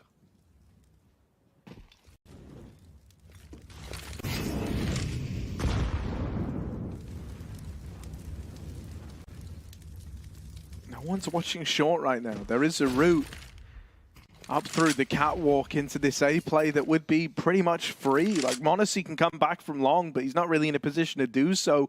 He's holding for late re-aggro. And, like, it's insane. You don't feel safe going further than this if you're Monacy. And so he's just going to be stuck holding, like, a dead angle for the entirety of the round. At any moment, in the last 20 seconds, Outsiders could come his way, but it's not. It is this B play. Hunter's caught with nades out. Jax getting overwhelmed. Flit's gonna mop him up. And so a 3v4, a round that a lot of teams would look to save in. If you don't get a kill soon, you will be left just ducking out of this one and giving the respect to Outsiders.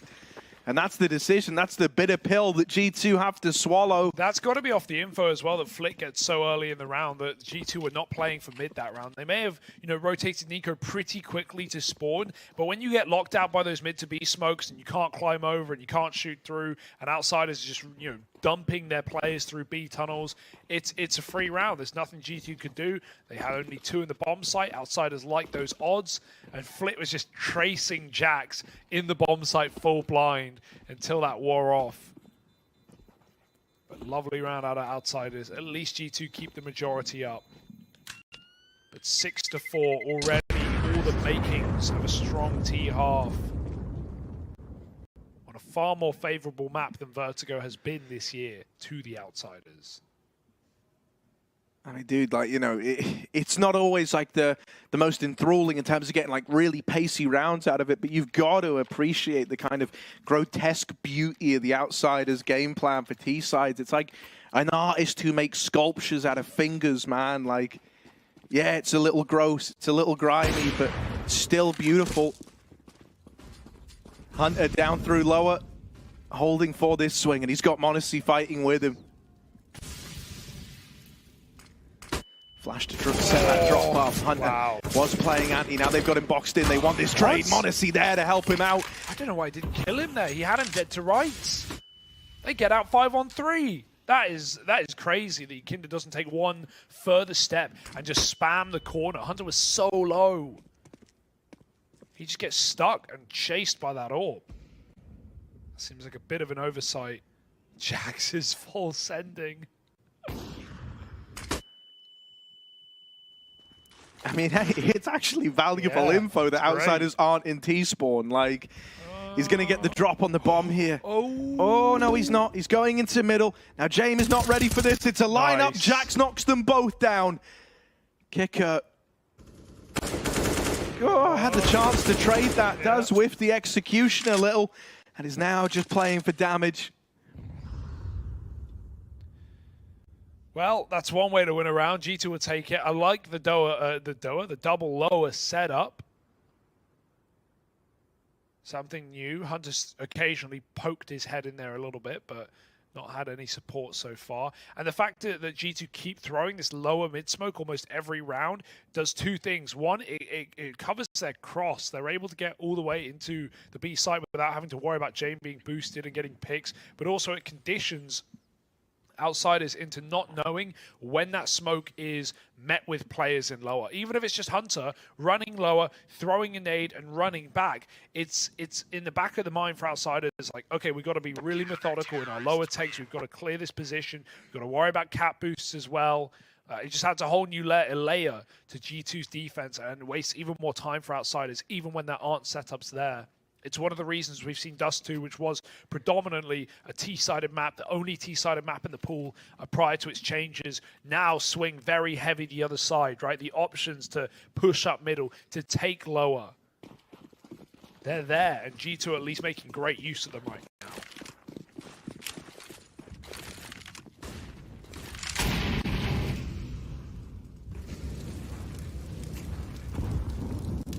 Hunter's one way in mid didn't spot Yekindar getting so deep. As far as he's aware, no one should be here right now. Yekindar's got great space on this push, but at first he's going to go clear out lower. Scarred by how that last round started. They're keen to get this control early. They've at least denied this early flow of info, these early chances at fights to G2.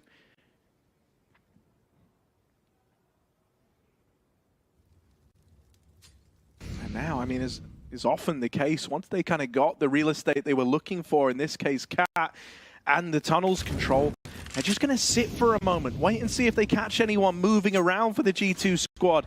When that doesn't happen, they'll group on the Cat side and look to move into this. We signal while for Outsiders coming up with a boost, though. They're not committing off that util. They still have a boatload more. Just trying to get nades out of G2, who have done a really good job of holding on to HEs at least. You know how powerful these can be when you know the cat commit is coming in or stopping a bomb plant. They have 2 HEs right now on different sides of the map. Odyssey missed shot. They're going to start to cross in. That smoke for a Molotov that's not appearing. Nico gets dropped on in spawn. The rest of Outsiders have to come in, and the patience pays dividends. Monacy walks into the scope of Jame, and they cross in. Bomb can go down, and save must be called as Jax, while he can win his fight, Alexi's already run away. Yeah, he's going to have a chance to take one out of the round, but that's really the extent of it. Outsiders up onto 7, and I mean, Jame continues this streak of being, you know, your favorite AWPer's least favorite AWPer to go against. He really is just like an anti-AWPer, dude. He must feel so frustrating to go up against. Bests Monacy in the head-to-head, knocks him out of the A play, and it sets Outsiders up brilliantly. Then you've got like these looser pieces, right? Your Kindars, your Flits, who are given a bit more room in terms of as that sight hit's coming in. Your Kindar dropping into CT, getting the better of Nico. That clash of the 2 stars. Yeah, that is so annoying for someone like Monacy, where you've got like 20 seconds on Outsiders. They're up cat. You know it's safe. They have to commit. They're in your spawn. You feel like you're getting run down on ramp as well, and you don't know if you are or not. And you're just waiting for at least to get a couple of shots out of your AWP while Outsiders cross in. And they won't cross in. They refuse to go wide because they know you're there, and they wait for you to make the mistake of swinging into a pick. It's so annoying, because it's so high risk with 20 seconds to still be waiting on the CT AWP. Like if Monacy tucks in there, Outsiders are out of options, and he can play for bomb denial. But Jame is just one step ahead, man, at all times. 7-5, and I'm getting a little concerned here, Harry. Yeah, it is starting to get a little bit worrying, right? Like, Nico was a real focal point early on. He started this, I think it was 12-3, actually like an identical scoreline to the one we had in the Outsiders versus Vitality matchups. I always started much the same way. And then a couple of rounds go against you. A couple of chances don't go your way. And the fall-off is pretty steep past that point. Long take, but yeah, G2 are here. It's a good read. They've got numbers in position. Nico now wants to get involved. He wants to force gunfights. He's shown his hand. He's very close doors, and Outsiders know that will slow them down on this long take. They go back to mid. Kinder's just been creeping in through mid all half. Hunter's behind the door. And with Monacy on Cat, these two can try and play in tandem. Flit's going to clear this off. He turns, lazy check. That molly's going to force Kinder's hand. He goes right through this time. Does get that better of Hunter. Trades into the 4-on-4. And options open suddenly.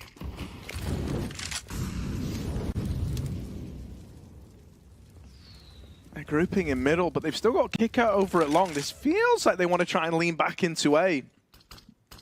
At least that's how they're poised. That resmoke on short might send them away. And honestly, that could do more harm than good to G2 at this point. Like, they're very heavy leaning onto the A play. Monacy just finding himself a little safe cubby to exist in. Outsiders, they still mean business. They still want to take this short control back.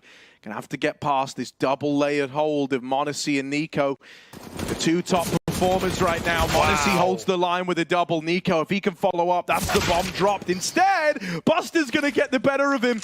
A site now open for the taking. There is a player in CT, right? You are gonna have this rotate out of Alexi. Jack's with him. Kickert's missed this timing. The nade, it's so close to a kill, and that would have won them the round. Instead, the bomb is now planted. Buster, low on health, still seeking his fortune, playing inside of the site, not afraid of a fight. Both players up the ramp side.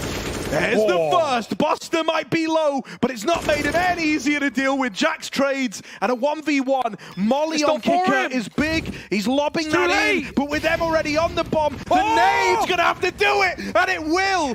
Burns out Jax, and Outsiders steal that one. No, Jax got the defuse. Wait, really? Last second. I'm pretty sure. I thought he got off, but... No, he got it. He got it. Oh my God. The nade did great damage, but it all came in too late. Outsiders win. Sorry, G2 win it. Last second stick, 6-7. That's insane. Yeah. Shocking. But that bomb plant wasn't open, right? Buster didn't actually, G2 won it. Buster didn't actually have catwalk control, so he had to plant safe. Dude, they used that plant a few times, and it always makes me nervous, Yeah. right? For that exact reason when they're set up on the short side. Kicker just had to get the molly in earlier, man. Like, that was the whole point. You could see behind the round, I was worried of the plant, but then I saw Kicker had molly nade, and I was just thinking, that's fine. G2 no smoke. They can't win unless they stick before the util. That molly had to come in way earlier, because the nade did it, and they killed Jax. Oh my goodness. Oh, they're pissed, and they're going for it. Full send B, and surprise, surprise, Kicker's got his revenge. Dude, that's insane. Psych. Not every day you get that pace out of Outsiders. We were joking about it, you know, like, oh, they won't beat us. They just don't do that, but they pull it out now. Oh dear, G2 may have won a round, but they kept nothing for it, and Outsiders knew it. That money was low, the mollies were lacking, the weaponry is trash, and Outsiders just abuse it through B. Kicker probably annoyed that he lost a clutch that was set up for him. He was top mid in flamey spot, just waiting for cat rotations that never came. And yeah, really he should have won that round. I can't blame you, Harry, for getting it wrong. But yeah, this is a 1T side for Outsiders right now on a map that has again lent to be CT sided since the changes. Nice upgrade for Nico at the end. They can't stop the save. But they can save the series. 8-6. One more in the half.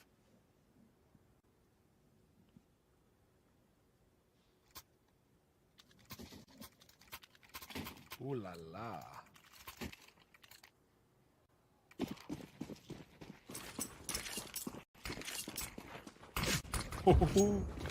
Cross and pass of York. Always terrifying.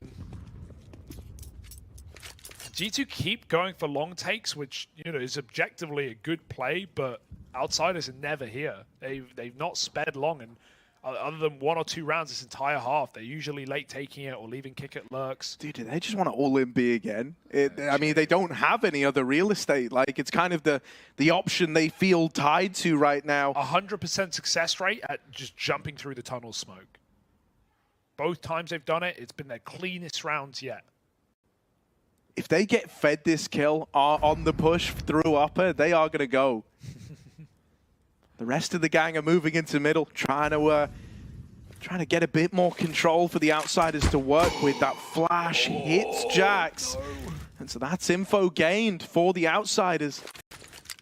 Flash peek is nice. Oh, that's even better. Yakinda wasn't blind. He repeaked off the flash, but it's Nico a second later and a second faster. Smooth moves to take that 5-on-4 in a round where weaponry is a miss.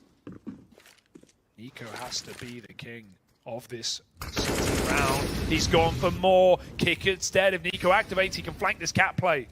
Alexi with the 5-7. They don't know about it. The flash to set him up is a thing of beauty. And James now boxed in a corner. They know all about him. Ouch. And even though he nails that shot, he would need to do so much more. G2, they've stumbled back to their feet here, spurred on by last millisecond. Jack's bomb defused. They're able to pull it all together in round 15. Nico has a big moment as well, up on the catwalk, entrusted with the big gun, and he puts it to use.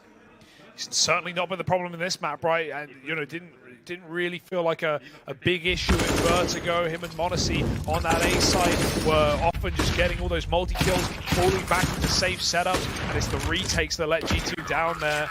They at least hold on. 7 rounds CT side, no complaints. Could have been a lot better, though. Outsiders snuck some absolute blinders through in their T side.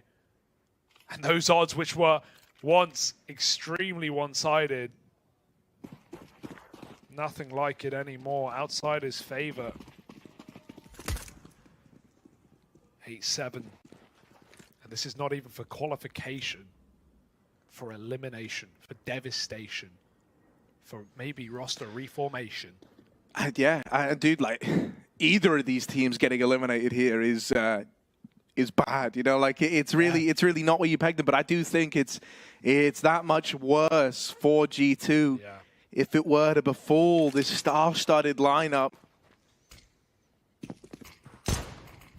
It's not over yet, right? They've kept themselves in it. They've kept themselves afloat. Yakindar is all the way through spawn, and so at this point, Outsiders know that this was destined to be the A play. They've sight out James. Oh, needed one of those to connect. It's a couple of chances sailing past him, but everyone else is going to rise to the occasion. The gap in that smoke put to devastating effect.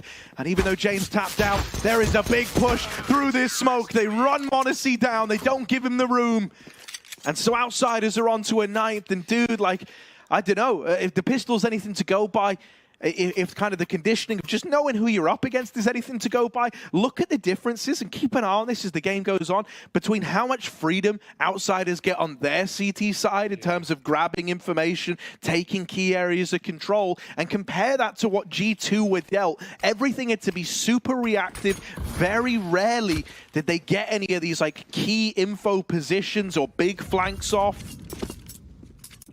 Well, you know, so it's the playing out of fear a little bit, playing not to lose. It's you not wanting to get too aggressive and give him mistakes and throw away 5-on-4s to a certain degree, making sense. They had a lot of tunnels control in that first half, but when they didn't, we saw the results. It was just B executes from Outsiders.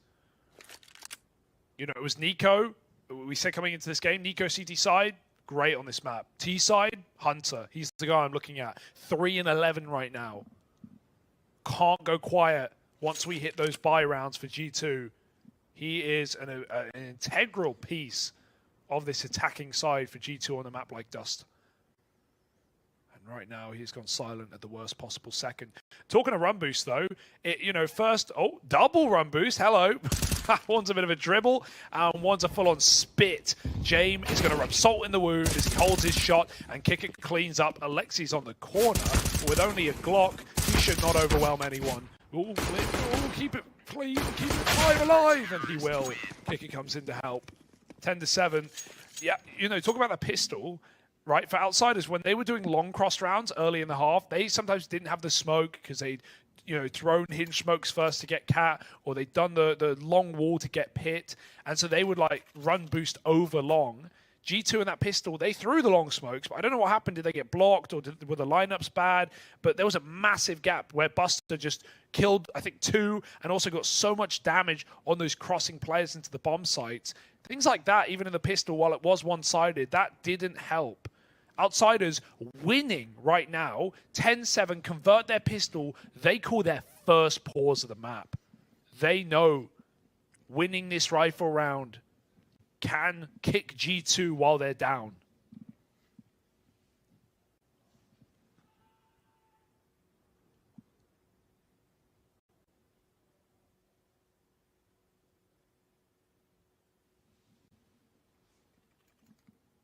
G2 have got all the pieces, right? There's no excuse to fall short in this one. They're up against a bonus round. They need to hit the ground running, man. Just for the mental side of this matchup. They need a little victory to cling on to give them that second wind.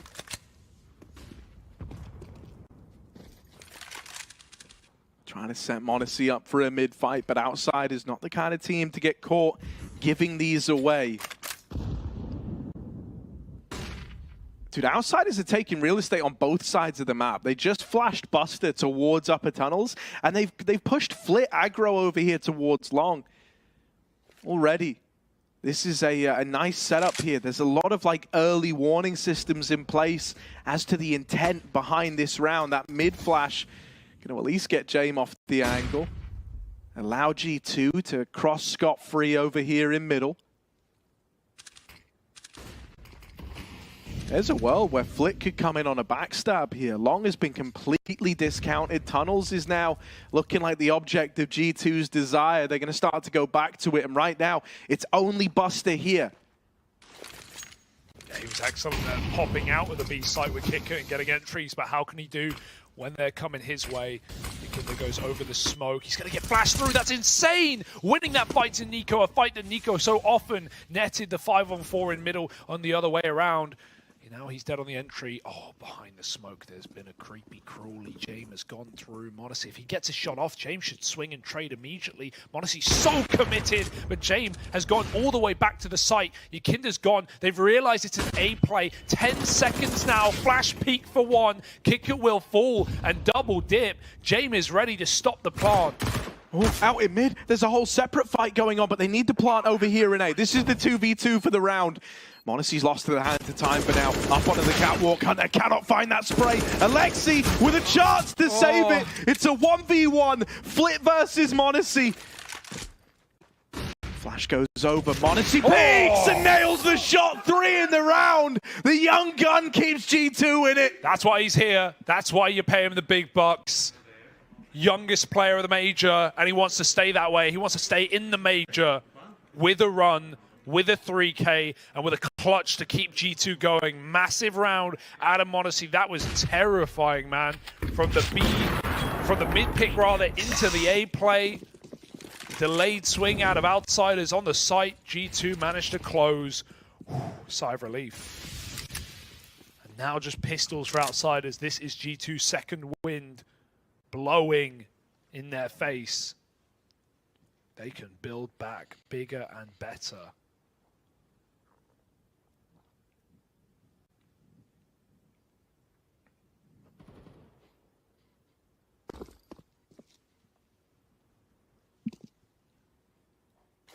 There's a heavy B stack here. If G2, if they just go for an A exec, which, you know, pretty par for the course in a round where you know the money's low, they win it.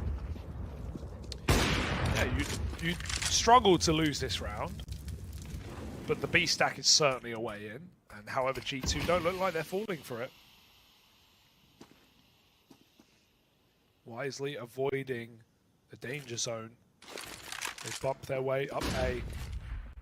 Flash to Cat and executes like you wanted, Harry. This is a 9th for G2. We just don't know it yet. Yeah, I think stacking B in this round's kind of optimistic at best. You just played the range game in this one, right? You got all this util to set you up, and G2, like, they're still being very methodical with how they approach it, but they've won the round. Even a chance at a unicorn one to put them onto their 9th. 10 players still alive right now, and not showing too many signs of changing anytime soon. Yakindar's going to go hunting, right? Try to take a gun out of the round. Flit's even moving in through spawn, so we do have this kind of spread out for the Outsiders, trying to make it worth it in some sense of the word. Okay, that's clean. Catman should trade it. Hunter will. 9 now on the board. Okay, this is, in my eyes, this is like the ultimate test for G2. You know, we talked about it a lot throughout this series, a lot in like the preamble before we headed in, how it feels like this is kind of like a real test of the metal, because it's always a team that struggled closing out versus a team that's known for their comebacks. And so I really believe that, you know, if G2 are able to get back into this, to start to build back in, that would signify them overcoming a real mental barrier for this team. Yeah. Imagine that, right? Like the opposite for Outsiders. Because, you know, Outsiders may be heavy in the lead and you may pull a comeback, but that won't stop them from winning round 29 and 30, right? For G2, it would be the inverse. For them to pull it back up against the world, up against one of the best teams to long out 30-round games. To close a 3-map series. Alexi wants a B contact. Yakinda's over the smoke. It's perfect. By design, picks him out of the window. And now on the wall, it's Buster. And Nico over here in mid, even though he burns to that molly, you need kills out of Buster in the hold. And with him dead right away, Alexi, someone who's been pretty quiet throughout the entire series, maybe with the exception of Inferno, where he had a bit more impact, a bit more to say. He roars to life in this round, right? And that felt a little more like vintage Alexi, playing around the smoke at the front of tunnels, being the guy at the front of the pack, just running them down with a nifty little smoke play to get him in. Yeah. And so that will tie this game up. 10-all. Outsiders. They're moving into eco territory here. So unless this AWP and this AK go huge, it's going to signify a changing of the guard. It's going to signify G2 looking to move into the lead. Yeah, it's kind of like that Imperial game, Harry, where G2 were kind of falling flat on their face. They were trading rounds. They weren't playing too great. Monacy pulled out that big 1v3 on the B side of Mirage, and then suddenly G2 came alive and they swept the series. Monacy got that clutch. G2 looked like a different team.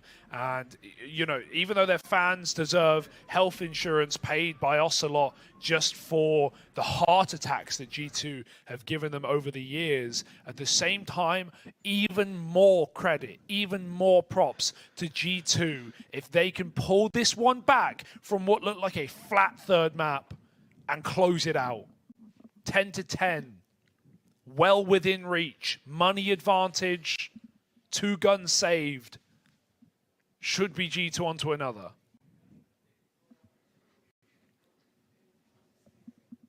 How does Jane want to use this AWP? Right, he's kind of in that hero position, someone who's going to carry the weight of this round on his shoulders.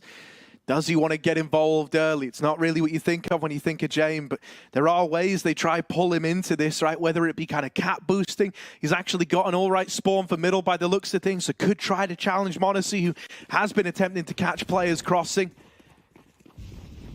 He scoped up in mid, but just goes running into the B site. Monacy, meanwhile, out here towards long. And Molly going to send him out of the long doors. No chance at the pick there. They've entrusted the entire B bomb site to James.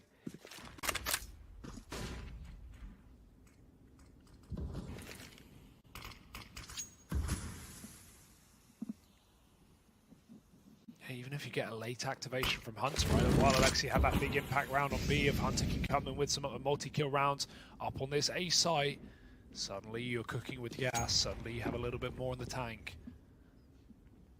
Expensive, but worth every penny here for G2. They're going to try take long late. Kick it up close 5-7. Yakinda not really here to help. He's got a flashbang, but I don't know if it will go in time. This looks pretty contacted. Can throw it. He's got a pistol out. Pancakes is already put down. Yakinda has to run all the way back and flip with 1M4. Is shot through the crack. Nico, he's got a smoke gap. James, he may be on the big green, but he is too far away to have impact. Nico's like seen.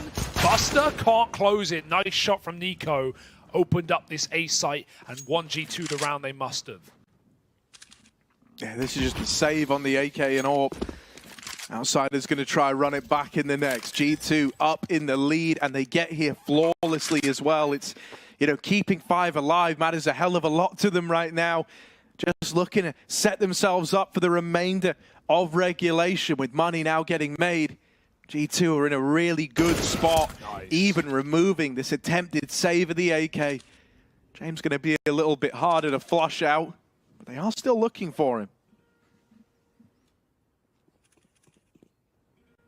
Ooh. There's one, there's another. James got it. And it seems like the time should just be enough for him to save. Maybe one more fight from Alexi if he throws himself at it. He feels like it's worth it with G2 on a comeback with the money. But James will get away. G2 will take that at the end of the day. 11 rounds. The lead is theirs for now. But a rebuy from Outsiders. And a couple of pauses have been called in the latter half of this game for Outsiders. Surely ready for this rifle round with a plan. We're seeing some smoke criminal antics from Nico, from Alexi towards B. Routes to find opening kills for G2, and they're capitalizing on all of them. Love the nade for the cross. They don't use a smoke. It means that Monacy can see nothing as those CTs make it to B. Oh, hello. Jax is still committed to taking long. They weren't ready for this kind of speed. They thought there'd be more respect. None of that to be found on the long side. Hunter with the opener. Outsiders as they try to respond. Things are getting worse. Monacy opens up in middle. G2 poised to take a round here. Outsiders are already backing out of the A side. They're already looking to save. James just written this one off right away. And so G2, as long as they just follow through with their plans to hit this A bomb site, nothing goes wrong, and they move on to 12. Yeah, I love that from Odyssey. He was always going to re-peek into middle, and James was actually willing to take that fight with the AWP, but Odyssey decides, you know what? If I just regroup with my team in a 5-on-3, there is no way we lose this round, and he's damn right. Gets out on long. They're even being methodical just in case outsiders are still here to fight for it. They're not. Nico, he could get exits here. And kills from Nico matter so much. Flit will not allow it. He's had a very quiet game. Haven't really said Flit's name in this map. But at least holds on to that orb. Sets James up for the future. G2 get the site, get the round, and outsiders get their guns. Look how timid G2 are. They still aren't convinced. Better safe than sorry, I say.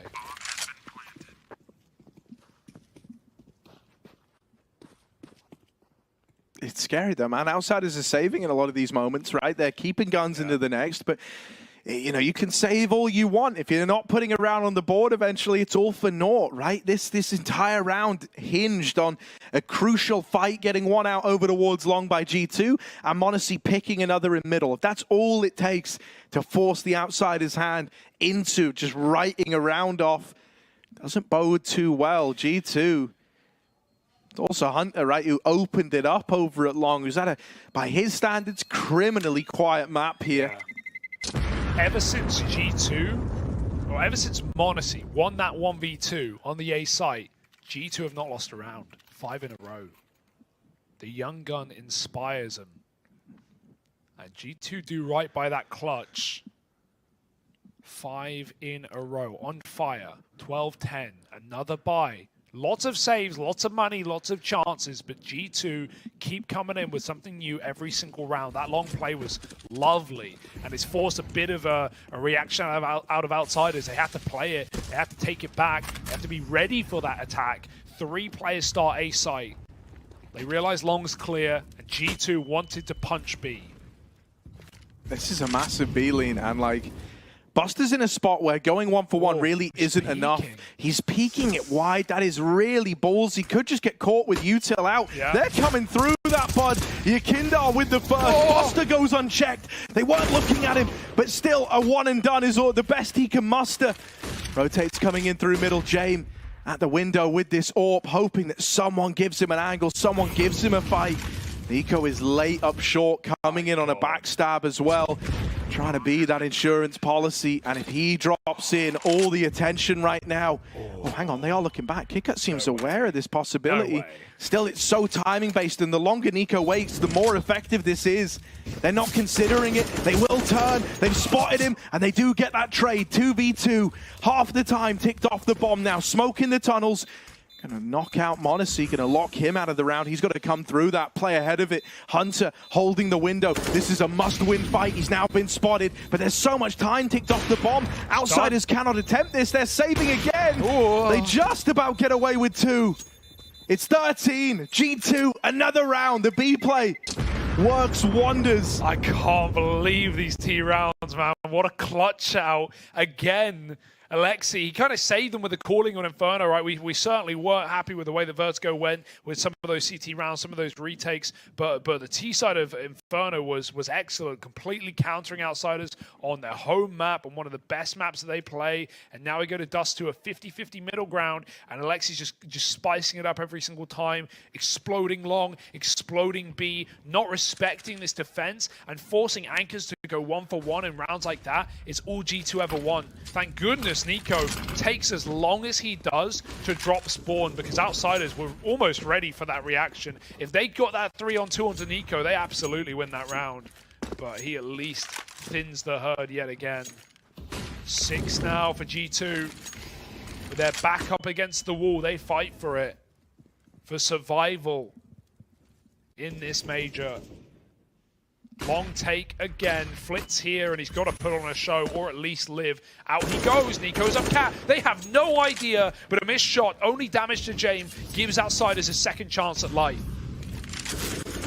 Yeah, they're so thankful that doesn't connect right now. They're at least all still here. Flashing a peek in. It's a lineup. Double for Flit before m0NESY trades. Bails out Hunter, keeps him alive, keeps him in this, and Nico's mid-lurk is still giving results over. Might have been spotted. Again? Oh, they're flashing again, but this time, oh, KitKat's had to turn. flushes Hunter out, and it's all left onto Monacy. 1v3, he rescued them with a clutch before, but this time might be too far gone. He's getting smoke walked. The kicker is there to seal the deal. Oh, Kicker's had enough, man. These long pop flash plays are gonna be the exact remedy to another faster round. That's a realization for Outsiders that all these rounds have been quick, right? These last few, G2 are pumped up. They've got momentum. They're exploding. They're trading. That's the best way of putting it down. Not being left in one of these slow late round retakes. This game haven't really come up for Outsiders. They just stopped G2 from ever getting in the bomb site. It won't dismay G2 though. They want it again. Yeah, fast down long this time with a vengeance. Real pace behind it. They're going to get all this control right away. Outsiders don't even risk fighting for it to open this one up. G2 hear that cat control at least. They know it's going on through the long wall. They get Monacy in the pit with a flash. Any repeats, any flash peeks, any hunts with the AWP will be punished. They're clearing up a B. Outsiders know now what's up, but this will be a more standard round on the A site, one where they may have to retake. Is there a late long smoke coming in? No one's priming anything right now. They're going to try and fight the cross. Deep CT smoke, flash for it. Jax with the kill, but missed shot off James Orb. Kicker here, man. He's got to make all the difference. Mollied out into the open. They've seen him now. They've got him trapped out in the open. Kicker dodging bullets. Does put one in the grave before he's traded. Is that going to be enough? 3v4. Outsiders, so often they would save here. They're already leaning away. They're already conceding. They write this one off. The first fights don't go their way, and so they give G2 the respect. Up onto 14. Cannot believe it. G2 go and do it again, back to back. But this is the difference. They don't announce it. Even though Outsiders know G2 have long, how often do you see a team take long, sit back, wait 40 seconds, let a player lurk, let someone sit top mid boxes and wait for rotations? That doesn't happen. G2 walk all the way up. They don't even throw the CT smoke before they fight. They just flash peek it, and Outsiders were not ready for that pace. A rare missed shot for James.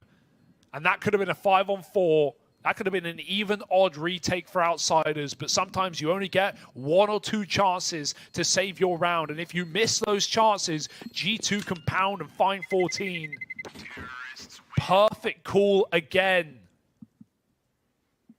And now we're reaching the very end. 2 rounds for G2, and they will eliminate Outsiders, one of the hardest teams in the third map to beat.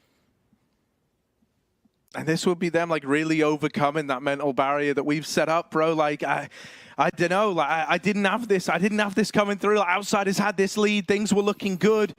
But G2, the resilience has been there. They've brought back in some of the signature G2 flair with it. They're feeling it now, man. They're pumped. Fast into middle. Not afraid to take this risk. They know that Outsiders haven't been too keen on throwing themselves at these early gunfights, so it's a lot of real estate taken for free, and now they walk out middle. James is here on the angle. Missed that shot last round. Can't afford to have it happen again, but it will. Dear. Alexi is the man to best him. The IGLs clash in middle, and G2 come out ahead. Oh, the smoke spam finished off. He gets that kill. Buster stops Hunter in upper again. He's been a bit of a liability in this T side, in this whole map, to be honest. Outsiders hold on. 4-on-3. More spam damage to put Alexi down low, and G2 have to up and leave. They don't have a smoke. They don't want to sit in the middle of this crossfire. Outsiders have a sight line from either side of the map. G2 go cold, they go quiet, and they re-aggress on the catwalk. They wait for a mistake. Nico might get what he wants.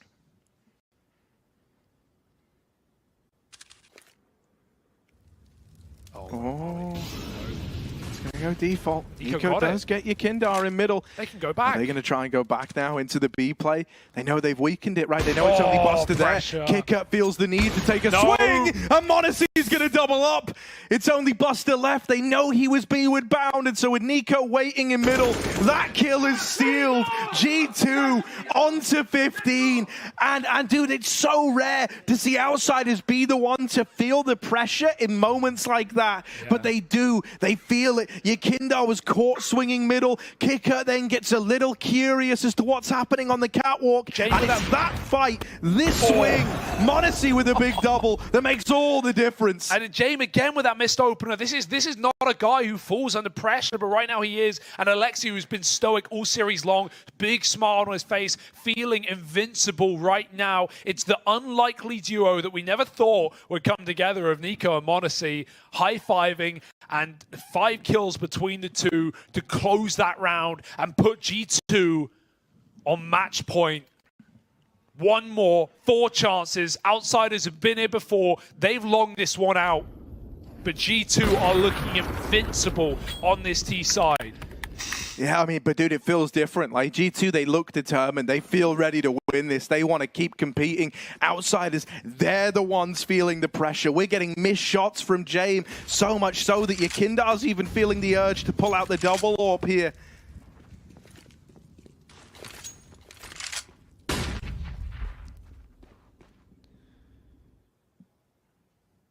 Is it Outsiders-esque, or will they just crumble?